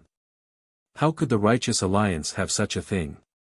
And with the closing of the light curtain, Zhang Xiaohua's divine sense was also immediately isolated. It could not be delayed in the slightest, and was confined in this hemispherical space of the closed light curtain. Zhang Xiaohua was greatly shocked. Ever since he cultivated this divine sense, it was invincible. It had always been the secret weapon that he was proud of. What kind of formation was this? It could actually isolate divine sense. It seemed that there would not be a good situation today. Moreover, Zhang Xiaohua had another question in his heart. Just now, when his divine sense swept out, he discovered that the fist-sized jade stone in the auspicious three treasures hand actually contained a weak heaven and earth yuan qi. Could it be that this fist-sized jade stone was also a yuan qi? And, it should be. According to the records in the Worry-Free Heart Sutra, the yuan qi was originally like this. Immediately, Zhang Xiaohua pinched the small stone in his hand and wondered, if they took the real yuan qi, then what is this small stone in my hand? A miniature yuan qi? Perhaps so. However, the yuan qi contained in my own yuan qi seems to be much more than that big yuan qi. Could it be that this yuan qi is also said to be strong on the outside but weak on the inside? What made Zhang Xiaohua flabbergasted was not only this. When Zhang Xiaohua withdrew his divine sense and looked carefully again, there was another scene before his eyes. What Zhang Xiaohua saw was actually not the scene in his divine sense just now. In front of his eyes was no longer the Ma Mansion's inner hall where he was just a moment ago, but a snowy plain. A gust of piercing cold air attacked, Zhang Xiaohua could not help but shiver. This was a phenomenon that he had never encountered since he came out of the Guizhuang house. Zhang Xiaohua thought for a moment and stepped forward. Along the way, he left a string of footprints. But after walking for a long time, the entire frozen plain did not have any movement. Even a tree, a bird, or a mouse could not be seen. He could only see the endless snow and a long string of footprints behind him. Zhang Xiaohua seemed to understand that this was an illusion, an absolute illusion. He was clearly in a small inner hall, how could he walk so far? Immediately, Zhang Xiaohua used his divine sense to explore. Sure enough, he was still standing at the original position and did not move much. Zhang Xiaohua thought for a moment and continued to move forward, but did not withdraw his divine sense. This time was different. After a few steps, he walked to the edge of the light curtain. Although the light curtain was faint, his divine sense could not penetrate it, and his eyes could not see this light curtain. Therefore, Zhang Xiaohua could not see the situation outside. However, since there was no killing intent in this light curtain, Zhang Xiaohua did not have a good way to break this light curtain. And he did not even use his divine sense to look at Qin Shiyue and Ning Fei. He also did not intend to help them. Even if they were captured by the Righteous Alliance, he was only their prisoner. The enemy of his enemy was his ally. Presumably, Ma Rulong and Qiu Shidao would not do anything to him. Thinking about it, it was better to stay still. Who didn't know how to sit on the mountain and watch the tigers fight? Zhang Xiaohua sat cross-legged and closed his eyes to cultivate. However, he did not know that his few unintentional steps made the auspicious three treasures, who were in charge of the formation, break out in a cold sweat. Since they got this three-talent flag formation, all the people who were trapped were like Zhang Xiaohua. At the beginning, they would just walk around in a small area and would not walk in a straight line. However, Zhang Xiaohua walked to the edge of the light curtain in a few steps. This was something that they had never encountered before. How could they not be shocked? Fortunately, when this young man reached the light curtain, he did not do anything. Instead, he sat cross-legged and closed his eyes to rest. It was really puzzling. However, whether it was puzzling or not, the auspicious three treasures did not have the time to waste on a servant. They did their best to maintain the formation and deal with Qin Shiyue's counterattack. Speaking of which, the illusion of this three-talent flag formation was also very strange. The appearance was born from the heart. The reason why Zhang Xiaohua could see the snow-covered plains seemed to be related to some little secret in the bottom of his heart. As for Ning Fei, just like Zhang Xiaohua, when he heard Qin Shiyue shout, three-talent flag formation. When he heard Qin Shiyue's shout, he was also very surprised. He couldn't figure out the meaning behind Qin Shiyue's shout. He felt that even if the three of them joined hands, they might not be able to defeat him and Qin Shiyue. However, he didn't have a divine sense and couldn't see the light curtain close. When Qin Shiyue's shout fell, his eyes turned black. Unexpectedly, the scene of a moonlit night appeared in front of him. An assassin with a black cloth covering his face and wearing night clothes was holding an inch-long dagger. Wasn't this the scene of him being chased in the past? Although many years had passed, this scene still left an indelible impression in his heart. He didn't have time to think and immediately got up to run. If one watched from outside the light curtain, they would see Ning Fei running non-stop in the same place. From time to time, he would look back in horror. In the end, he stood there and punched and kicked in all directions. It was very funny. However, not to mention that the people inside the formation couldn't see, even the people outside the formation didn't pay any attention to Ning Fei. The auspicious three treasures, Ma Rulong and Qiu Shidao were all looking at Qin Shiyue in the formation. What Qin Shiyue saw was different from the two of them. At this moment, he felt that he was in a vast mountain forest. A few tiger roars came from not far away, causing him to frown. This scene was too familiar. It was the place where he encountered danger when he was young. He knew that not long after, a huge tiger would descend from the sky and take him away. Then, his adoptive father would kill the tiger and save him. However, presumably, his adoptive father wouldn't appear in this mountain forest and he would be taken away by the tiger. Sure enough, after a tiger roar and a gust of wind, a white tiger with slanted eyes appeared.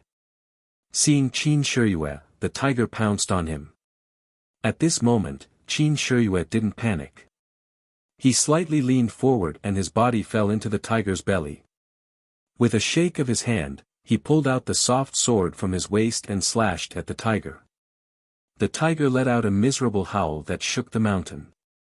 Its stomach was filled with internal organs and blood. Qin Shiyue held the soft sword in his hand and vigilantly observed his surroundings.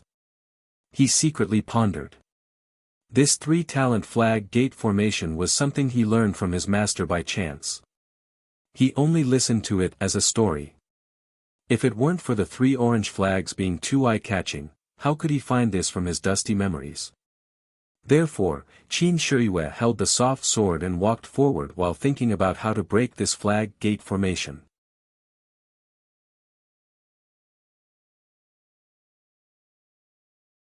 Chapter 262.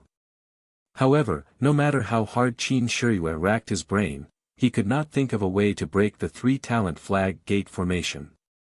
He was just listening to a story and was curious. Why would he care about breaking it? Moreover, it seemed that in his mind, he did not have any impression of breaking it. Perhaps his master might not be able to break it. Slowly walking to a high place in the forest, Qin Shiyue looked into the distance. Looking at the continuous mountains, he could not help but praise, this formation is just like the legend.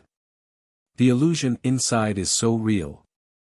But if it is fake, what is at the end of the mountain? It seems that I have never been to the other side of the mountain before. Why don't I go and take a look? Maybe there will be some clues. Thinking about it, Qin Shiyue put away his soft sword and stretched his body. Using his peerless Qin Gong, he ran straight to the end of the mountain.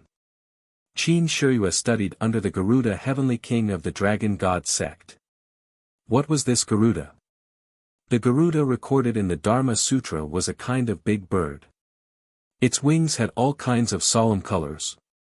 There was a big lump on its head, which was a ruby pearl. This Garuda was a golden-winged great ping bird. It ate one dragon and 500 small dragons every day. When it died, the dragons vomited poison and could no longer eat it. So it flew up and down 7 times, flying to the top of the Jin Gang Wheel mountain and died. Because it ate dragons as food all its life, there was a lot of poison accumulated in its body. When it was about to die, the poison was released. After its flesh was burned, only its heart was left, which was pure green glaze. Garuda Heavenly King was known for his Qin Gong in the 8th Division Heavenly Dragon. Naturally, Qin Shiyue's Qin Gong was also very good. Otherwise, even with Zhang Xiaohua's Qin Gong, she did not have any advantage over Qin Shiyue. When he used all his strength in the illusion, he flew through the endless forest like a gust of wind. But just as he was flying happily, a ripple appeared in the scene in front of him. All the scenes overlapped, and there was a gap. It allowed him to see the auspicious 3 treasures in the inner hall, whose faces were covered in sweat and looking at him in horror. But it was only a moment, and it was immediately replaced by the original scene. He immediately fell back to his original position. A few tiger roars sounded from afar. Ha ha ha. Qin Shiyue laughed loudly. He had found a way to break the 3-talent flag array. At this time, he didn't care about killing the tiger anymore. Instead, he pulled out his soft sword. His figure flashed, and in an instant, he ran straight into the distance. Outside the formation, one of the auspicious 3 treasures said to someone in horror, "Big brother, it's not good. The formation bead in my hand seems to have no energy left. If Zhang Xiaohua was beside me, she would naturally be able to see it with her spiritual sense." The heaven and earth yuan qi in the jade stone was gradually drying up. The yuan qi that was transmitted to the small flag on the ground was already extremely thin. The light on the small orange flag was also gradually fading. It must be said that although this 3-talent flag array was an extremely ordinary formation in the immortal Tao, if it was used to trap a martial artist, he would not be able to easily escape. Even if the auspicious 3 treasures didn't have any yuan qi, and only relied on the Yuan Qi and the Yuan Qi stone, and couldn't activate the flag array's attack, but just this simple defense and simple illusion was already an invincible existence in the era when the immortal Tao was destroyed. At least, before the Righteous Alliance used this flag array, they had never failed. But after all, this was an external object. The Yuan Qi and the Yuan Qi stone would dry up one day. Coincidentally, today was the day when the Yuan Qi in one of the Yuan Qi stones was used up. Otherwise, even if the real Garuda Heavenly King came, his Qin Gong might not be able to make the flag array reveal a flaw so easily. Inside the flag array, Qin Shiyue kept running forward. The scenes in front of him kept overlapping and breaking. The scenes in the inner hall also kept appearing in front of him. Moreover, the time was getting longer and longer. Even Ing Fei stopped running away and stopped in shock. He raised his head and looked at the world that was flickering. After a while, he heard one of the auspicious three treasures call out, "Big brother." Before he could finish his words, the jade stone in his hand suddenly turned into powder and scattered on the ground. The small flag on the ground also suddenly lit up and immediately returned to its simple and unadorned appearance. Although the other two flags were still emitting a faint light, the light screen was no longer complete. 30% of it had already disappeared. The illusion in the formation could no longer appear. Zhang Xiaohua, who was meditating, sensed the change in the Yuan Qi and unconsciously opened her eyes. At this moment, the eyes of Qin Shiyue and Ing Fei in the flag array lit up. Qin Shiyue was already using his peerless Qin Gong. At this moment, he just changed his direction and rushed towards one of the auspicious three treasures. And, let's call him Air Bao for now. The jade stone in Air Bao's hand turned into powder, but he did not have this kind of experience. He was still making hand seals and did not loosen his grip. The power of the seal did not disappear. In fact, the seal used by the auspicious three treasures was not the seal used by the three talents flag array. After the celestial Tao was destroyed, someone improved the seal so that martial artists could use the Yuan Qi to control the array. When they could not extract the Yuan Qi from the Yuan Qi of heaven and earth, they naturally turned to absorbing the Yuan Qi of the caster. How could Air Bao's body have the vital Qi formed by the Yuan Qi of heaven and earth? With such a forceful extraction, in an instant, his meridians were severely damaged. It was as if his vital Qi had backfired, and a stream of blood flowed out from his 7 orifices. At this moment, Qin Shiyue and his soft sword were already in front of him. Poor Air Bao. His limbs were weak, and he could not move at all. Right in front of Zhang Xiaohua, Qin Shiyue waved his soft sword, and Air Bao's funny head flew up into the sky. Blood splattered on the ground, and Air Bao's short and fat body fell to the ground with a thud, and his blood splattered 3 feet away. Such a bloody scene scared Zhang Xiaohua so much that she closed her eyes. Although Zhang Xiaohua was already an experienced killer, he was very gentle when it came to killing people. He killed them all with one strike, and there was only a little red on the throat. It was also the first time he saw such a violent killer. However, immediately, he opened his eyes and walked out of the circle of light. He looked at the headless corpse from afar and sighed, "It's so good to be alive." When the other two saw Qin Shiyue kill their brother, they could not help but be terrified. They stopped the spell and threw the jade stone on the ground. They stretched out their hands and drew their swords from their waists. With a shout, they rushed forward.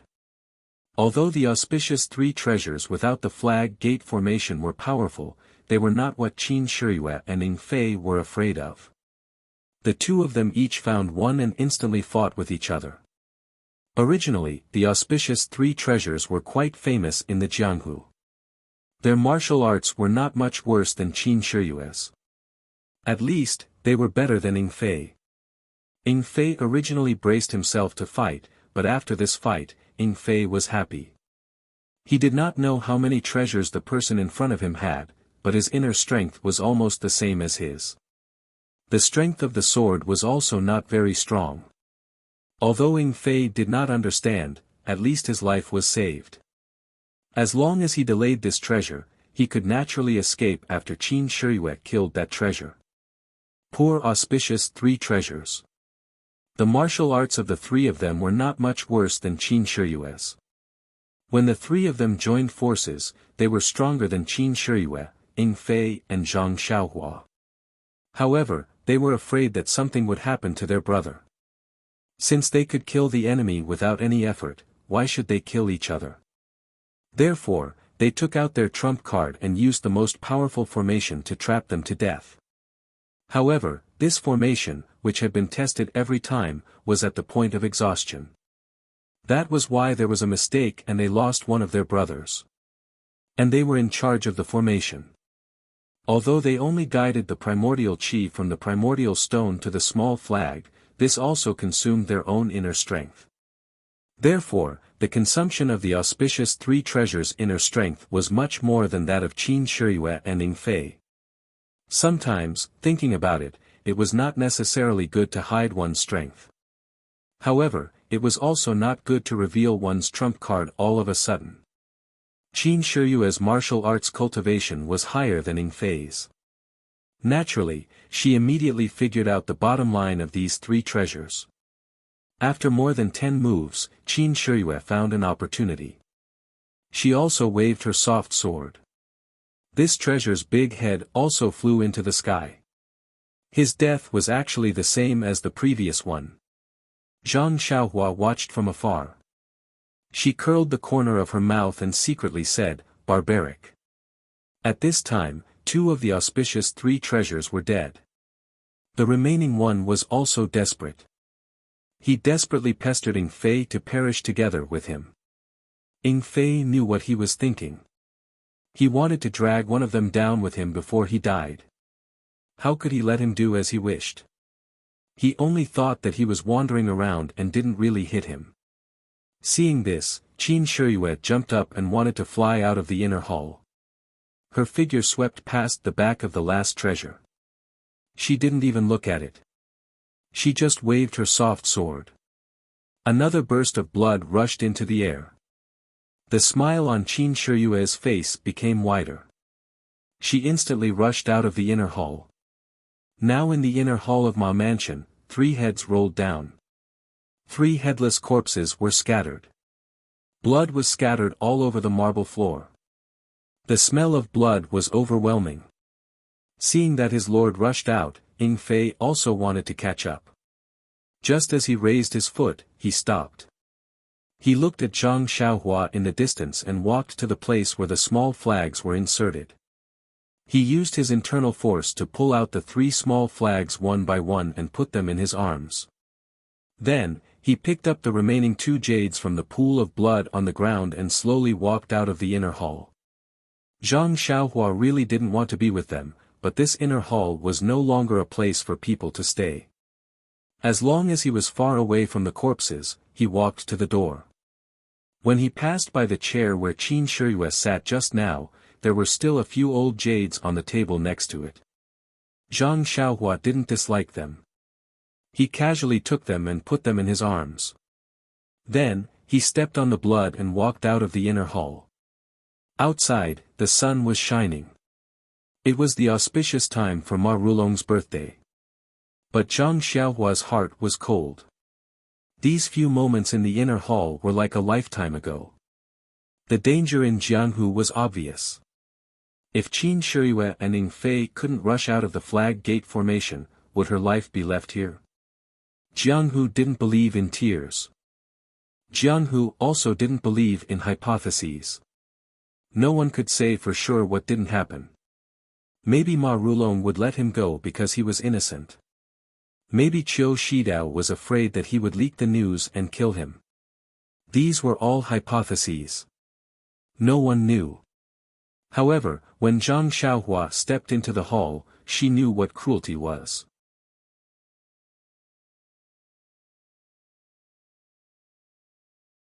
Chapter 263. When Zhang Xiaohua came out of the inner hall, she was only half an hour behind Qin Shiyue. In this short period of time, the reception hall had already turned into an Azura hell. Qin Shiyue's kung fu was excellent. He was like a wolf in a flock of sheep. His soft sword kept reaping the lives of the people who fled in panic in the hall.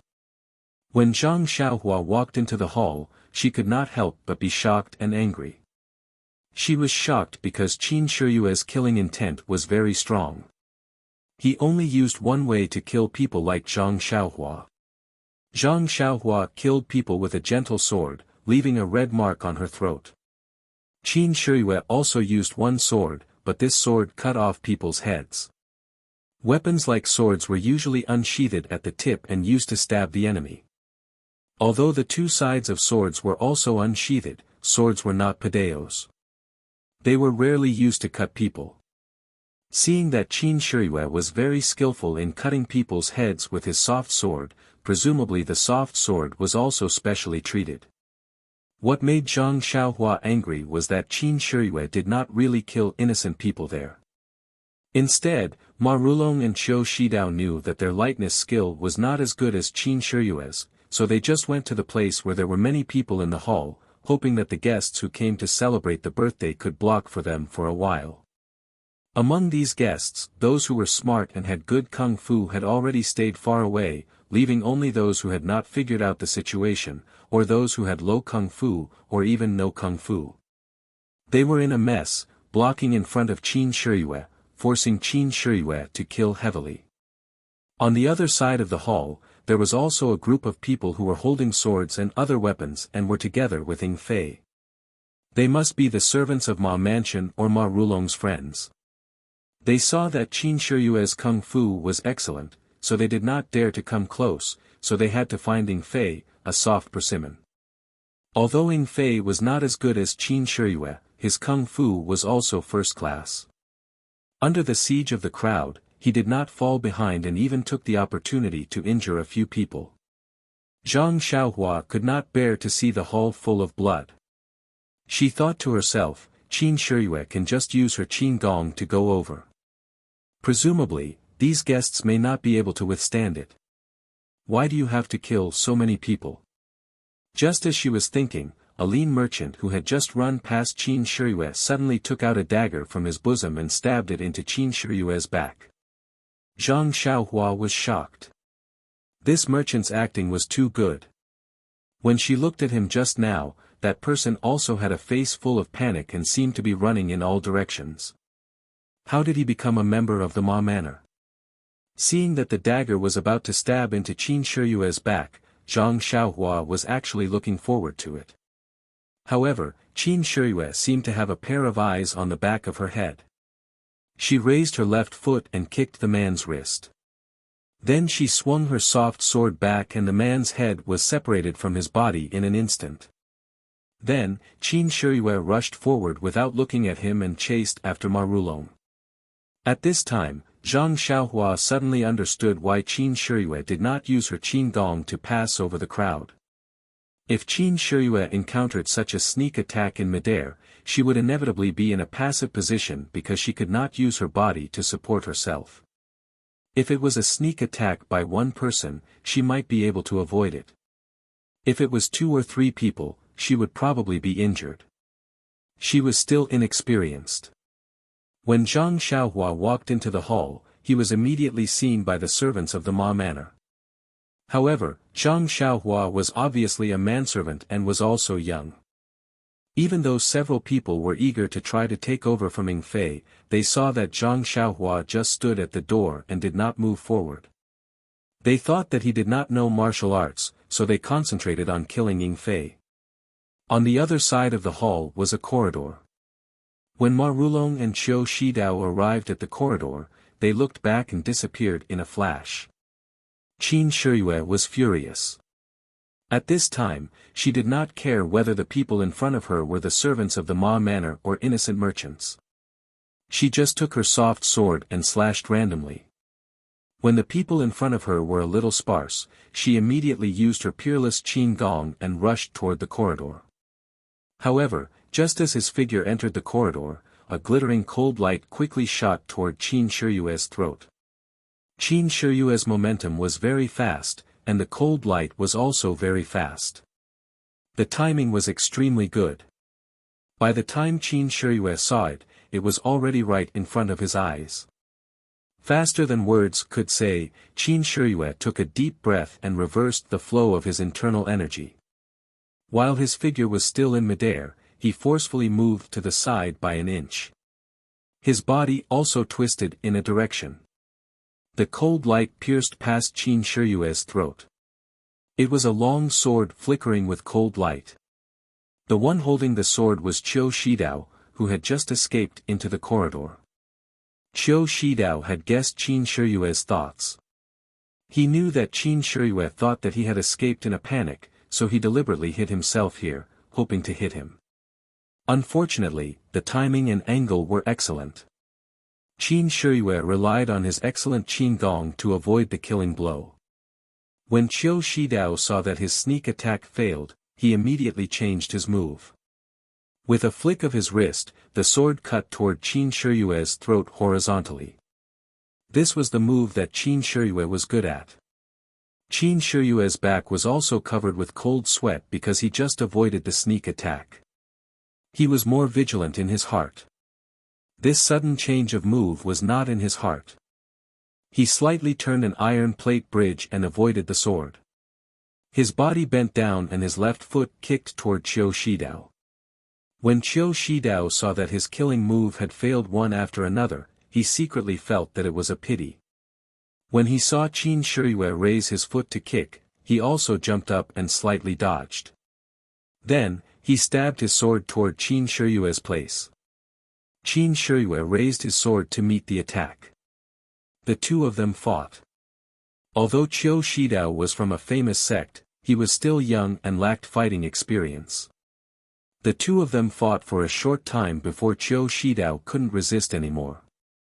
He was surrounded by danger and was almost hit by Qin Shiyue's sword several times. Qiu Shidao's face couldn't help but turn pale. He thought for a moment and said, "Lord Qin, let's talk things over.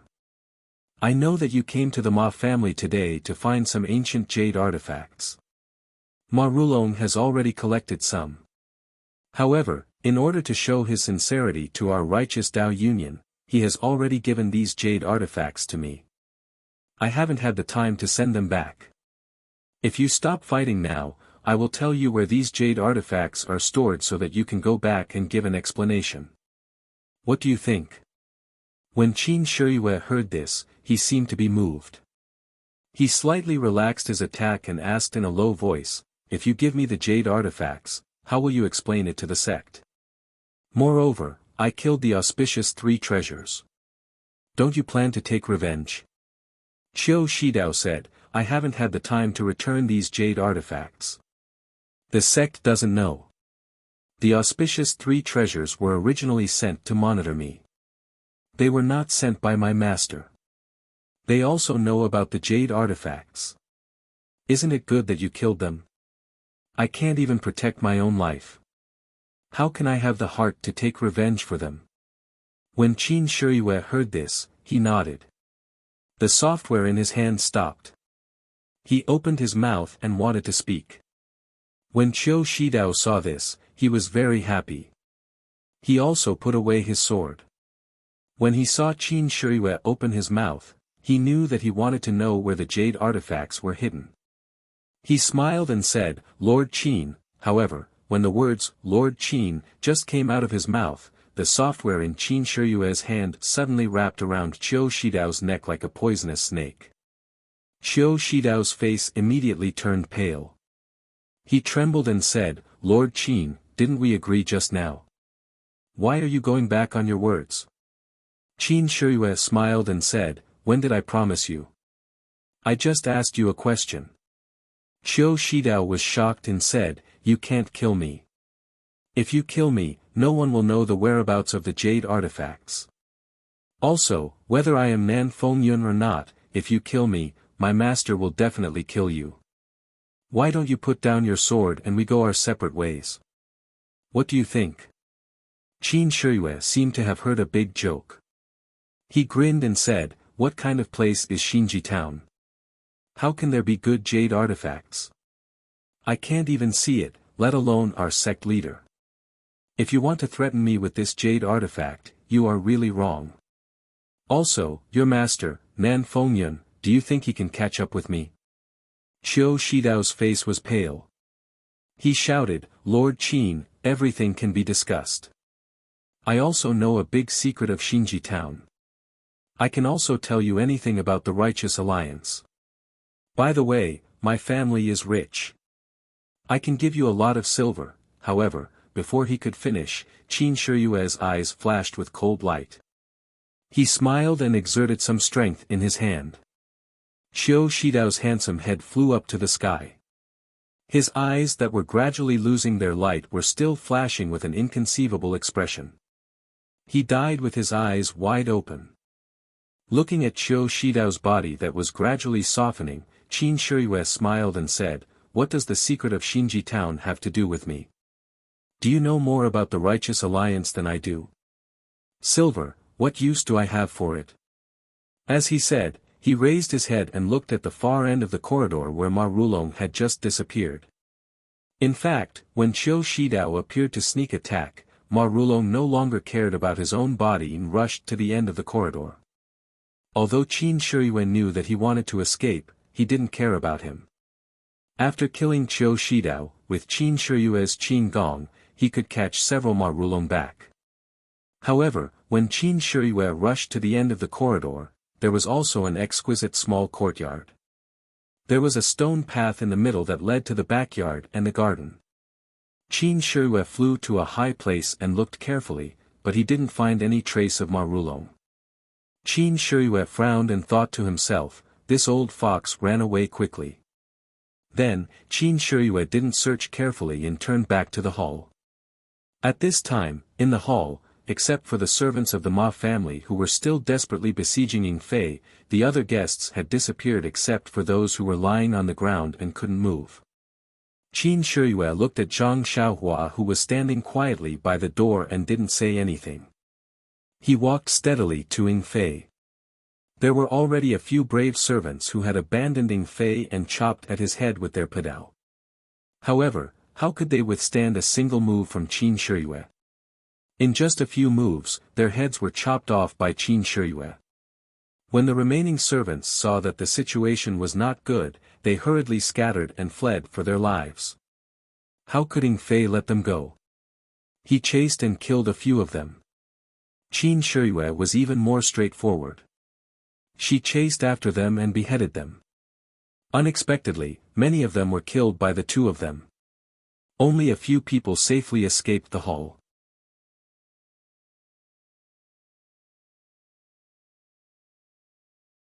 Chapter 264.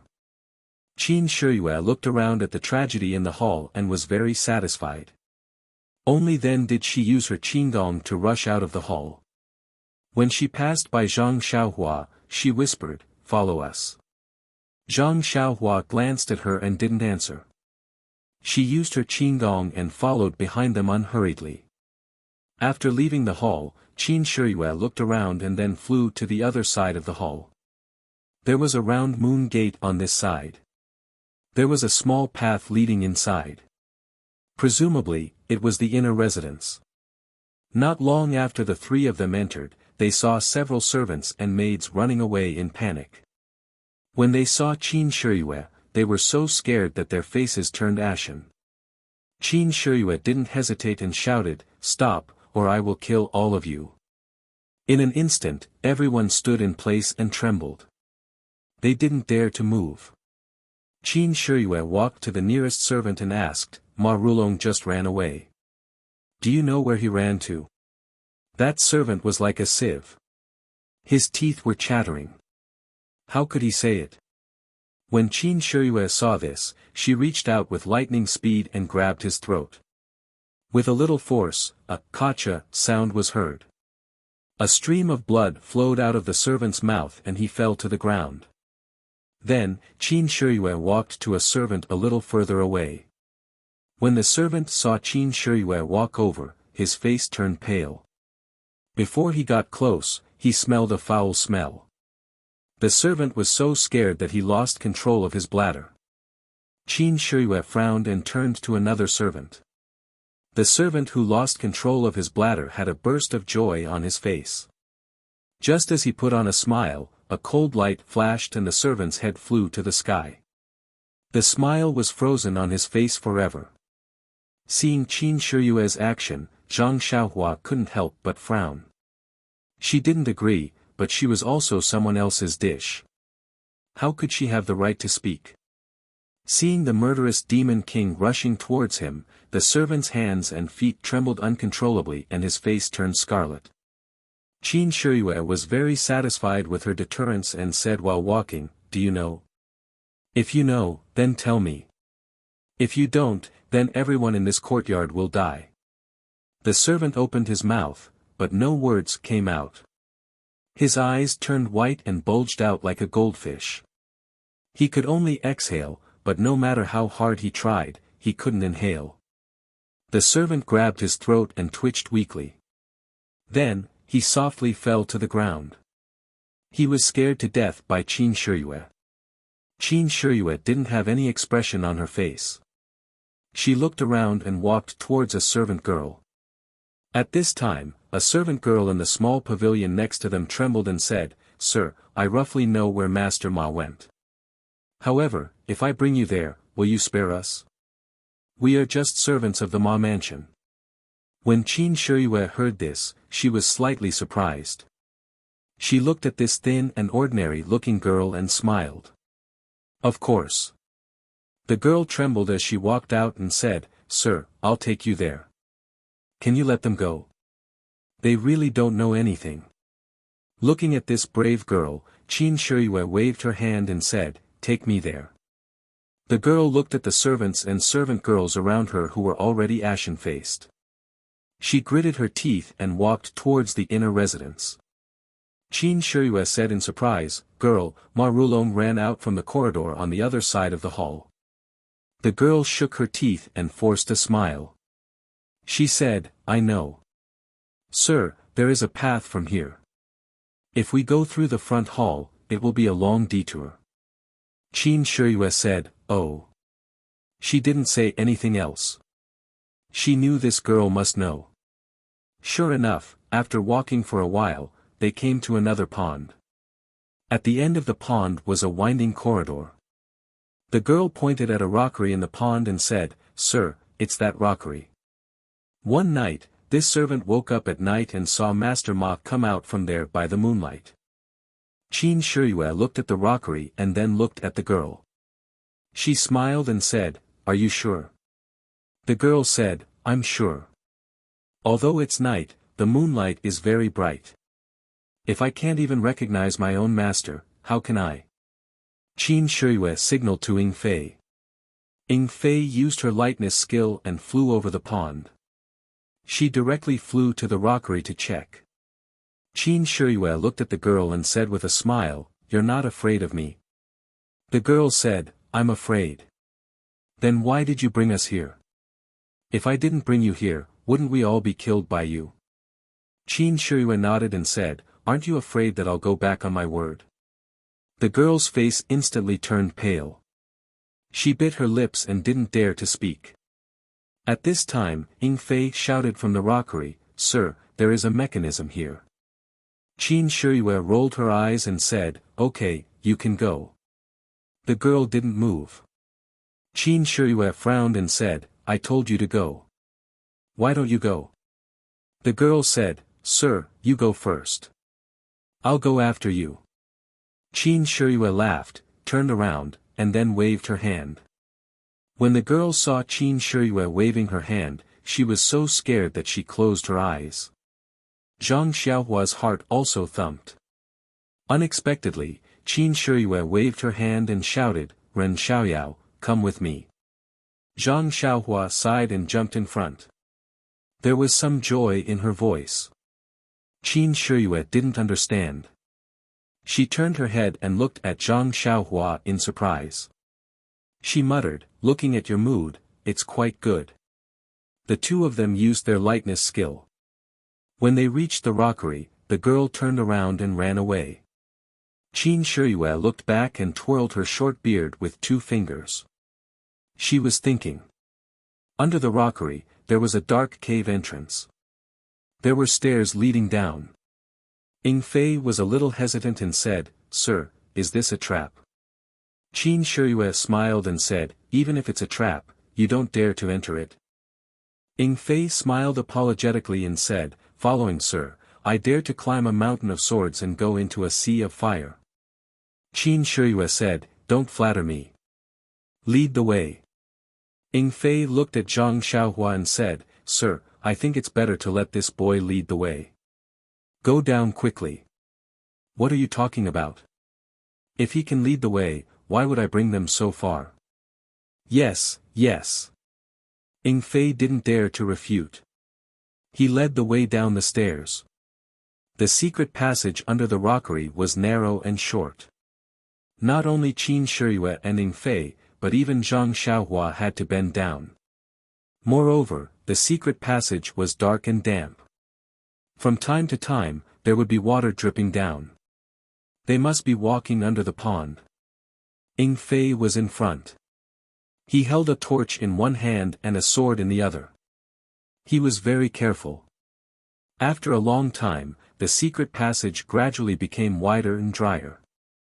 They didn't see any traps. After a while, the secret passage went up. They must have reached the end. The three of them relaxed. Not long after, a half-closed door appeared in front of them. Light shone in from outside. Ying Fei put away the torch and said with a smile, "Sir, that Ma Rulong left in such a hurry that he didn't even close the door properly." After that, he pushed the door and was about to go out. At this moment, 3 arrows were shot from outside the door. The target was Ying Fei, who was pushing the door open. Ying Fei was pushing the door open. He didn't expect that there would be traps on the half-closed door. It was too late to dodge. The arrows were shot by traps. They were very powerful. They were aimed at Ying Fei's upper and lower body. If they hit the target, Ying Fei's life would be in danger. In the blink of an eye, Qin Shiyue kicked Ying Fei's waist and sent him flying away, just in time to avoid the arrows flying from the top and the bottom. But the arrow in the middle couldn't be dodged. It hit Ying Fei's left arm. With a poochie sound, it penetrated his arm. Ouch! Ying Fei couldn't bear the pain and cried out. The remaining 2 arrows flew past Ying Fei and shot towards Qin Shiyue. Qin Shiyue had just kicked Ying Fei away. She wasn't stable yet. She took out the soft sword from her waist and swung it at the arrow in the middle. With a keng sound, the soft sword hit the arrow. It was actually an iron arrow. The arrow changed its direction. With a poochie sound, it shot deep into the secret passage. The arrow in the middle flew past Qin Shiyue and shot straight towards Zhang Xiaohua. At this time, Qin Shiyue wanted to stop it, but it was too late. With another poochie sound, the iron arrow shot into the secret passage again. When Qin Shiyue looked back, she saw Zhang Xiaohua standing aside calmly and motionlessly. Qin Shiyue thought that Zhang Xiaohua was scared. She ignored him and walked quickly towards Ying Fei.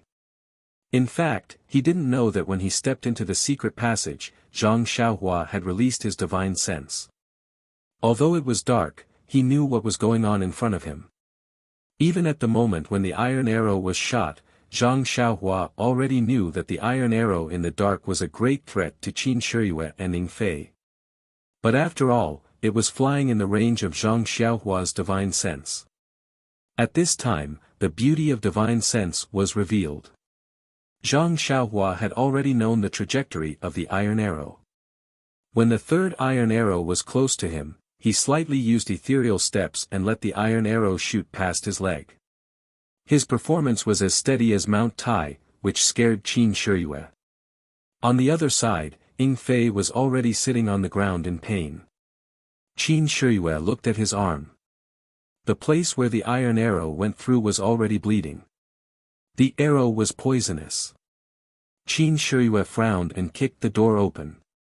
This time, there was no poisonous arrow. Qin Shiyue shouted, "Ren Xiaoyao, helping Fei out." Zhang Xiaohua responded and went forward. He helped Ying Fei up from the ground and dragged him out. Qin Shiyue took out a small porcelain bottle from his arms and poured out a scarlet pill. He said, Ying Fei, the poison on the arrow is very strong. Take this poison-repelling pill first. Ying Fei's pale face forced a smile and said, Thank you for giving me this pill. With this pill, I think my life can be saved. After that, he took the poison-repelling pill and put it into his mouth. When Zhang Xiaohua heard the poison-repelling pill, his heart moved. Was this some kind of pill? He couldn't help but take a closer look. He used his divine sense to scan it. It seemed that there was no yuan qi in it. Just as he was about to take a closer look, Ying Fei had already swallowed it. The poison-repelling pill was really powerful. After Ying Fei took it for a while, the wound on his arm began to bleed. At this time, Qin Shiyue stretched out his finger and pressed on the acupuncture points on Ying Fei's arm a few times to stop the bleeding.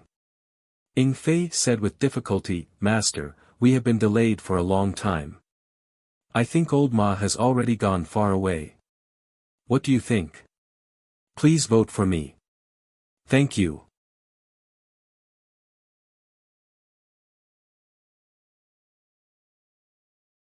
Chapter 266. Qin Shiyue raised his head and looked around. This was a small closed courtyard. It seemed that no one lived here and no one cleaned it. A line of wet footprints was heading towards a well in the corner of the courtyard. Qin Shiyue quickly walked over and looked around. He asked, Ying Fei, you can't move with your injuries. Stay here first. I'll go and have a look. Then, he was about to jump down.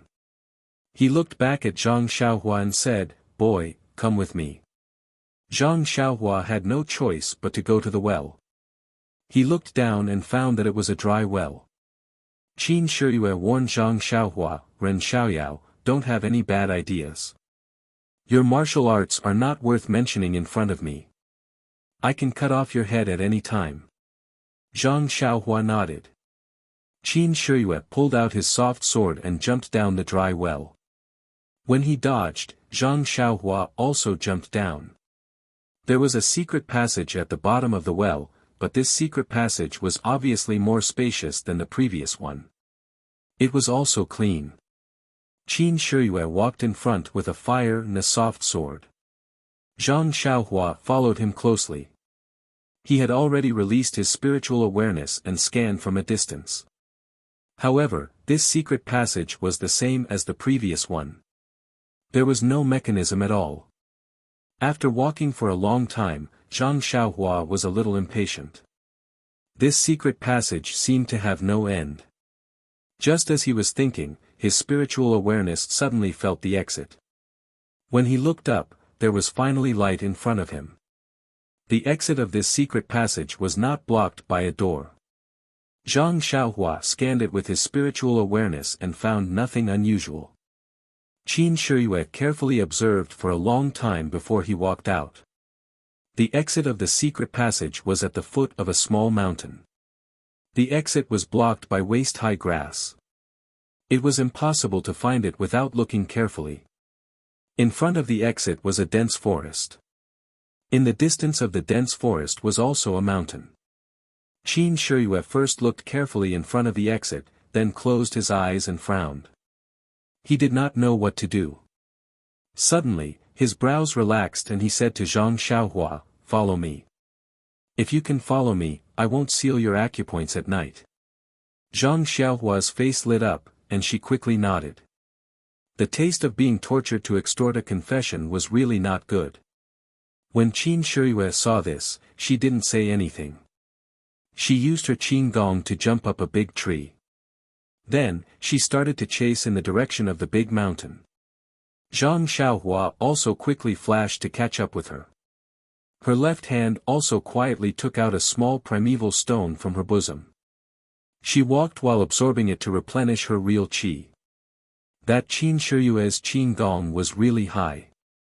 In the blink of an eye, she was already far away. Zhang Xiaohua did not dare to be negligent. She used all her strength and true qi to barely keep up and not be left too far behind. Running all the way, if not for the fact that Zhang Xiaohua felt that she had been locked on by Qin Shiyue from time to time, she almost wanted to change direction. After chasing for a while, just as they were about to reach the foot of the mountain, a bean-sized shadow appeared in front of them. It was also leaping forward. Wasn't that Ma Rulong who had escaped? Looking at his speed, he was much slower than Zhang Xiaohua, not to mention Qin Shiyue. After running for so long, she still hadn't reached her destination. That shadow seemed to have noticed something. Looking back, he had already noticed Qin Shiyue's white hair. Unconsciously, his speed immediately increased a lot. However, not long after, he slowed down again. After all, Ma Rulong was a man who was almost 70 years old. Even if his internal strength was profound, after running for so long, his internal strength must be exhausted. When Qin Shiyue and Zhang Xiaohua caught up with Ma Rulong had just reached the foot of the mountain. This was a barren mountain forest. It was very far from the edge of the forest. It seemed that there were no traces of people. Ma Rulong stood in a place with some white fog. He seemed to be somewhat leisurely. Facing Qin Shiyue, he said, "Lord Qin, you have already killed Qiu Shidao and the auspicious 3 treasures of the Righteous Alliance. Why do you still care about this old man's dying life? Forgive others." Qin Shiyue looked around and then looked at the white fog behind Ma Rulong. She thought for a while and smiled, "Old Ma, if you didn't collude with Qiu Shidao to set up a trap in the inner hall, I might have let you go because of your previous contributions. I would have destroyed your martial arts and let you live a peaceful life. Presumably, when you set up the trap, you didn't think of your current ending." Zhang Xiaohua looked from afar and didn't go up. He had already seen the white fog behind Ma Rulong. When he used his spiritual mind to scan it, he found that there was a fluctuation of primordial qi inside. If it was a normal white fog, it would have been blown away by the mountain wind and drifted in the air. However, this faint white fog could condense and not disperse. There must be something strange about it. Suddenly, Zhang Xiaohua remembered that when he was in the Misty School, he heard people whispering secretly. In the forbidden area of the Misty School, there was a white fog that could devour the disciples. Could it be that the white fog that couldn't be dispersed by the mountain wind was the same as the white fog in the Misty School? Thinking of this, Zhang Xiaohua, who was not close to the white fog, stepped back a few more steps. Ma Rulong looked at Qin Shiyue and heaved a long sigh. Man proposes, God disposes. Shi Dao and I have already arranged a trap. It's only because you arrived early and didn't complete it. Moreover, Shi Dao is still young. He actually had a conflict with you on the road, which made you suspicious. If I had a few more days, even 10 Lord Qins wouldn't be able to walk out of my Ma mansion. Qin Shiyue smiled and said, "Old Ma, you overestimate yourself." Overestimate yourself? Where's Messenger Ing? Why didn't he catch up with you? Is he dead now?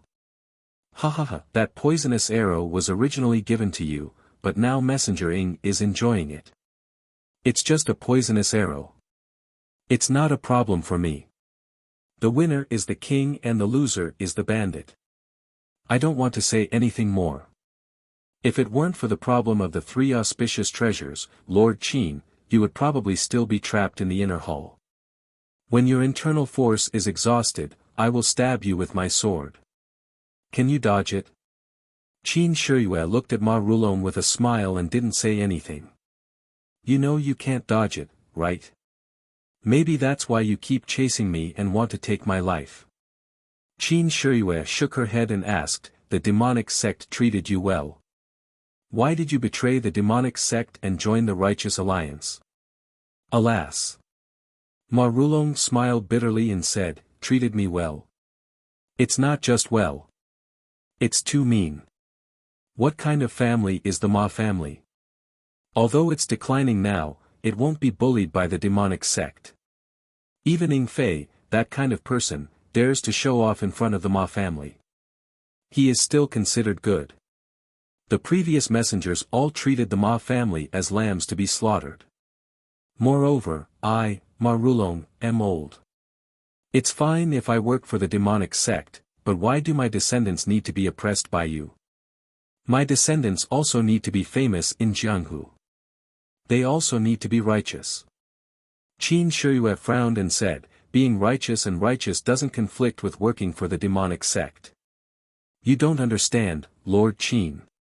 People like you don't understand the thoughts of people like us. On one hand, we are righteous, but on the other hand, we are doing things that betray the righteous alliance. That kind of contradiction, that kind of hidden feeling, you will never understand. Moreover, the demonic sect doesn't know the value of the Ma family. You have never respected the Ma family. We can't get the status and glory we want from the demonic sect. Naturally, we have to find someone else to rely on. Value? Qin Shiyue suddenly remembered that the sect leader asked her to come to the Ma family and the evil tiger gang. There must be a deep meaning.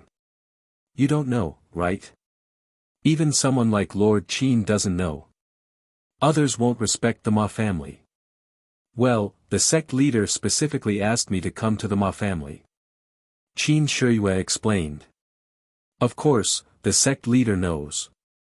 But it's easy to see the king of hell, but difficult to deal with the little ghosts. The sect leader can't always pay attention to us. Sometimes, he is worried about us. How can the disciples of the Ma family show up? Qin Shiyue was interested. She said, what secrets does the Ma family have? Qiu Shidao said that he wanted to tell me a big secret. Could it be that you gave it away? Did he tell you? Ma Rulong was a bit nervous. No, I didn't wait for him to tell me. I killed him. Good job. If he didn't cause trouble, why would the Ma family be like this?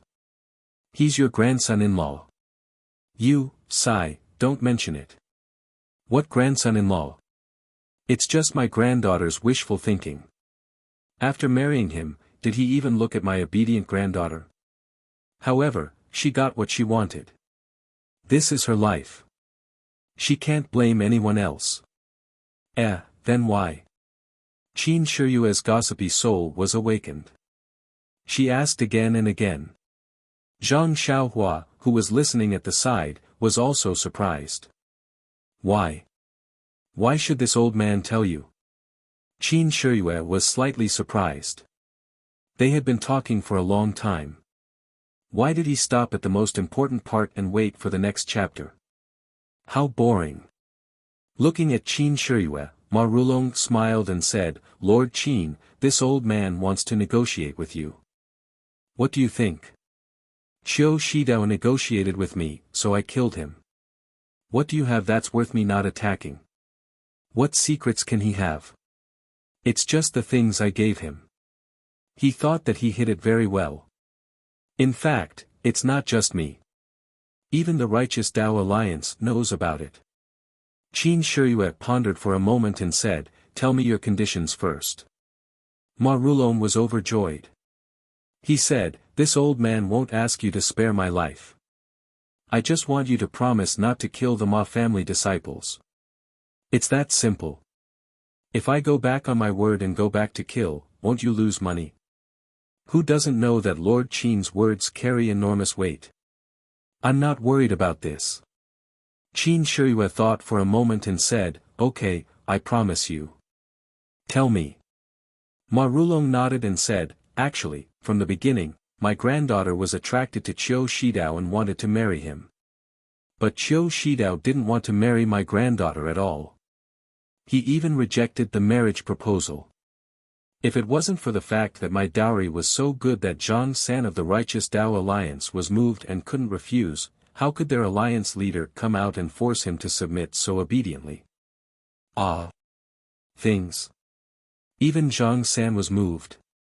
The Righteous Tao Alliance is one of the super sects in Jianghu. They have abundant resources. What can they not have? The Ma family actually has things that even Zhang San couldn't refuse. Qin Shiyue couldn't help but be surprised.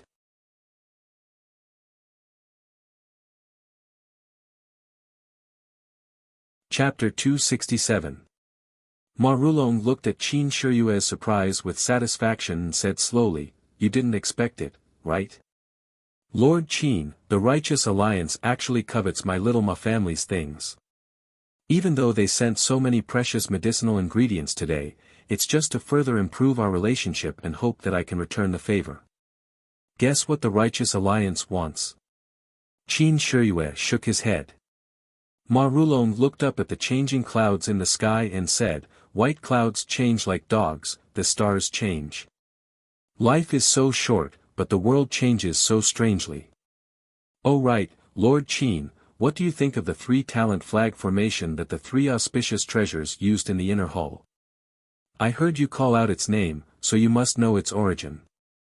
Moreover, you also walked through that formation. What do you think? It's very powerful. If it wasn't for a sudden mistake, I probably wouldn't have been able to walk out of that inner hall today. Although the three-talent flag formation is powerful, if you want to set it up, just a person is not enough. You also need a formation stone." Formation stone. The jade stone in the three auspicious treasures' hands. Yes, Lord Qin is right. That jade stone is the foundation of the three-talent flag formation. If it wasn't for the formation stone, you also saw that the three flags were useless. If the formation stone in Air Bao's hands didn't run out of energy, you also wouldn't have been able to charge out. I understand. You gave the Righteous Alliance this formation stone, right? Yes, Lord Qin is right. However, this jade stone is not called a formation stone, but a divine stone. In ancient times, it was also called a primordial stone. Hearing this, Zhang Xiaohua, who was standing in the distance, frowned. As expected, this was a primordial stone.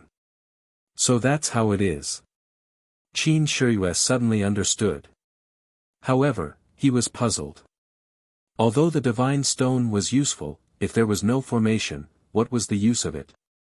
Old Ma, while your divine stone is indeed precious, if they are to spare no effort to rope you in merely for the sake of the three-talent flag formation, this Righteous Alliance is truly too petty. Lord Qin, this old man thought you knew. Turns out you don't know anything. What do you mean? Let this old man ask you. Did your teacher tell you about this three-talent flag formation? Well, that's not it. It's something that martial uncles casually mentioned when they were chatting. Yes, I understand. How about this, I'll tell you some of the secrets of the Jianghu. I don't ask for anything in return, but the same old conditions. However, I'll ask you to swear that you'll never lay a hand on the disciples of the Ma family. What do you think? Old man Ma, you've really thought it through. With this oath, wouldn't I always have to avoid your Ma clan's disciples? Lord Qin, this is a misunderstanding. I wouldn't dare to do such a thing. I only hope that the bloodline of the Ma family can be preserved. How about this? I guarantee that from today onwards, if the Ma clan disciples don't take the initiative to offend me, I won't take the initiative to make a move against them as well. If they go against these words, then let the poison dragon corrode their bodies and die a horrible death. This oath was considered an extremely vicious one among the Garuda lineage. Ma Rulong nodded in relief after hearing it. He said, actually, the use of the God Stone is not limited to this tripartite flag array. It is the foundation of all arrays. Moreover, it is also, after saying this, Ma Rulong thought for a moment and asked, Lord Qin, do you know where all the martial arts in this world come from? This? Qin Shiyue scratched her head and said, is the path of martial arts passed down from generation to generation? What other strange things can there be? Think about it, Lord Qin. You have a master who taught you. Then your master's master, and all the way up, who was the first person to teach you martial arts? This? Maybe it was a genius gifted by the heavens who had an epiphany. There are geniuses who have created their own unique skills. However, they all have other martial arts as a reference. How can they create their own unique path? There are no martial arts in this world, so how can they create their own unique skills? Qin Shiyue didn't say anything and listened quietly. Zhang Xiaohua in the distance also did the same. In fact, long before martial arts, there was the path of immortality, which is the path of cultivation. The stories of immortals now are all descriptions of the deeds of immortals in the past. Although they are a little exaggerated, they are all true. Immortal cultivators can split mountains and rivers, call the wind and summon the rain with their own strength. They can even live forever. They are really carefree. Live forever? Then why can't we see any immortals now? Qin Shiyue couldn't help but ask. Lord Qin, listen to me first. The cultivation of the path of immortality is different from that of martial arts.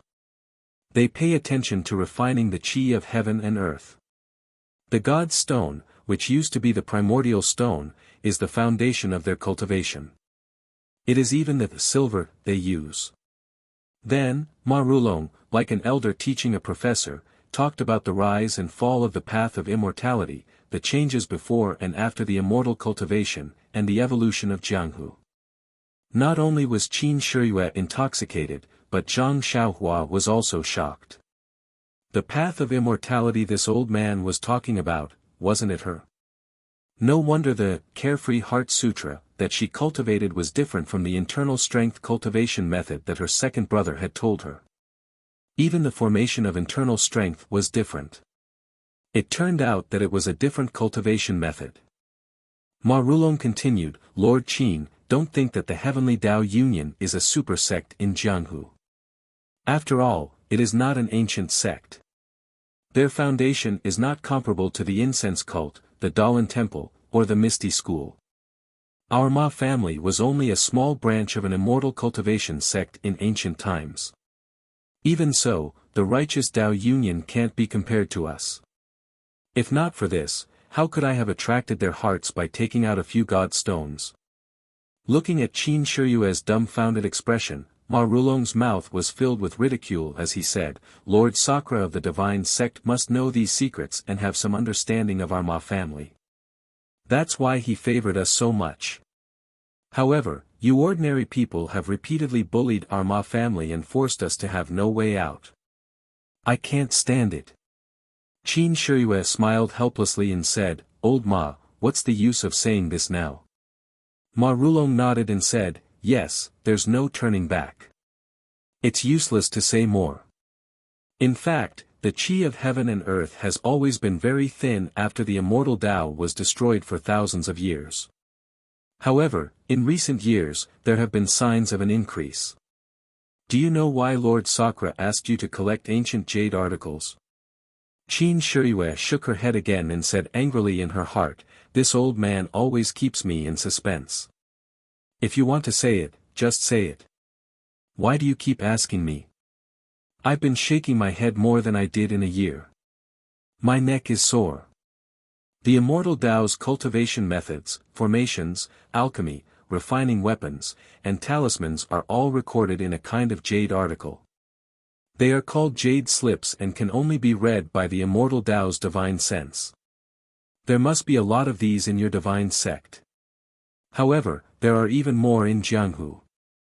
Lord Sakra must have felt the change in the qi of heaven and earth and made a plan to deal with it.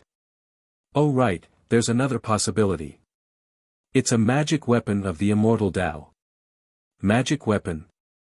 Qin Shiyue was stunned again and asked, Is it the wooden fish that the Dalan Temple's monks knocked?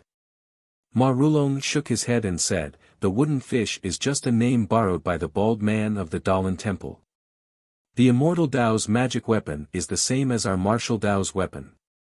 In fact, the martial Tao's sword, saber, and other weapons also evolved from the immortal Tao's magic weapon. However, the immortal Tao's magic weapon is very strange. Even the jade hairpin on the head can be a powerful magic weapon. Yes, if you change it to a golden hairpin, it can also be used as a hidden weapon. There are also feather fans, jade bracelets, belts, and so on. As long as you can think of something, it can be refined into a magic weapon. Jade bracelets? Zhang Xiaohua heard and her eyes lit up. Didn't she have a pair of jade bracelets in her purse? Could it be that they were magic weapons? No wonder there was a fluctuation of qi of heaven and earth inside. It was not for looking at, but to play with. But how should she play with the jade bracelets? Zhang Xiaohua could not help but listen attentively. Hearing this, Qin Shiyue was also confused. She asked, "Old Ma, don't deceive me. What kind of magic weapon can this feather fan be made into? Could it be that there is also a mechanism in the fan?" Ma Rulong said, "As for how to use it, this old man does not know. I only know that these magic weapons are activated with a certain incantation and are driven by one's own qi." "I see. But you just said that the immortal Tao and martial Tao's cultivation methods are different. The martial Tao's internal force has long changed. How can it be used to drive these magic weapons?" The 3-talent flag gate array is different. It is an array item. How can it be driven by the 3 auspicious treasures? There is no lack of talented and intelligent people in our Wulin. As early as when the immortal Tao was destroyed, many people were studying the inheritance of the immortal Tao. There were also many people who came up with opportunistic methods. The flag array borrowed the power of the god stone instead of one's own qi. Perhaps there were already people who could use the god stone to drive the so-called magic weapons. Then, wouldn't they be invincible? Qin Shiyue was shocked. Ma Rulong smiled wryly. If so, would my Ma family still be bullied? The god stone in this world was used up long ago when the immortal Tao was destroyed. Where would there be any left? Even if there were some left, they would be hidden away. Who would use immortal Tao if they could solve it by force? An immortal Tao is not inherent to us. There are always drawbacks. Aren't the 3 auspicious treasures a classic example? Qin Shiyue finally nodded. Moreover, the immortal Tao's magic weapons and jade slips have not been replenished by the qi of heaven and earth for 10,000 years. Most of them can't withstand the loss of their own qi and have long become ordinary jade. How can they be found so easily? Even if they were found, they might not be able to be used. Some might be hidden in mysterious places protected by the immortal Tao's restrictions. How can a martial Tao cultivator obtain them? Restricted lands?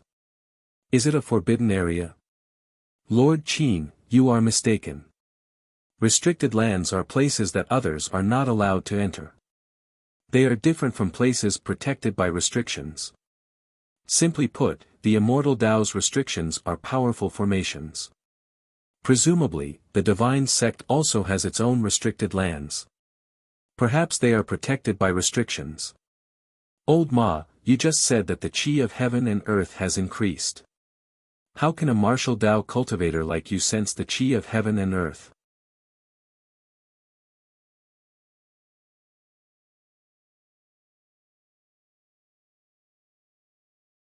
Chapter 268. Could it be that you've also practiced the immortal cultivation method? Qin Shiyue asked. When Zhang Xiaohua heard this, he also had doubts in his heart. That's right, when he cultivated the Carefree Heart Sutra, he could release his senses and sense the heaven and earth yuan qi. However, this yuan qi was rarely seen, and he could only sense a few strands in the herb fields. Could it be that Ma Rulong also cultivated an immortal cultivation technique? Also, he had a place with rich qi of heaven and earth. Zhang Xiaohua's ears perked up. Ma Rulong smiled bitterly and said, how could this old man have such an opportunity to obtain an immortal cultivation technique? This technique had already been lost for tens of thousands of years. Even if my Ma family tried our best to preserve it, it was impossible. It had already been gone for thousands of years. Also, didn't I just say that most of the methods are recorded in jade slips? The qi of jade slips can't last long. How can the methods be preserved? Then how did you know? I didn't sense it, but saw it. Eh. Qin Shiyue and Zhang Xiaohua exclaimed at the same time. Qin Shiyue looked back at Zhang Xiaohua with a gloomy face. Then, she turned back and asked, "You can see the qi of heaven and earth?" "Ha ha ha, how can I see the qi of heaven and earth? I think Lord Sakura of the divine sect is like me." He saw the changes in the restriction of the Forbidden Land and knew that the qi of heaven and earth had changed. Seeing Qin Shiyue's puzzlement, Ma Rulong said, "Restriction and formation are the same. They both need the qi of heaven and earth. However, there are many powerful restrictions that don't just rely on the qi of heaven and earth. They can also absorb the qi of heaven and earth. The restrictions in the world were all set up by the immortal cultivation method 10,000 years ago. In the past 10,000 years, the restrictions have absorbed less and less qi of heaven and earth. However, in the past few years, the restrictions have shown signs of strengthening. Don't you think it's a sign that the qi of heaven and earth is recovering?" Qin Shiyue nodded. Then, she said in surprise, "Does your Ma family also have a forbidden land?" Ma Rulong's face was a little red. He said proudly, "You only know now. If not, how can our Ma family be a family of inheritance? Although our Ma family only has one restricted area, it's fundamentally different from the righteous Tao Alliance's lack of one." "Then, the forbidden land you mentioned, is it?" "Yes, Mr. Qin, you guessed right. It's here. To be more precise, it's behind me. The white fog behind you can't even be blown away by the wind. It must be a part of the restriction. Lord Qin is very smart. There are many forms of restrictions. Some of them are light, such as red, yellow, five-colored, etc. There are also white fog, black smoke, etc. I've heard that some restrictions can create illusions that perfectly integrate with the surrounding environment. My Ma clan's restriction area is this white fog." Qin Shiyue and Zhang Xiaohua both nod secretly. Since Zhang Xiaohua learned about the space in the purse, she knew that there must be something strange about the cave she went to before. Now she knows that it is the inhibition that Ma Rulong mentioned. Not to mention the white fog in the Misty School's forbidden land that swallowed people, it must be similar to the Ma family's restriction. Qin Shiyue thought of the forbidden land in his sect that emitted five-colored light. It must be the restriction that Ma Rulong mentioned. Naturally, he knew how the sect leader knew about the changes in the qi of heaven and earth. However, Qin Shiyue was puzzled. Why did Ma Rulong bring him here? Did he want to use the restriction to kill him? Thinking of this, Qin Shiyue couldn't help but take a step back. Seeing Qin Shiyue take a step back, Ma Rulong knew what he was thinking. He said with a smile, "Don't worry, Lord Qin. If I can use the forbidden land to make enemies, I don't need to say anything. You must be wondering why I ran here, right?" Qin Shiyue nodded. Ma Rulong said, "The immortal Tao's restriction is used to protect important things. I've known about the restriction in the back mountain since I was a child. I've always been looking forward to seeing what is inside. However, this restriction of the immortal Tao requires one to have the cultivation of the immortal Tao to be able to walk in unscathed. Otherwise, one will be pushed out by the restriction or be trapped to death. In the past, my Ma family had countless intelligent people who wanted to enter this restriction with their own strength. However, no one has ever been able to come out alive. No one knows if they died inside or if they had other fortuitous encounters. I know the lightness skills of the Garuda branch of the divine sect. In front of Lord Qin, I have no chance of escaping. Since I'm going to die under Lord Qin's sword, I might as well come to the forbidden land to take a look. It can also end my life's worries." Then, he asked with a smile, "I wonder if Lord Qin is satisfied with this explanation." Qin Shiyue also smiled and said, "Aren't you afraid that I will break into your forbidden land?" Ma Rulong bowed and said, "In that case, Lord Qin, please go first." Ma Rulong stepped forward and said with a smile, "Old Master Ma, please go first." Zhang Xiaohua was puzzled. She already knew that the Forbidden Land ate people. No one who went in came out. Why did Qin Shiyue still want to go in? Ma Rulong saw Qin Shiyue step forward and his expression changed slightly. He stepped back and said, "No need to be polite, Lord Qin. If that's the case, I'll go first and wait for you inside." Then, he was about to step back. Qin Shiyue smiled and said, "Then I'll send you on your way." As he spoke, he pulled out his soft sword from his waist and swept it across. Ma Rulong saw his arm move, so he immediately stepped back with the tip of his foot. Seeing that his body was about to disappear into the white fog, how could Qin Shiyue let him go? He took a big stride forward and his soft sword slid into the white fog. There was a scream in the white fog, and immediately there was no sound. Qin Shiyue took back his soft sword. Looking at the blood dripping from the soft sword, he was not sure whether it was fatal or not. But looking at the strange white fog in front of him, Qin Shiyue didn't want to go in and take a look. After waiting for a while, Qin Shiyue turned and walked to Zhang Xiaohua. He said with a smile, "Ren Xiaoyao, did you enjoy listening to it?" Zhang Xiaohua was stunned and puzzled. "Lord, are you kidding? I didn't hear anything.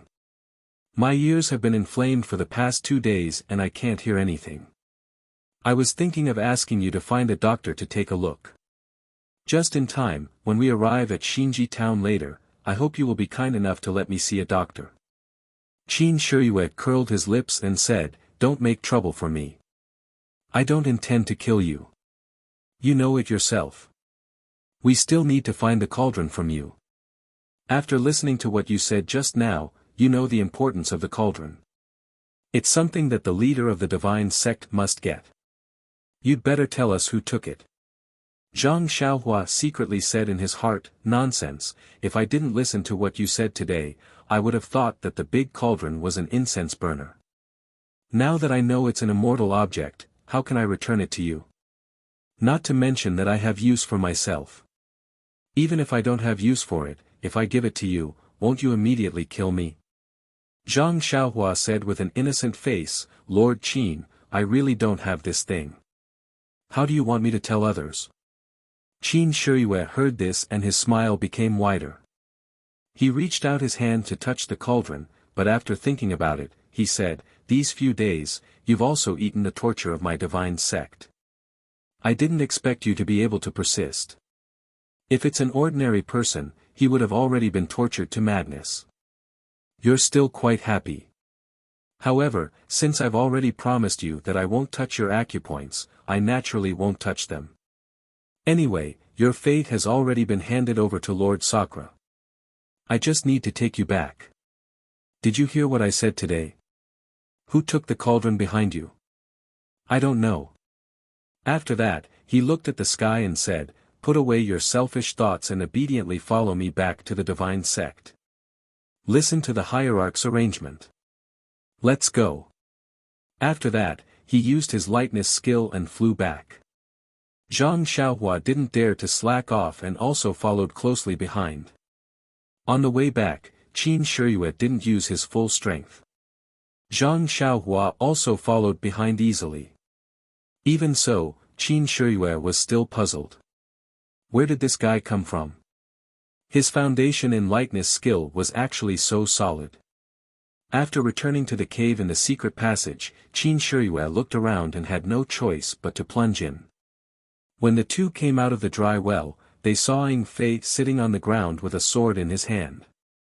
His face was already ruddy. An iron arrow was thrown on the ground and his arm was already bandaged.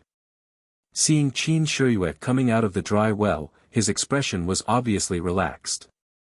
He stood up and asked, "Why did Lord Qin go for so long? Did you kill that old man Ma?" Qin Shiyue said, "This secret passage is very long. After going out, I chased him for a long time before I killed him." "How's your injury?" Ing Fei said, "I pulled out the iron arrow by myself. Now I'm fine. I have to thank Lord Qin for the poison-dispelling pill. Otherwise, even if there were 10 of me, I would still die."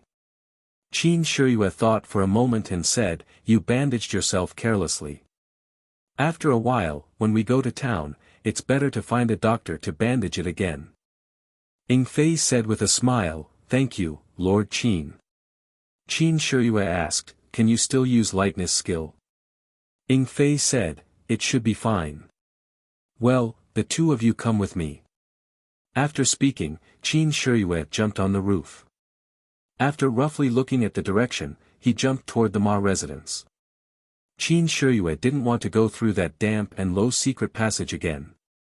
Not long after, they arrived at the Ma residence. The whole courtyard was quiet and there was no one. It was completely different from the hustle and bustle at noon.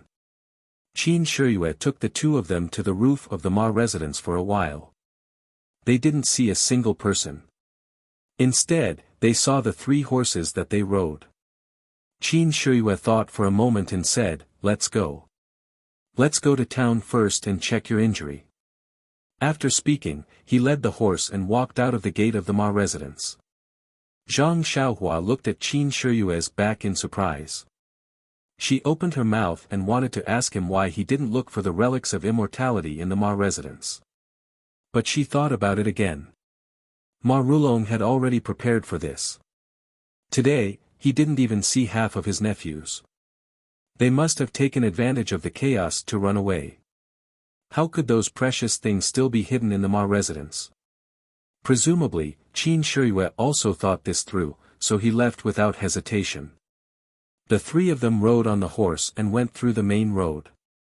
At the corner of the tea house, an old man stared at their backs fiercely. It was Qiu Shidao's old housekeeper. "Please vote for me. Thank you."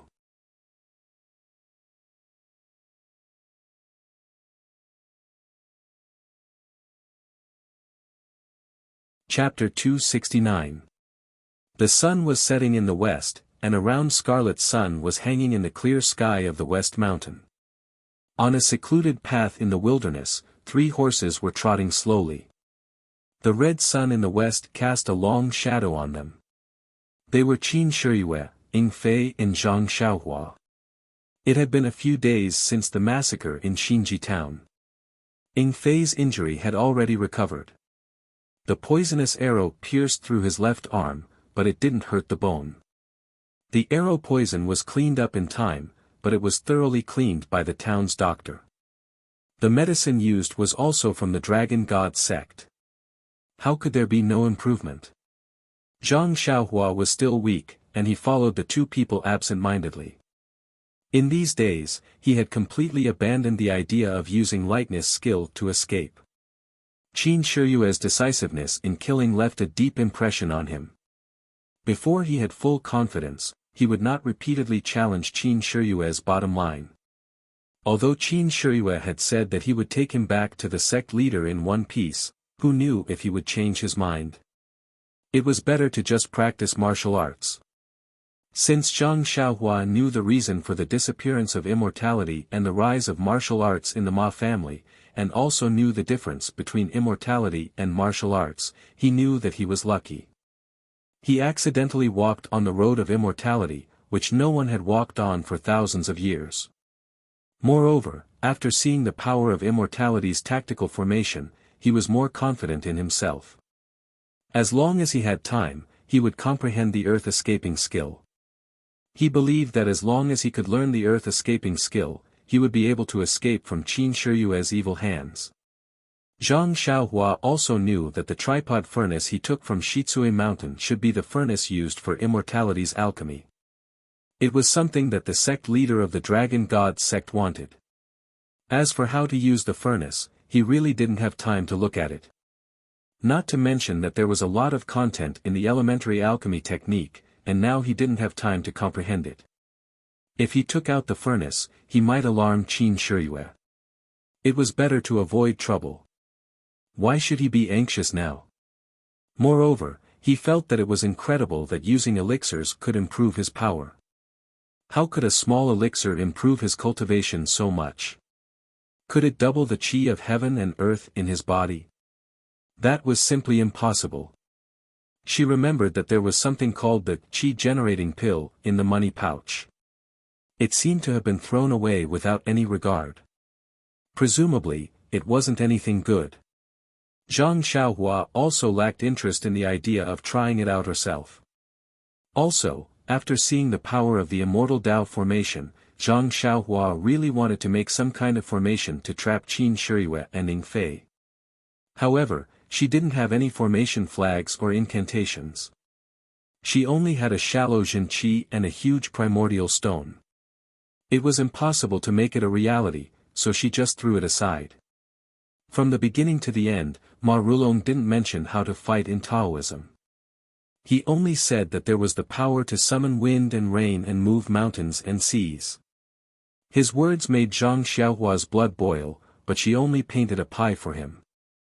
Although there was a jade ring in the money pouch that should be a magic weapon, she didn't know how to use it.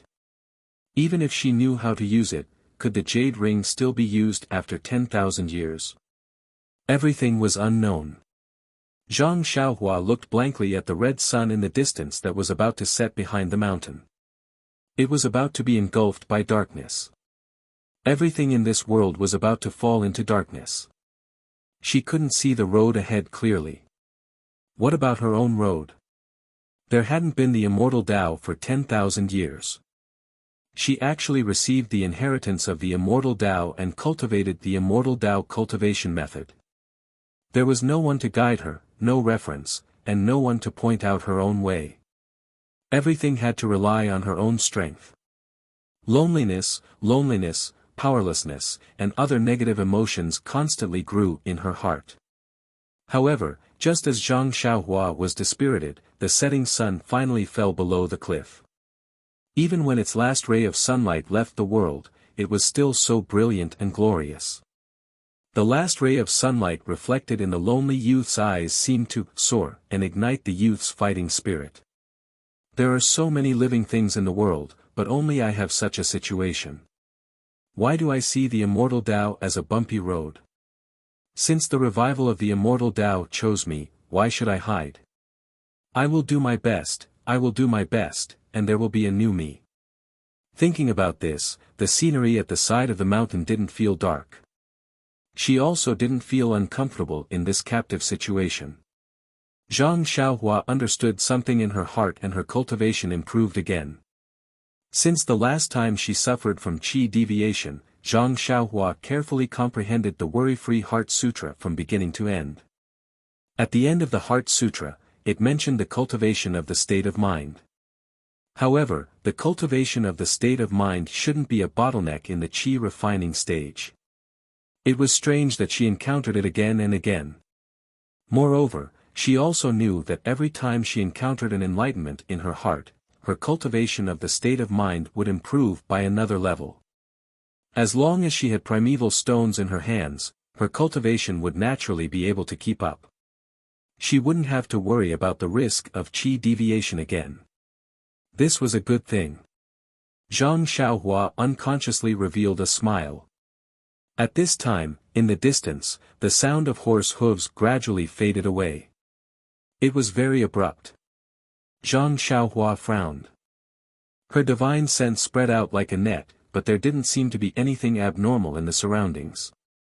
Ning Fei also urged her horse forward and asked, "Lord Qin, what's the matter with the people in front? Why don't you let this little one go forward and take a look?" Qin Shiyue smiled and said, "They must be people from the Righteous Tao Alliance. Let's go forward and take a look. If there's fortune, it's not a disaster. If there's a disaster, we can't avoid it. In this vast wilderness, it's the easiest to escape. There's no need to be afraid of them." After traveling for a while, they didn't see any movement. Zhang Xiaohua also didn't understand. The main road was right in front of them. Looking at the lights in front of them, it was already a small village. It wasn't a good opportunity to make a move. Why was this? When Qin Shiyue arrived at the main road, there was another person on the main road who saw them from afar. He also quickly got on his horse and galloped away. The three of them looked at each other. They didn't know why, but although they were already on the main road, if there was an ambush, it would still be troublesome. Thus, they were 120% careful. Unfortunately, even when they entered the small village, they still didn't encounter any ambushes. Instead, just as they entered the village, there were several people waiting there. A white and fat person dressed as a shopkeeper came forward and bowed. "Excuse me, are you Lord Qin and lording in front?" Ing Fei went forward and said, "It's us." "What's the matter?" The innkeeper said, "This one is the innkeeper of this town's largest inn, the Four Seas Inn. There's an uncle who has already booked a banquet and a room for Uncle Qin and the others. Please follow this one over." Zhang Xiaohua was flabbergasted. There was actually such a good thing. Although Qin Shiyue was also flabbergasted, he wasn't surprised. When Ing Fei looked at him, he casually waved his hand, indicating that he agreed. The shopkeeper received the message and was very happy. He personally went forward to lead Qin Shiyue's horse and respectfully walked forward. Ing Fei and Zhang Xiaohua's horses were also led by other people. Zhang Xiaohua had never received this kind of treatment before and enjoyed it very much. As for what the shopkeeper was planning, he didn't care. He was just a captive of the Tenryu sect. Even if there were any schemes and plots, it wouldn't be his turn to do it. Not long after, they came to a large inn. It was brightly lit and there was no one eating in the hall. A few waiters were waiting at the door. When they saw the shopkeeper return, they quickly went to receive him. Qin Shiyue and the others dismounted and walked into the hall. There was a large table in the hall with some dried fruits on it. Qin Shiyue and the others sat down and the waiters immediately poured tea. Ing Fei reached into his clothes to take the tea leaves but was stopped by Qin Shiyue with a look. Qin Shiyue picked up the teacup and carefully looked at it. He smelled it and tasted it. It was really good tea. There wasn't any poison in it and this fragrant tea didn't seem like something that could be found in this town. Not long after the three sat down, they didn't need to order food. The delicacies were served like flowing water. They had been prepared long ago and were just waiting for the three to arrive. Looking at the table full of things that he had never seen or heard of before, Zhang Xiaohua was dumbfounded. Who was so generous? However, he had an urge to eat immediately. He raised his eyes and looked at Qin Shiyue who was cooking. Qin Shiyue also frowned. Qin Shiyue wasn't surprised by the rarity of these things. He was a famous person in the Tenryu sect. What good things had he not seen before? It was just that these things couldn't be found in this small town. Thinking about the fragrant tea just now, the reason was self-evident. It must have been prepared long ago from other places. Thinking of this, Qin Shiyue also let down his guard. If the Righteous Alliance wanted to harm him, why would they spend so much effort? They could just directly kill their way to his door. Who would want to curry favor with him? Qin Shiyue gradually had some ideas. Seeing Ing Fei and Zhang Xiaohua looking at him with eager eyes, Qin Shiyue couldn't help but secretly smile. He said, "Eat. This must be the master's good intentions. Don't let him down." After that, he first picked up a piece of camel hump and put it into his mouth, carefully tasting it. Ing Fei, as the messenger of the Tenryu sect, was served with good wine and good meat everywhere he went. These days, he was injured and had to worry about the attack of the Righteous Alliance. Naturally, he was lacking in food. Seeing such a good meal, he was also happy and kept eating this and that. As for Zhang Xiaohua, there was no need to talk about him in detail. He almost ate his own tongue. Not only that, there was a white porcelain jug on the table. The wine poured out from the jug was amber-colored. The mellow fragrance overflowed. Even Zhang Xiaohua, who had never drunk wine before, couldn't help but swallow his saliva. Ing Fei was injured, so Qin Shiyue poured 3 cups for him. As for Zhang Xiaohua, Qin Shiyue used the excuse that he was underage and let him drink half a cup. The rest was left to Qin Shiyue. Even if it was only half a cup, Zhang Xiaohua was still very happy. He was just a prisoner. Qin Shiyue gave him a drink. It was the result of many days of interaction. How could he dare to have extravagant expectations? They ate to their heart's content and ate until the moon rose. Then, they saw the fair and fat shopkeeper walk in with a smile on his face. He cupped his hands and said, "Master Qin, Master Ing, young master, may I ask if the food is to your liking?"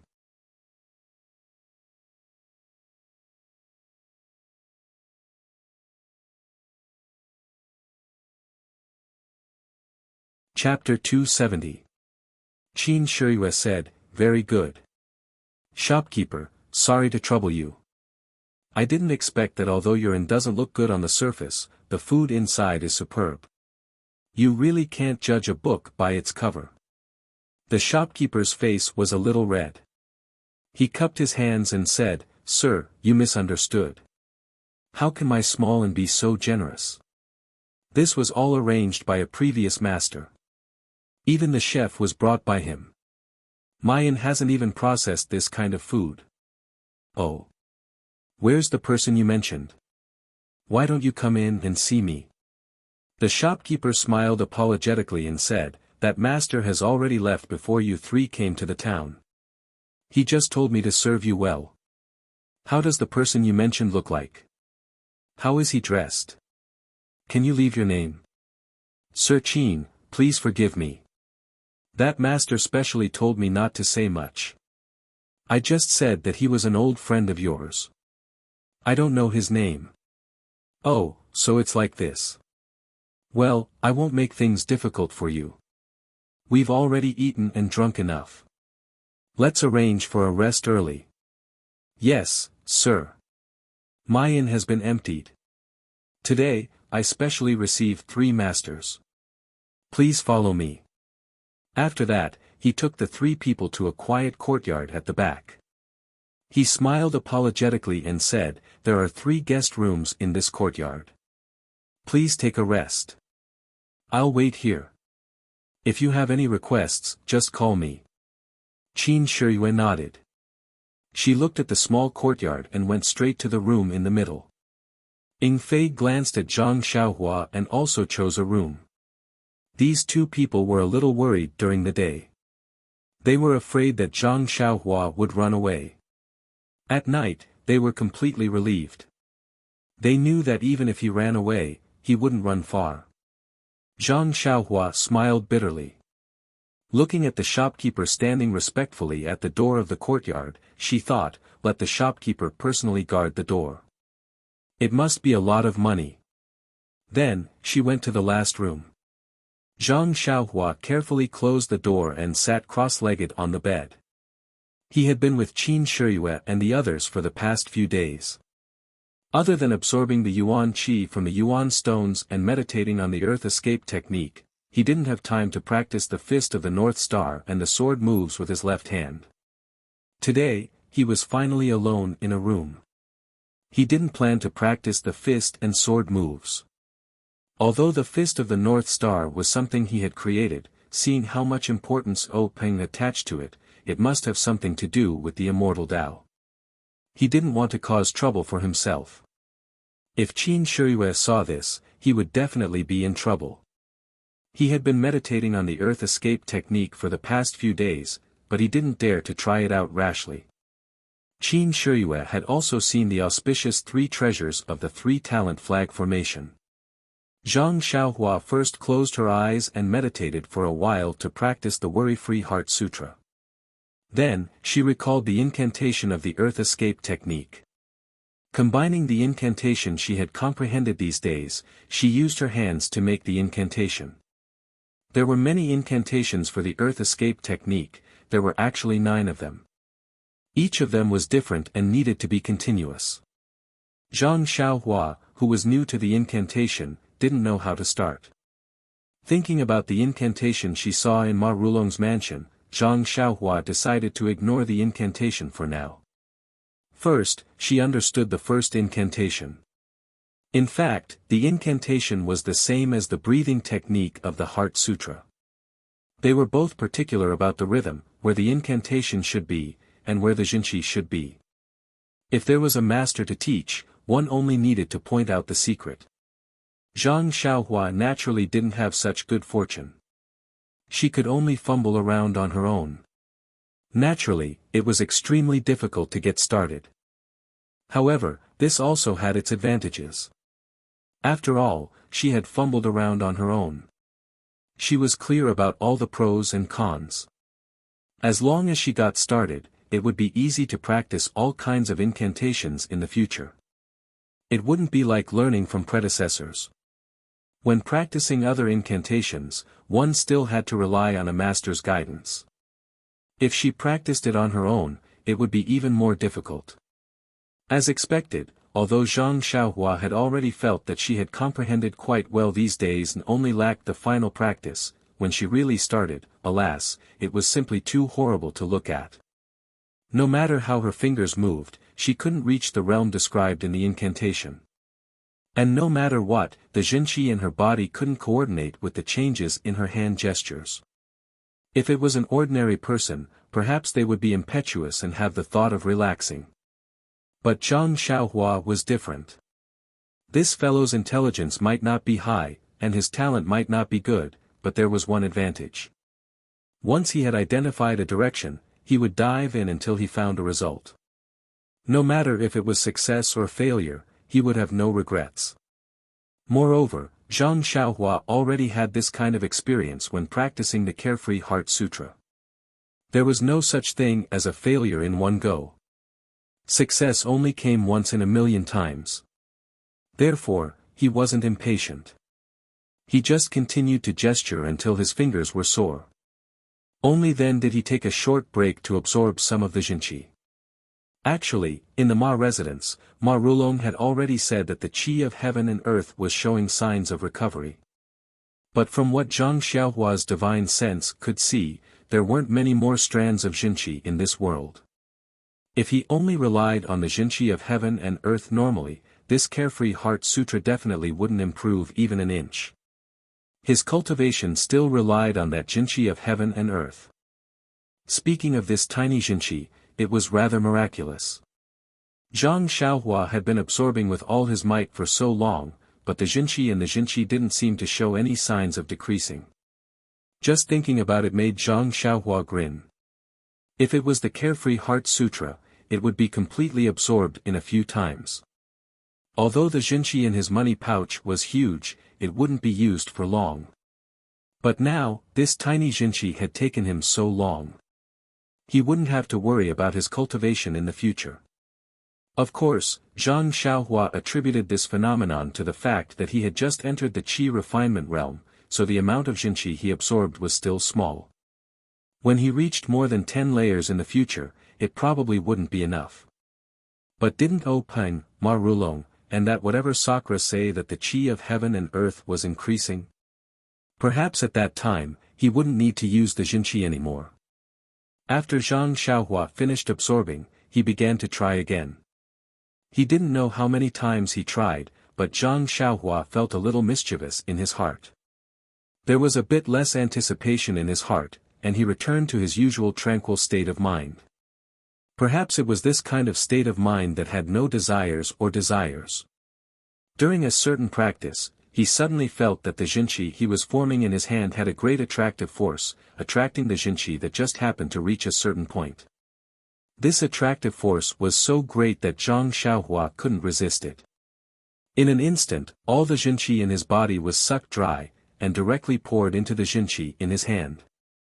Zhang Xiaohua knew that he had thoroughly comprehended this jinqi, and could also truly put it into practice. Thus, he immediately changed his hand gesture, and began to form the next jinqi. Perhaps it was because he didn't form the jinqi correctly, or perhaps the jinqi in his body was exhausted, but in any case, the second jinqi didn't succeed. Immediately, the jinqi that had just been sucked out dissipated in his hand. Zhang Xiaohua felt a burst of heartache. This was the jinqi that he had cultivated for many days. How could it be all gone in an instant? Zhang Xiaohua hurriedly released his divine sense, and used the Carefree Heart Sutra to draw out the Jinqi that had just dissipated. This was the qi of heaven and earth, which was very precious, and it couldn't be wasted. Unfortunately, even if Zhang Xiaohua acted in time, he could only reabsorb nearly 60% of the Jinqi, and the remaining 40% dissipated between heaven and earth. However, Zhang Xiaohua didn't regret it. In terms of his gains today, he was willing to bear this loss. It was just absorbing more Jinqi. Looking at the sky, Zhang Xiaohua didn't continue to try the Jinqi. Instead, he took out a Jinqi stone from his arms, one in each hand, and sat cross-legged, quietly absorbing the Jinqi. After a while, he fell into a deep sleep. The endless starlight once again surrounded his body. The Jinqi stone in his hand was also emitting a faint light, which was absorbed by Zhang Xiaohua's Jinqi. The Jinqi stone was several times faster than Zhang Xiaohua's absorption. In less than a moment, the Jinqi that Zhang Xiaohua had lost was replenished, and the Jinqi in the Jinqi stone was still constantly absorbed into his body. In another room, Qin Shiyue and Ning Fei were talking. Qin Shiyue pointed to a bag on the table and said, "Ning Fei, go out and give all the ancient jade articles collected in the past few days to the local contact point. Ask them to send them to Sect Master as soon as possible." Ning Fei stepped forward, picked up the bag, and said, "Yes, my lord. I'll go right away. However, today's matter is a bit strange. Shall we avoid it first and wait until tomorrow to send it out?" Qin Shiyue said with a smile, "It doesn't matter. Although we still don't know who it is, it won't do us any harm. Everything should be unchanged. This jade article is something that Sect Master is looking forward to. It's better to send it back to Sect Master as soon as possible." Ning Fei said with a smile, "In fact, this kind of thing can be done by us.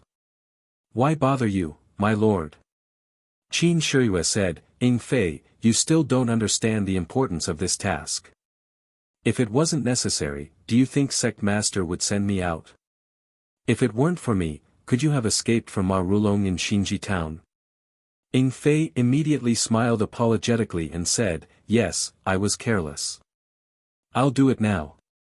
By the way, Qin Shiyue stopped Ning Fei and asked, "The boy who calls himself Ren Xiaoyao has fallen asleep, right?" "Of course.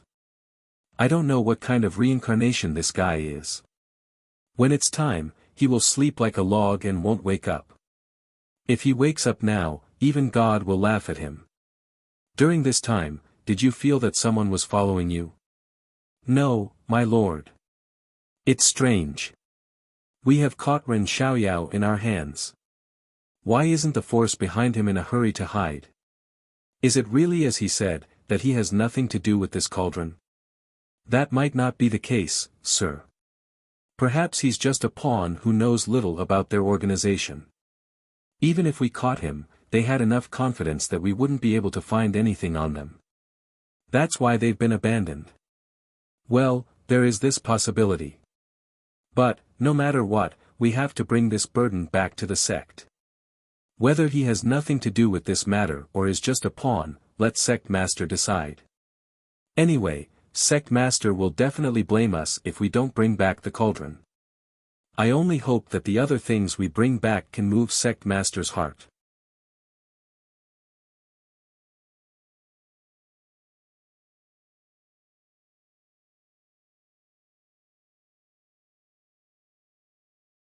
Chapter 271.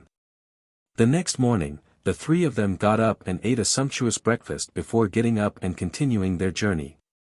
For the next 2 days, they didn't encounter any larger towns along the way, so they didn't receive any more hospitality. This was understandable since the host of the event didn't want them to know who they were, so they wouldn't get anyone to entertain them personally.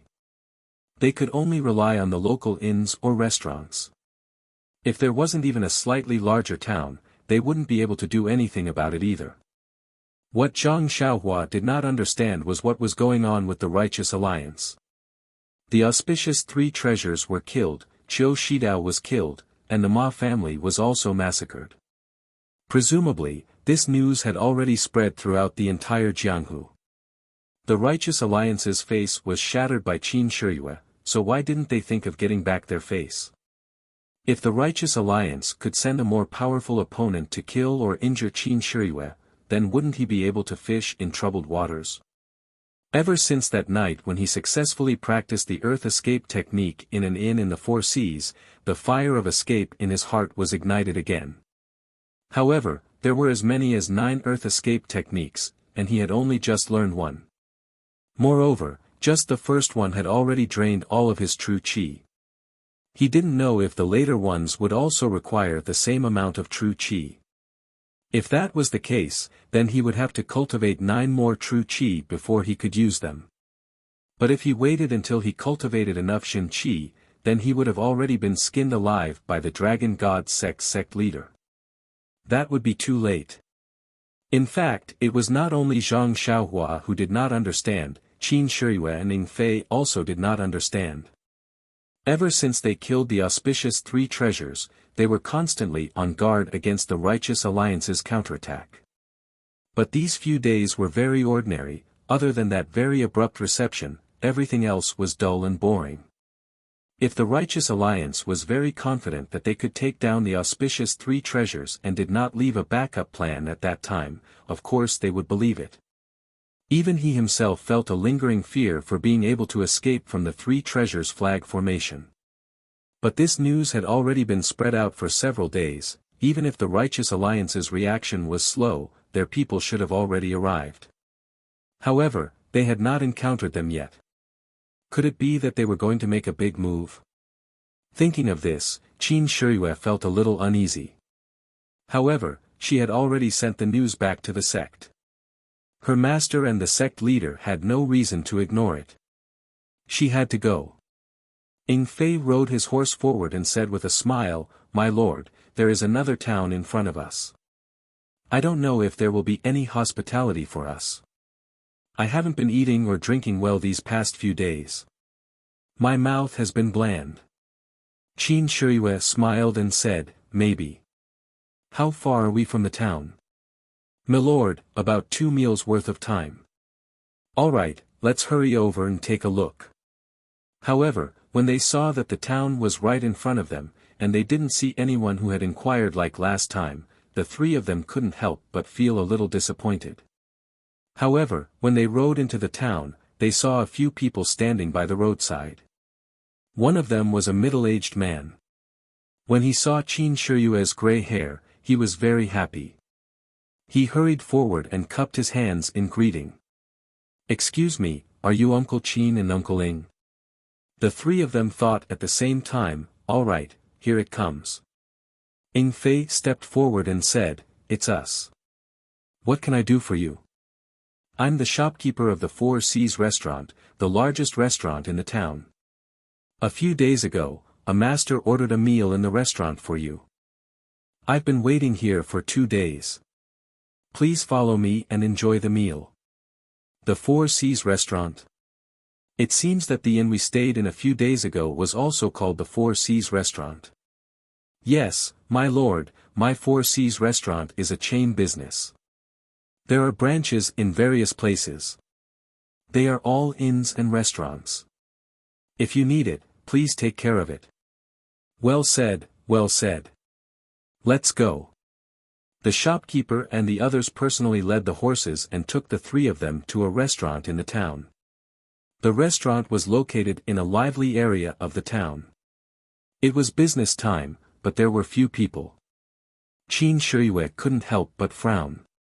The shopkeeper saw this and hurriedly explained, "That master booked the whole restaurant to entertain Master Qin. I thought you came yesterday, so I didn't open yesterday. It's the same today, so it looks deserted. Usually, it's full of people. Our Four Seas restaurant's food is the best in this town. You'll know when you eat it." Qin Shiyue smiled and didn't say anything. This shopkeeper was quite good at deceiving people. If it was the same as last time, the ingredients were not prepared by this restaurant. However, since the shopkeeper was so attentive, she didn't need to expose him. Sure enough, when they entered the restaurant, they saw a big table in front of them. Tea and dried fruits were served just like last time. Not long after they sat down, wine and delicious food were served. However, the food this time was different from last time. There were many things that Zhang Xiaohua had never eaten before. This time, not only Zhang Xiaohua, even Ying Fei sighed in his heart. Who is this person that I have never met before? I have to bear with his thoughts. It must be hard for him to bear such thoughts. Qin Shiyue looked at the food on the table thoughtfully. She waved her hand and said, "Let's eat." Hearing this, Zhang Xiaohua immediately began to eat. The taste of being a prisoner was really good. If it weren't for the fact that he had no freedom, he would want to follow Qin Shiyue for the rest of his life. Seeing Zhang Xiaohua wolfing down the food, Qin Shiyue snickered inwardly. Why is this guy eating so unsightly? He doesn't seem to have any manners at all. Which faction is training their disciples? Why don't they teach them proper etiquette and social etiquette? Although fighting and killing are important in Jianhu now, being gentle and elegant is also indispensable. But when she turned her head to look at Ying Fei, she felt dizzy. Why did he pick up the food carelessly like Zhang Xiaohua? Why did he learn nothing but to eat after following Zhang Xiaohua for a few days? Qin Shiyue couldn't help coughing in a low voice. When Ying Fei looked up, Qin Shiyue glared at him fiercely. Ying Fei immediately understood something and immediately began to eat obediently. Zhang Xiaohua also looked up when he heard the cough and looked at the two of them in confusion. Seeing that Ying Fei didn't compete with him for delicious food, he was very happy and buried his head in eating again. Qin Shiyue and Ying Fei smiled bitterly. If it weren't for the fact that there were only 3 of them in the restaurant, they would have pretended not to know this guy. When the 3 of them were eating happily, suddenly there was a disharmonious sound. They heard a loud voice outside the restaurant, "Shopkeeper, shopkeeper, is your restaurant a restaurant or not? It's time to eat. Why don't you let us in to eat? Hero, please don't be angry. My restaurant has been booked out. I'm sorry, I'm very sorry. If you like the food in my restaurant, please come tonight or tomorrow. I'll definitely give you a 20% discount. Nonsense, I'll leave this damn place in the afternoon. Who has time to patronize? When you came here yesterday, you said it was booked. I'll give you face and find another restaurant. But when I passed by this restaurant, I didn't see anyone eating here. Why did you book it out today? Are you trying to trick me? I wouldn't dare, I wouldn't dare. The Four Seas restaurant operates in accordance with the principle of reputation. How would we dare to trick customers? This time there really is someone. They didn't come yesterday and only came today. How about this, hero, I'll send a waiter to go with you to another restaurant and let them give you a 50% discount. What do you think? Bah, there are only 2 big restaurants in this town. I already ate yesterday. Do you want me to go again today? Moreover, how can you book out a restaurant for 2 days and wait for customers? You're not being honest. I want to see where this god is from. He actually dares to put on such airs. Grandpa, my dear grandpa, please spare me. Why don't you come over tonight and I'll give you a 5% discount? Move, I want to go in and take a look. Don't, please don't. Give me some face, okay? Give you face? Fuck, who will give me face? I already gave you face yesterday. Don't ask for face today. Uncle, I beg you. How about I give you a 10% discount tonight? This is the lowest discount I can give. I've never asked for this before. The 2 people's words came closer and closer. Their loud voices actually broke into the restaurant. The person who entered the restaurant was a 9-foot-tall burly man. The middle-aged shopkeeper seemed very short in front of him. No wonder he couldn't stop him. In the hall, Qin Shiyue held a small wine cup and slowly tasted the amber wine. She had a smile on her face and seemed to be in a good mood. The burly man pushed the shopkeeper into the hall. When he saw Qin Shiyue's white hair, he was immediately stunned. The middle-aged shopkeeper turned around and said apologetically, "Uncle Qin, I'm really sorry. I really couldn't stop this hero." Just as Qin Shiyue was about to speak, the burly man pushed the shopkeeper to the side and put on a servile expression. He smiled and said, "Lord Qin, this little one knew that you were dining here, so I came to propose a toast to you." However, the shopkeeper wouldn't let this little one in no matter what. That's why there was a conflict. "It's a misunderstanding, a misunderstanding." Then, he jogged over, picked up the wine jug, and carefully poured wine for Qin Shiyue. This action stunned the shopkeeper. Zhang Xiaohua, who wanted to watch the show, was greatly disappointed. She lowered her head and continued eating. Qin Shiyue looked at the wine cup in her hand and asked, "How did you recognize me?" The burly man quickly smiled apologetically and said, "Uncle Qin just slaughtered the Ma family and is now very famous in the Jianghu." "How could I not know?" "Slaughtered the Ma family?" "That's right, Lord Qin. You're so impressive. Rumor has it that when you passed by Ma Rulong's house in Xinji town, you gave him face and paid him a visit, but he treated you poorly because you didn't bring a birthday gift. In a fit of anger, you slaughtered all 305 members of the Ma family. What do you think of Ma Rulong? Isn't it a blessing that Lord Qin is willing to visit him? He was still picky and wanted Uncle Qin to celebrate his birthday. Now, he's lost his lifespan. There's such a rumor." Zhang Xiaohua couldn't help but raise her head from the table.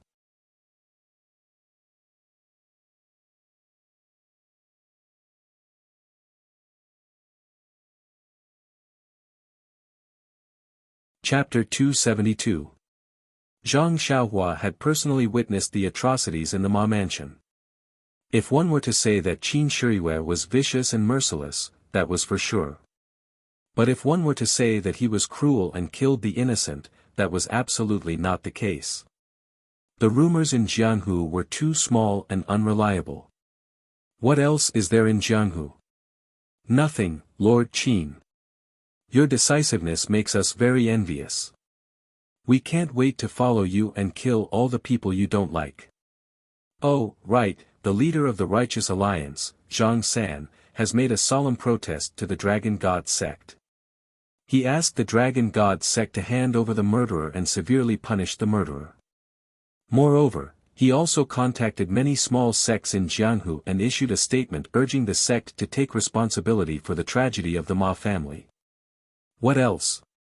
In addition, the Dragon God sect also issued a statement expressing their regret for the tragedy of the Ma family. They said that this matter is Lord Qin's personal grudge and has nothing to do with the sect itself. The sect also has a friendly relationship with the sects in Jianghu based on the 7 principles. In addition, they expressed their deep condolences for the death of Qiu Shidao of the Righteous Alliance. They also started a craze in the sect to practice martial arts to protect oneself. They proposed the slogan, "If your skills are not as good as others, don't go into Jianghu." Cough, cough. Zhang Xiaohua, who was eating, seemed to be shocked by these words and choked. Zhang Xiaohua drank water and thought to herself, "I was wondering why the Righteous Alliance didn't do anything. It turns out that they were just fighting a war of words." Ing Fei rolled his eyes and looked at Zhang Xiaohua as if he was a country bumpkin. Qin Shiyue thought for a moment and asked, "Is there any other news?" The big man said embarrassedly, "No, Lord Qin, I'm just a wanderer in Jianghu. This news is also what I heard. As for whether there is any other secret news, I really don't know." "Well, okay, you can go." The big man's face lit up.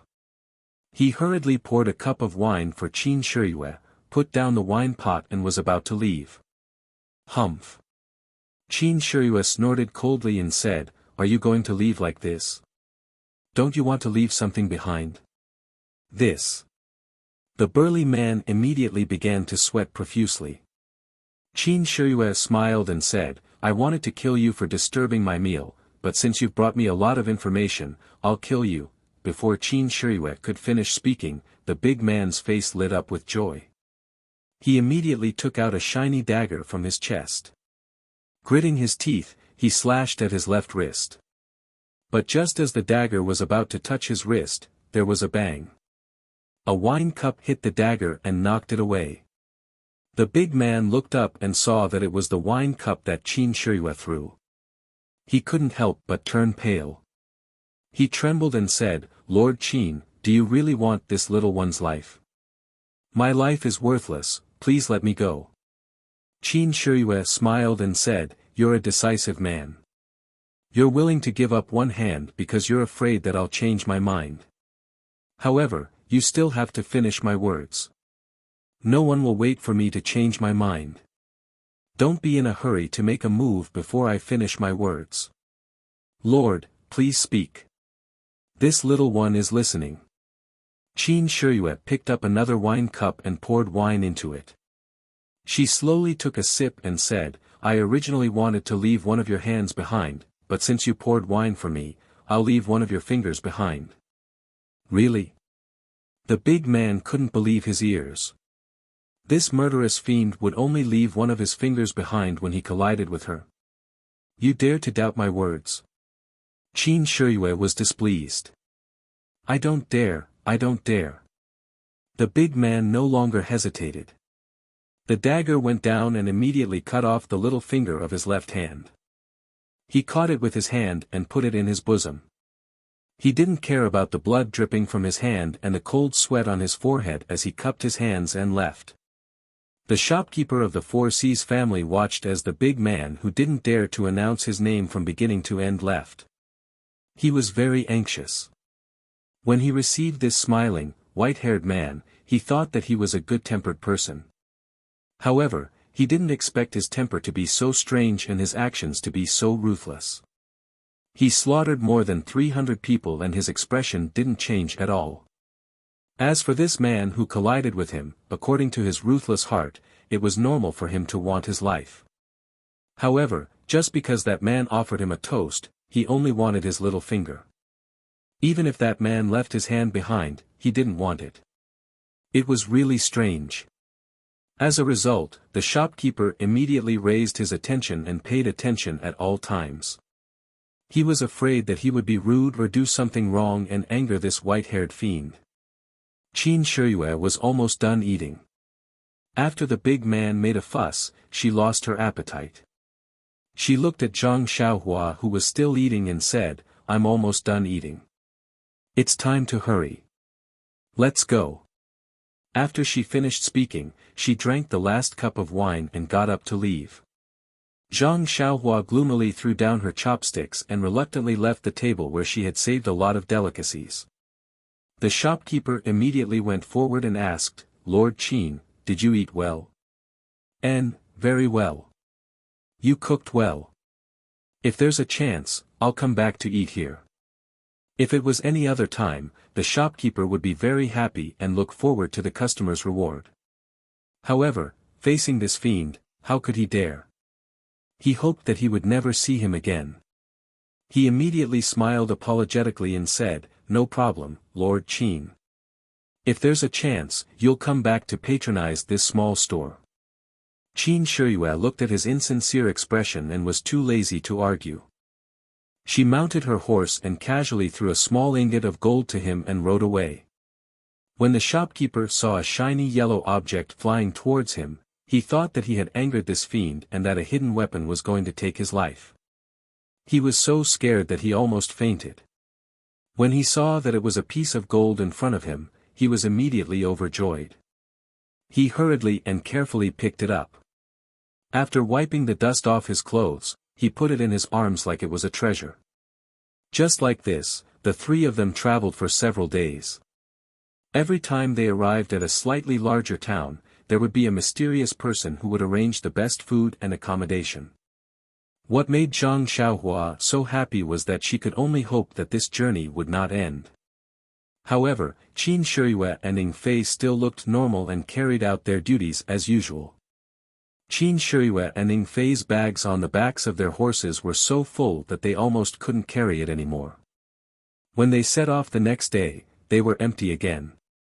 At first, Zhang Xiaohua felt that it was a little strange and fantasized that they might also have bags of money like hers. However, after traveling for a long time, she gradually found that something was wrong. The divine sect was such a big sect. And she had never heard of it before. Perhaps it was very small. There must be their own branches or contact points in various places. Qin Shiyue and Ning Fei only needed to go to various places to get the things that the divine sect's leader wanted. Then they would give it to other people and let them bring it back to the sect. Otherwise, wouldn't Qin Shiyue have to drive a large carriage? Wouldn't that be very dangerous? If there were bandits or something like that, wouldn't they be robbed? Oh, how would bandits dare to rob Qin Shiyue? Zhang Xiaohua slapped his forehead. In any case, none of this had anything to do with him. He slept from night to night, and he didn't know what they were doing. He just needed to eat and drink well, and wait for the judgment of the sect leader. Seeing that there were more and more people on the road, Zhang Xiaohua knew that there must be another town in front. Thinking of the delicious food in front of her, Zhang Xiaohua salivated. After a while, the road in front of them became wider and denser. Zhang Xiaohua realized that there were more people here than in the suburbs of Pingyang City. Presumably, there should be a big city in front of them, which would not be smaller than Pingyang City. Sure enough, Ning Fei said, Lord Qin, Jinghua City is in front of us. It is a famous big city in the Han River. There are many scenic spots and historical sites inside and outside the city. If you have time, you should see more. Jinghua City. I haven't been here for many years. Lord, have you been here before? Ning Fei asked curiously. Yes, I have. When the divine sect subdued the 3 seas and 7 rivers, I also came here with my teacher to see. That was a grand occasion many years ago. Lord, you are lucky to have witnessed it. You are so lucky. Yes, although this matter was done secretly and there were no rumors about it in the Jianghu, it was a heavy stroke in the records of the divine sect. Alas, time is unforgiving. The young man in the past is now gray and premature. Hearing this, Zhang Xiaohua almost laughed out loud. Although Mr. Qin had a head full of white hair, he wasn't that old. He was probably in his early 30s, much younger than O Peng. It was quite comical to hear him act like he had aged so much. At this moment, the sound of horse hooves could be heard from afar. However, this time, it didn't get further and further away. Instead, it got closer and closer. Zhang Xiaohua raised his head and saw 3 riders approaching. His eyes were sharp, and he could see that the person in front was dressed in white. He was a handsome man with red lips and white teeth. He was even more beautiful than Qiu Shidao. Zhang Xiaohua muttered secretly, why are there so many handsome men in the Jianghu? I can meet them everywhere. How can I live? Just looking at it makes me feel inferior out of nowhere. It's really boring. Zhang Xiaohua silently said, I can't see you. I can't see you. While riding, the handsome man stopped in front of them and bowed to Qin Shiyue. Lord Qin, I am Su Jiaodong, a subordinate of the Southern Sea Serpent King. I am here to welcome you. My father, the other 2 Sea Serpent Kings, and the leader of the 7 waters are waiting for you. Please forgive us. Father. Qin Shiyue touched his chin and said, I have long heard of the beauty of the southern seas Jiaodong. I have admired you for a long time. Now that I have met you, you really live up to your reputation. Su Jiaodong's face turned into a peach blossom. She said modestly, Lord Qin is joking. Zhang Xiaohua heard this and felt a chill. She did not expect Qin Shiyue to have such a hobby. Fortunately, her appearance was ordinary and there was nothing strong about her. She was so lucky. Just now, she felt inferior because she was not handsome.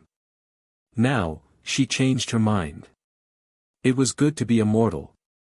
Su Jiaodong let Qin Shiyue take the lead. She bowed to Ying Fei and Zhang Xiaohua and accompanied Qin Shiyue. The other two attendants followed behind. The six of them rode forward. While walking, Qin Shiyue suddenly turned around and said, "Su Jiaodong, I have to thank you." Su Jiaodong was stunned.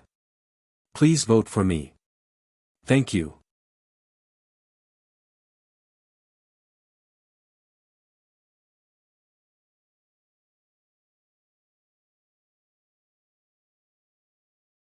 Chapter 273.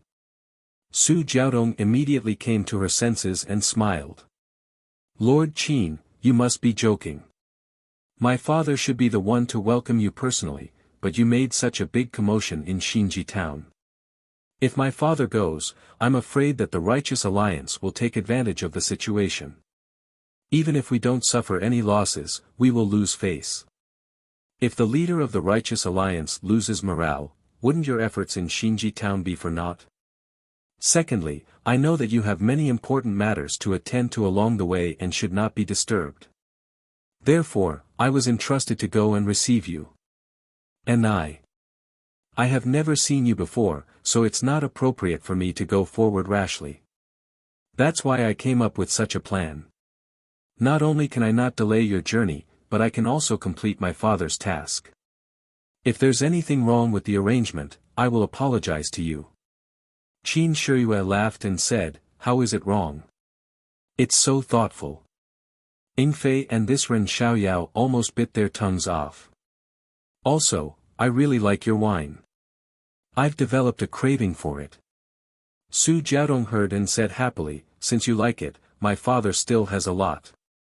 When we reach the city, I will prepare more for you." Hearing this handsome man call her Zhang Xiaohua had goosebumps all the way. She thought to herself, "Is he a trap?" Immediately, she used her divine senses to look at Su Jiaodong who was riding a horse in front. Zhang Xiaohua kept chanting, "See no evil, see no evil." Of course, Su Jiaodong did not have an Adam's apple and her breasts were bulging. Men's pectorals could not compare to her. If she was not a woman, what else could she be? Fortunately, Zhang Xiaohua's heart immediately gave birth to hope that the martial world had not been taken over by handsome men. Although Jingyue City was already very close, it still took a lot of time to get there on horseback. When Jingyue City was really close, Zhang Xiaohua then saw that this was a city much bigger than Pingyang City. Not to mention the height of the city walls, just the city gate behind the moat was twice the size of Pingyang City. Moreover, there were two troops of soldiers in bright armor standing on both sides of the city gate. This kind of grandeur was far from what Pingyang City could compare with. About 50 steps away from the moat, there were a few rows of people on horseback. These people were tall and short, fat and thin, yes, handsome and ugly. They all had a respectful look. When they saw Qin Shiyue's white hair, 3 hale and hearty old men standing in front of her immediately rode forward. When they got close, they dismounted and saluted together. 3 Sea Flood Dragon Kings welcome, Lord Qin." Seeing this, Qin Shiyue immediately dismounted and returned the salute. "I don't dare to. 3 Sea Flood Dragon Kings are my seniors. You don't dare to call me that. Just call me by my name." The red-faced old man said frankly, if Lord Qin came alone and did not have any sect matters to attend to, this old man can be careless. Moreover, Lord Qin has a mission. You're following the orders of the sect master and carrying out the sect's official business. How can this old man dare to be rude? It's better to do things according to the rules. Qin Shiyue was stunned. She smiled and said, "Since the Southern Sea Flood Dragon King says so, I won't refuse. Please forgive me. When I have time in the future, I'll come and ask for forgiveness." Zhang Xiaohua was also stunned. This was the Southern Sea Flood Dragon King. Su Jiaodong's father. Why did he look so different from Su Jiaodong? Was Su Jiaodong his biological daughter? Zhang Xiaohua's gossipy heart was instantly aroused. The tall and thin old man next to him also said, "If Lord Qin has time, feel free to come to our eastern sea. This Li will welcome you with open arms." The fat old man next to him glanced at him and said, "Don't be like those scholars who drop their cloth bags. What's there to be happy about? Jiao Jiao should be the one sweeping the bed." These words were blunt, but they were all common people and could not be bothered. Su Jiaodong's face turned red. Qin Shiyue smiled and said, "Eastern Sea Flood Dragon King Li, Northern Sea Flood Dragon King Sui, this Qin is indebted to you. If I have time, I'll definitely pay you a visit." The fat Northern Sea Flood Dragon King Sui Haifeng patted Qin Shiyue's shoulder and said with a smile, "Good, I like frank kids." This fat man was so happy that he forgot his etiquette. He even forgot that he was calling Lord Qin. Seeing the Flood Dragon King's red face, Zhang Xiaohua couldn't help but think maliciously, could it be that the scene just now was rehearsed? At the very least, this fat old man must have recited it countless times. The Southern Sea Flood Dragon King Su Haiqin hurriedly took half a step forward and said, "Lord Qin, come here. Let me introduce you to the heroes of our seven water." Qin Shiyue smiled and said, "That's exactly what I was thinking. I've heard a lot about the heroes." At this time, the seven people behind the three Flood Dragon Kings had already dismounted. Hearing Su Haiqin's words, they came up to greet him. The Southern Sea Flood Dragon King Su Haiqin introduced them one by one: Wei River Gang Leader Zhou Yong, Xiang River Gang Leader Wang Fengyue, Jing River Gang Leader Qi Fenqin, Han River Gang Leader Chu Chang, Huai River Gang Leader Li Fengming, Binshui Gang Leader An Sun, and Bian River Gang Leader Ma Yiming. Qin Shiyue also returned their greetings respectfully one by one. He knew that these leaders' martial arts might not be as high as his, but each of them was a leader of a gang, an overlord of a sect. They were all famous people in Jianghu. The one they respected was not him, but the heavenly dragon divine religion behind him. If he did not show a little demeanor, he would be ridiculed for no reason. After this round of greetings, it took quite some time. Ying Fei also came up from the back and bowed. Ying Fei greets the various Flood Dragon Kings. "I often come here to nag you, so there's no need to be so polite." The Northern Sea Flood Dragon King patted Ying Fei with his fat hand and said with a smile, "Kid, you weren't honest last time when we were drinking. You actually cheated. I won't forgive you today." Ying Fei smiled bitterly and said, "Sui Jiao King, please forgive me. My alcohol tolerance is limited. Even if you often lose, I'll still drink with you. However, you should look for other lords." Everyone laughed. Although Sui Jiao Wang's gambling skills were terrible, his alcohol tolerance was also very high.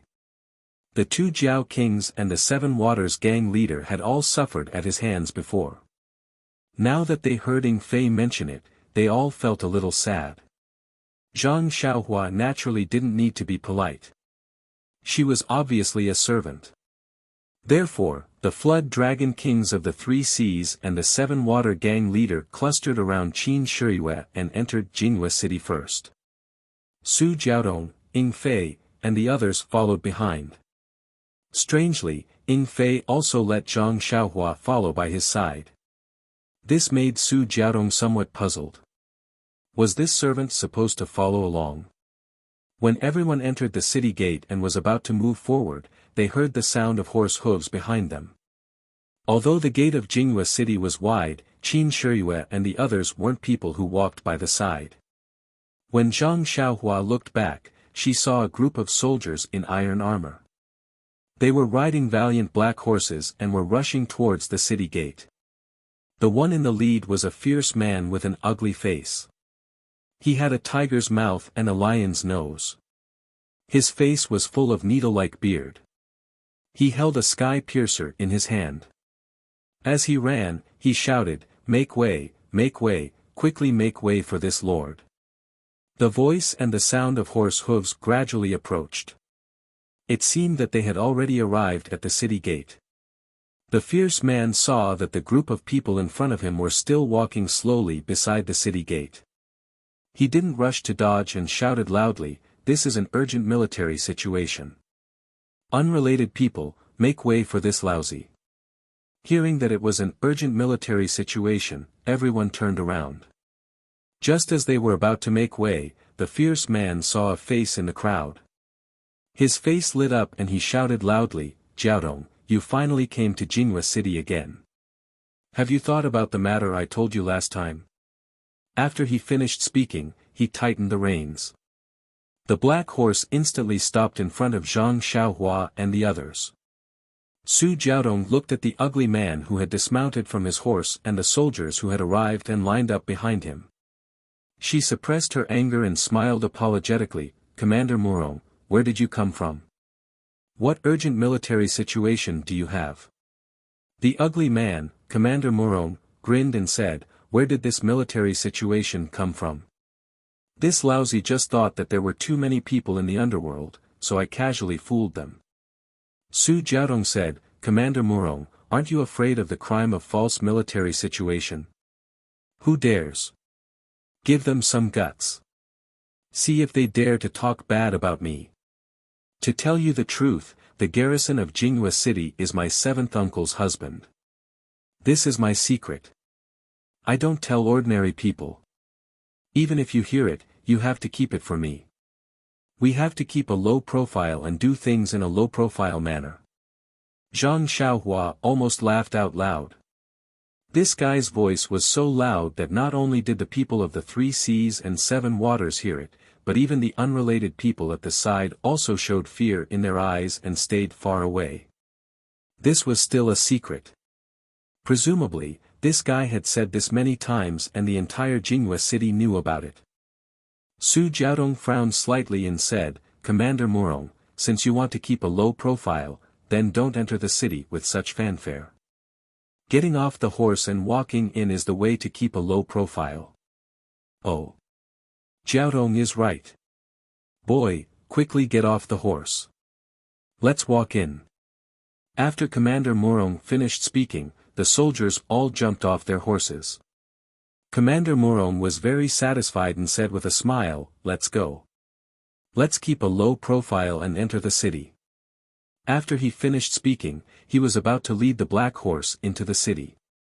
But after taking 2 steps, he turned back and said, "Io, Jiaodong, I forgot in a blink of an eye. You haven't been to Jinghua City for several months. Last time I told you about the matter, did our father-in-law agree?" At the end, there was a bashful look on his face. Zhang Xiaohua really couldn't bear it. She held her stomach and squatted down. This guy was really too disgusting. Ying Fei saw Zhang Xiaohua squatting down. He quickly took a step forward and asked in a low voice, "Ren Xiaoyao, what are you doing?" Zhang Xiaohua secretly pointed at the ugly guy and said, "Old Ying, can you bear it?" Ying Fei also said with a smile, "It's their business if they can't bear it. You just don't try to be clever." Su Jiaodong forced a smile and said, "Commander Lu, Murong hasn't seen my father yet. After a while, when the gang's affairs are a little more relaxed, I will ask my father. You should go first. There are many affairs in the barracks, so don't delay." "Okay, Jiaodong, don't worry. I will definitely put my career first and family second. I will let you have a solid backer." After he finished speaking, Commander Murong entered Jinghua City in high spirits.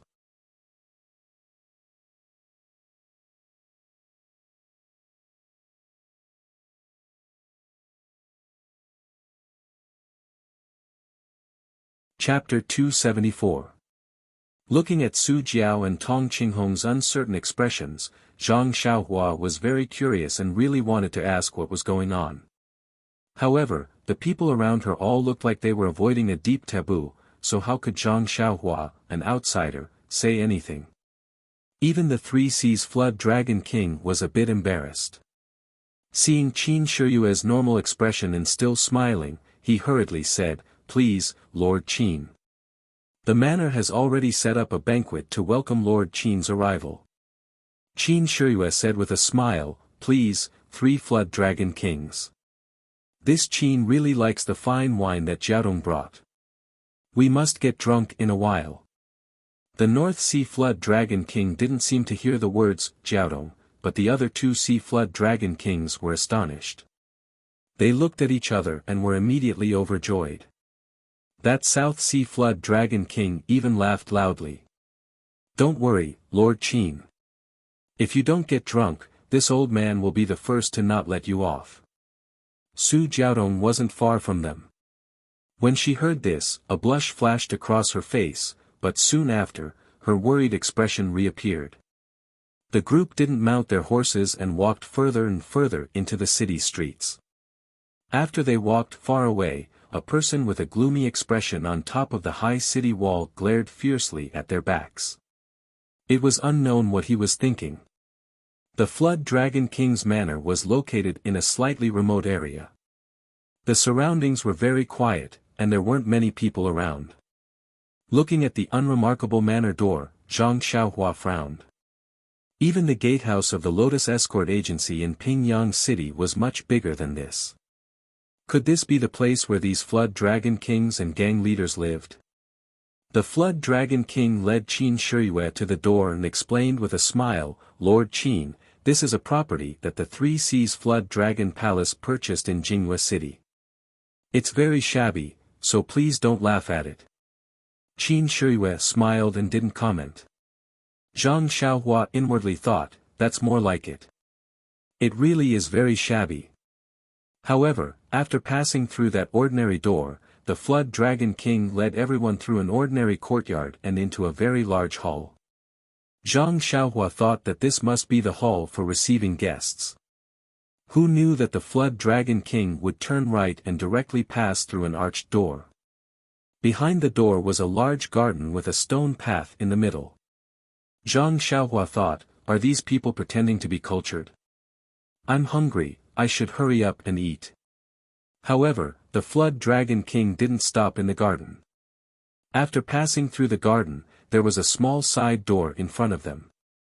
After passing through the side door, Zhang Xiaohua was completely dumbfounded. Is this still a manor for humans to live in? Behind the side door was a very, very large lake. Surrounding the lake was a large piece of shady land. There were wide roads, tall trees, green grass, colorful flowers, rockeries, and so on. In the middle of the lake was a small island with rows of houses. Many small boats were docked by the lake. The Flood Dragon King led everyone to the lake and said to Qin Shiyue with a smile, Lord Qin, you must be joking. My brothers grew up in the water and can't leave the water for a day. Sometimes, we're not used to living in such a manner, so we built a small pond. When we have nothing to do, we play in it so that our bones won't rust. This is a small pond. Zhang Xiaohua's eyes almost popped out of their sockets. However, Qin Shiyue wasn't surprised. She said, the Flood Dragon King is in a good mood. If it were me, I wouldn't be so patient. Qin Shiyue had a good understanding of the Three Seas Flood Dragon Palace's strength. It would be strange if they didn't spend so much. The way to the island in the middle of the lake was very simple. They just had to go on a boat. However, Zhang Xiaohua still felt strange when such a simple method was used in someone else's manor. When they arrived at the island in the middle of the lake, Zhang Xiaohua realized that this was the real place where the Flood Dragon King and the others lived. The house on the island in the middle of the lake was very tall and spacious. Zhang Xiaohua couldn't tell what material the house was made of. She only smelled a faint fragrance. Around the house, be it the walls, the roof, the windows, or the door, there were some exquisite carvings. It looked ancient and expensive. However, Qin Shiyue had good taste. She nodded while looking at it, seeming to admire it very much. The Flood Dragon King said with a smile, Lord Qin has good taste. This old man has a headache just looking at these things. I can't tell if they're good or not. I only know that they're made of silver, so they must be good. Qin Shiyue laughed loudly and said, Flood Dragon King, you're undervaluing yourself. This taste is made of silver. If there's no silver as the foundation, how can there be any taste? The Flood Dragon King of the North Sea also said, Lord Qin is right. I think these painters don't draw much. Peonies and sunflowers. They might as well draw some erotic scenes. Qin Shiyue was stunned. She knew that the Flood Dragon King was forthright and would say whatever he wanted. However, she didn't expect him to be this old man. She looked at the Flood Dragon King's body and criticized him in her mind. However, she praised, Great, Flood Dragon King. I didn't expect your thinking to be so unique. I'm really impressed. Yes, it's the first time I've seen it in my life. The Flood Dragon King was overjoyed and said, So Brother Qin thinks so too. Then I'll ask the painters to come and take a look tomorrow. This thing is going to be reformed. They've been looking at it for so many years. Oh right, Brother Qin, what do you think about drawing an old man pushing a cart here? Qin Shiyue felt a chill and thought, can you even push it? However, he still said with a smile, well, it's a big deal to make a big fuss. Flood Dragon King should discuss it with the Flood Dragon King and the Flood Dragon King. However, when the Flood Dragon King looked at the two of them, their faces seemed to be covered in ice as they glared at him fiercely. The crowd was amused, but Zhang Xiaohua didn't understand. However, he was a studious child after all. He looked at the blushing Su Jiaodong and humbly went forward and asked, Miss Su, may I ask what an old man pushing a cart is? I've never seen this painting before. Can you tell me more about it? Su Jiaodong's face was about to bleed. She stomped her feet fiercely and quickly walked past the crowd into the hall. Everyone was looking at Zhang Xiaohua ambiguously. Only Qin Shiyue glared at him fiercely and secretly gave him a big middle finger. However, Zhang Xiaohua didn't know. Was she cursing him? Or was she hinting that he would torture her by hitting her acupoints at night? After the crowd finished admiring the painting, they entered the hall. In the hall, the long tables had been set up. There were 4 tables in a row in front of them and 2 rows of tables on both sides of the hall. The Flood Dragon King invited Qin Shiyue to take a seat. Qin Shiyue politely sat in the main seat.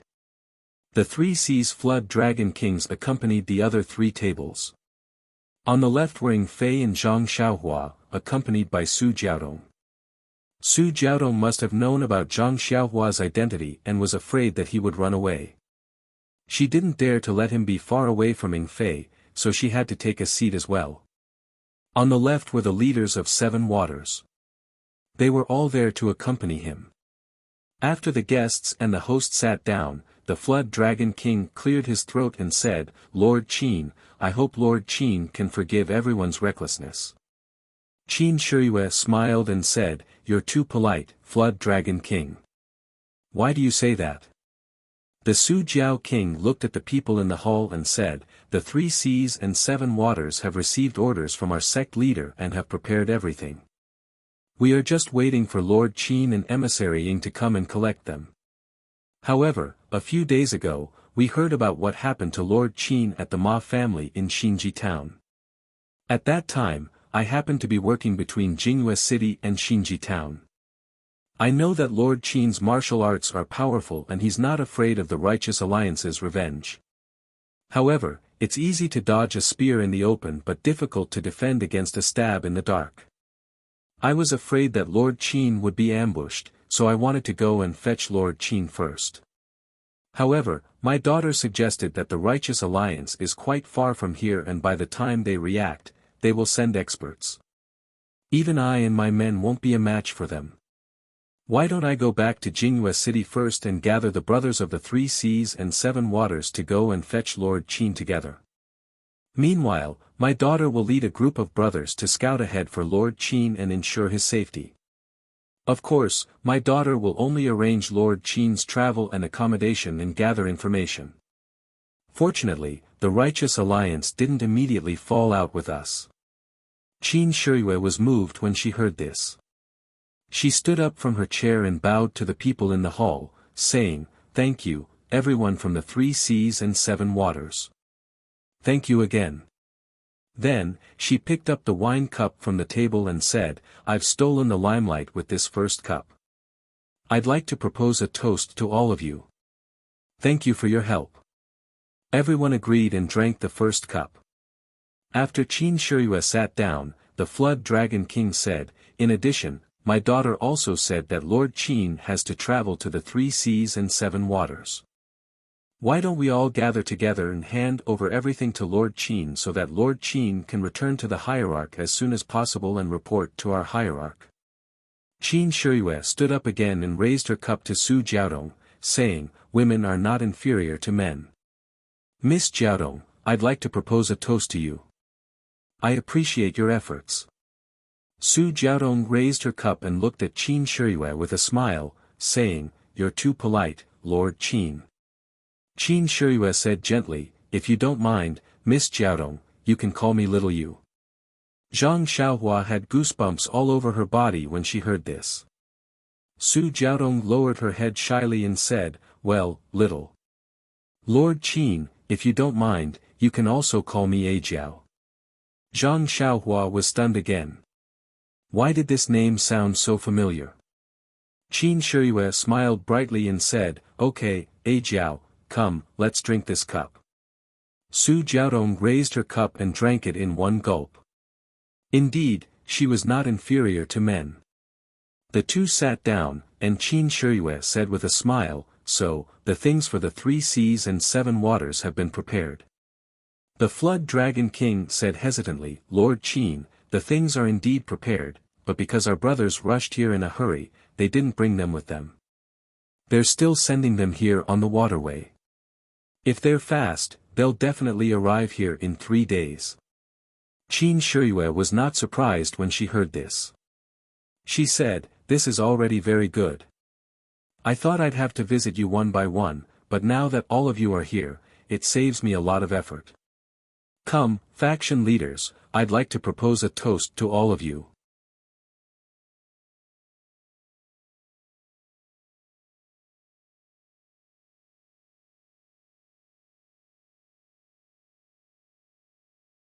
Chapter 275.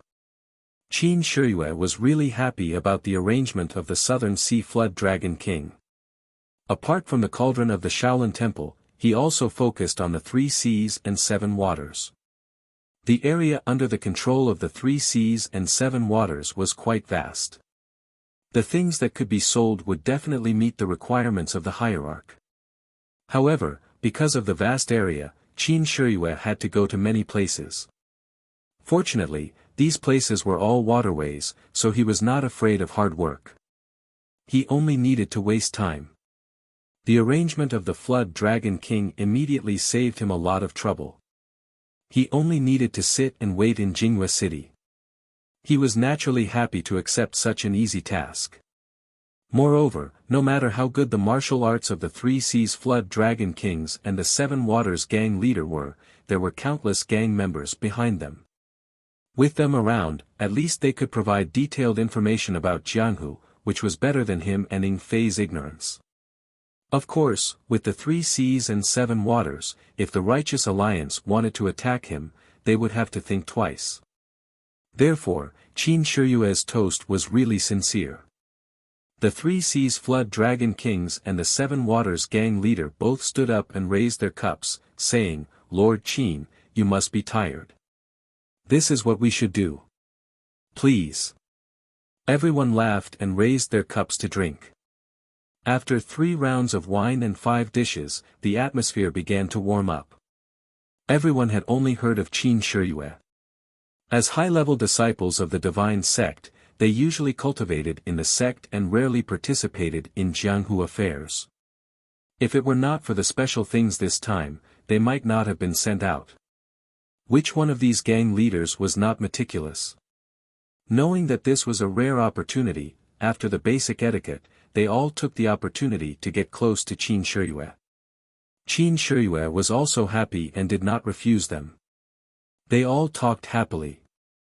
Seeing Qin Shiyue like a spring breeze, everyone was even happier. Before coming, They had heard rumors about Jianghu and guessed that Qin Shiyue was a cruel and merciless person. They were afraid that he would be difficult to get along with. But now it seemed that the rumors were not accurate. Besides, they had always believed that, treat your enemies like the autumn wind sweeping away the fallen leaves, and treat your friends like the spring breeze. Wasn't Qin Shiyue a typical portrayal of this sentence? As a result, the faction leaders thought even more highly of Qin Shiyue in their hearts. They toasted her even more diligently. Even Su Jiaodong plucked up her courage and toasted her a few times. However, what she said after toasting made everyone laugh. Su Jiaodong said, "This wine tastes soft and sweet, but it has a strong aftertaste. Lord Qin, you should drink it in moderation. Don't drink too much." In her concern, Su Jiaodong had forgotten that everyone present had profound internal strength. If they got drunk, they only needed to secretly circulate their internal strength to force the alcohol out of their bodies. How could there be any side effects from excessive drinking? Qin Shiyue nodded. "I know, Ajiao." Su Jiaodong bashfully called her Ajiao and went back to her seat. After drinking for a while more, Qin Shiyue took the time to ask the Su Jiao King, "Su Jiao King, there is something that I would like to ask, but I don't know if I should say it." The Su Wirm King chuckled and said, "Lord Qin, if you have something to say, just say it. There's nothing inappropriate here." Qin Shiyue looked at Su Jiaodong, who frowned slightly and asked, "What's the matter with Commander Morong at the city gate just now?" The Su Jiao King thought for a while and said, "It's funny. Lord Qin, you know that Jinghua City is an important passage to the sea. The 7 rivers converge here and flow into the sea. This sea is our southern sea, my territory. Although the Southern Sea Jiao Palace is in the depths of the Southern Sea, it needs a foundation in this transportation hub. Therefore, the Southern Sea Jiao Palace has been operating here since a long time ago. Jinghua City is very important to the sects in the pugilistic world, but it's even more important to the government. The government has stationed many troops in Jinghua City. Let's not talk about other things, but the navy of Jinghua City is related to us. The navy has 100 warships and thousands of soldiers. They are led by a general with the surname Liu. There are more than a dozen commanders who are in charge of their own barracks. Commander Morong is one of them. Actually, in terms of the navy's strength, our Southern Sea Serpent Palace might not lose to them. However, they are a legitimate army after all, and they have the support of the government behind them. Therefore, we usually avoid them in the Southern Sea region and Jinghua City. Even if there are any disputes, we tolerate them as much as we can and avoid them as much as possible. We don't want to cause more trouble. Moreover, the Southern Sea Serpent Palace has been operating here for many years and has long been deeply rooted. Even in the Navy, we have our strength. The government also knows this and usually doesn't look for trouble with us. However, Commander Morong is an anomaly. He's not a local. He came here with his 7th uncle, who is the current garrison of Jinghua City. He got a good job in the Navy. Our Southern Sea Wirm Palace's affairs in Jinghua City are usually handled by Jiao Tong. Ever since I met this Commander Morong 2 years ago, this bastard has been constantly thinking about Jiao Tong and has thoughts of seducing her. Jiao Tong was helpless and asked other commanders to persuade him, but this bastard just wouldn't listen and continued to pester her. In the end, this old man paid a visit to their General Liu and informed Jiao Tong of my intentions. But guess what Commander Morong said? Qin Shiyue was surprised and asked, "What did he say?" This guy actually said to General Liu, "It's normal for men and women to love each other. General, just worry about military affairs. Why do you have to interfere with other people's marriage?" General Liu was dumbstruck. However, this guy's uncle is the city's garrison commander, half a rank higher than General Liu. When General Liu told this old man about it, this old man could only smile bitterly. After further investigation, I found out that this Commander Morong is a dummy and cannot be measured by common sense. Anyway, Jinhua City is just a stronghold of the southern Sea Jiao Palace. Although it's important, it doesn't need Jiao Tong to oversee it all the time. Therefore, Jiao Tong has been using the avoidance technique these past few years. If she can avoid coming, she won't come. Even if she does come, she will come quietly and leave quietly without letting him know. Qin Shiyue nodded. This was a troublesome matter. As the saying goes, a county official is better than a local official. The navy of Jinhua City was the nemesis of the southern Sea Jiao Palace. Of course, it was best not to offend them. Harmony was the way of the king. The creeping dragon king continued, however, Jinhua City is ruled by the government after all. Although Commander Murong is stupid, he has a group of disciples under him. The soldiers that Lord Qin saw at the city gate today are of high quality. He also has some scholars under him who are good at strategizing. When Jiao Tong came to Jinhua City a few times, he heard the news and blocked the gate, clamoring to propose marriage.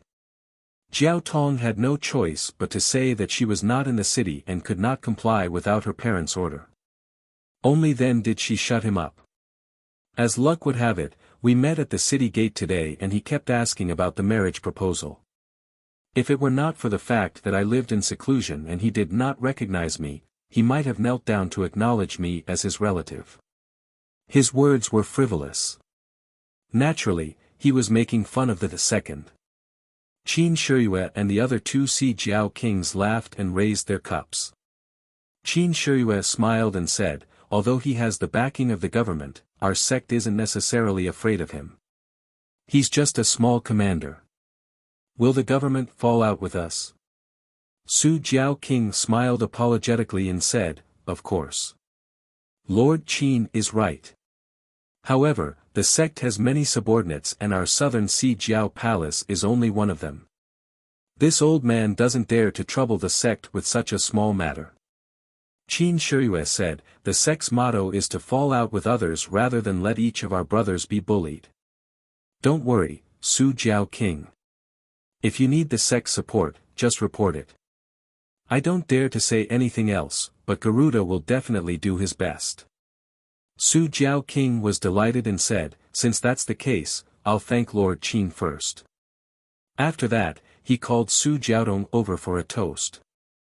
Su Jiaodong was also happy to hear that, but she still said nervously, Lord Qin, there's no need to get into a conflict. At most, I won't come to Jinhua City and hide for a few years. I'm sure I'll forget about it. It's inappropriate to bring unnecessary trouble to the sect because of me. Qin Shiyue smiled and raised her head to drink a cup. She said proudly, if the sect can't even protect women and children, how can it still be called a sect? Su Jiaodong also smiled sweetly and raised her head to drink, revealing a small part of her neck that was as white as jade. At this moment, a call came from the lake outside the hall. Jiaodong, I love you. Jiaodong, I love you. The noisy hall immediately fell silent. Everyone was stunned and Qin Shiyue's smile grew wider. Su Jiaodong, on the other hand, had a frosty look on her face. She frowned at first, but when she heard it clearly, she was surprised. She said, oh my, that's Commander Murong's voice. How did this second find his way here? Qin Shiyue looked at Su Jiao King, who had a gloomy expression, and said with a smile, since an important guest has come to visit, how can we not receive him? Let's go, Su Jiao King, let's go see this important guest and do our duty as a host. Su Jiao King also laughed and said, yes, let's go and see who exactly this second of yours is. Zhang Xiaohua was displeased to see everyone stand up.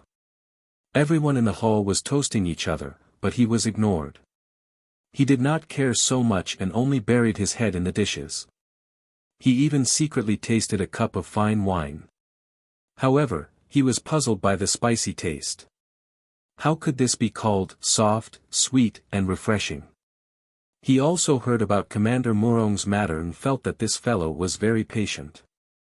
Wasn't there a saying that went, fierce women are afraid of being pestered? As long as one was thick-skinned, there was no beauty that one could not woo. However, when he thought about Commander Murong's ugliness, he still sighed. There were many swans in this world, but there were even more toads. However, when he saw Qin Shiyue and Su Jiaodong flirting with each other, Zhang Xiaohua had already sentenced Commander Murong to death. He actually dared to compete with such a vicious and merciless person for a woman. He could not help but give him a big thumbs up in his heart. You're strong. What puzzled Zhang Xiaohua was that no matter how he looked at Qin Shiyue, he could not see any good points about him. He did not know what Su Jiaodong saw in him. However, when he looked at Qin Shiyue's head of white hair, he suddenly understood. Father Complex. You're tuning in to the Han Li's Wuxia Chronicles YouTube channel. We're so grateful for your support, and don't forget to subscribe to join us on this incredible journey through captivating stories. Your generosity through donations truly makes a world of difference, as it's the primary source of revenue that allows me to expand and enhance this channel for you. Thank you from the bottom of my heart for being a part of this adventure.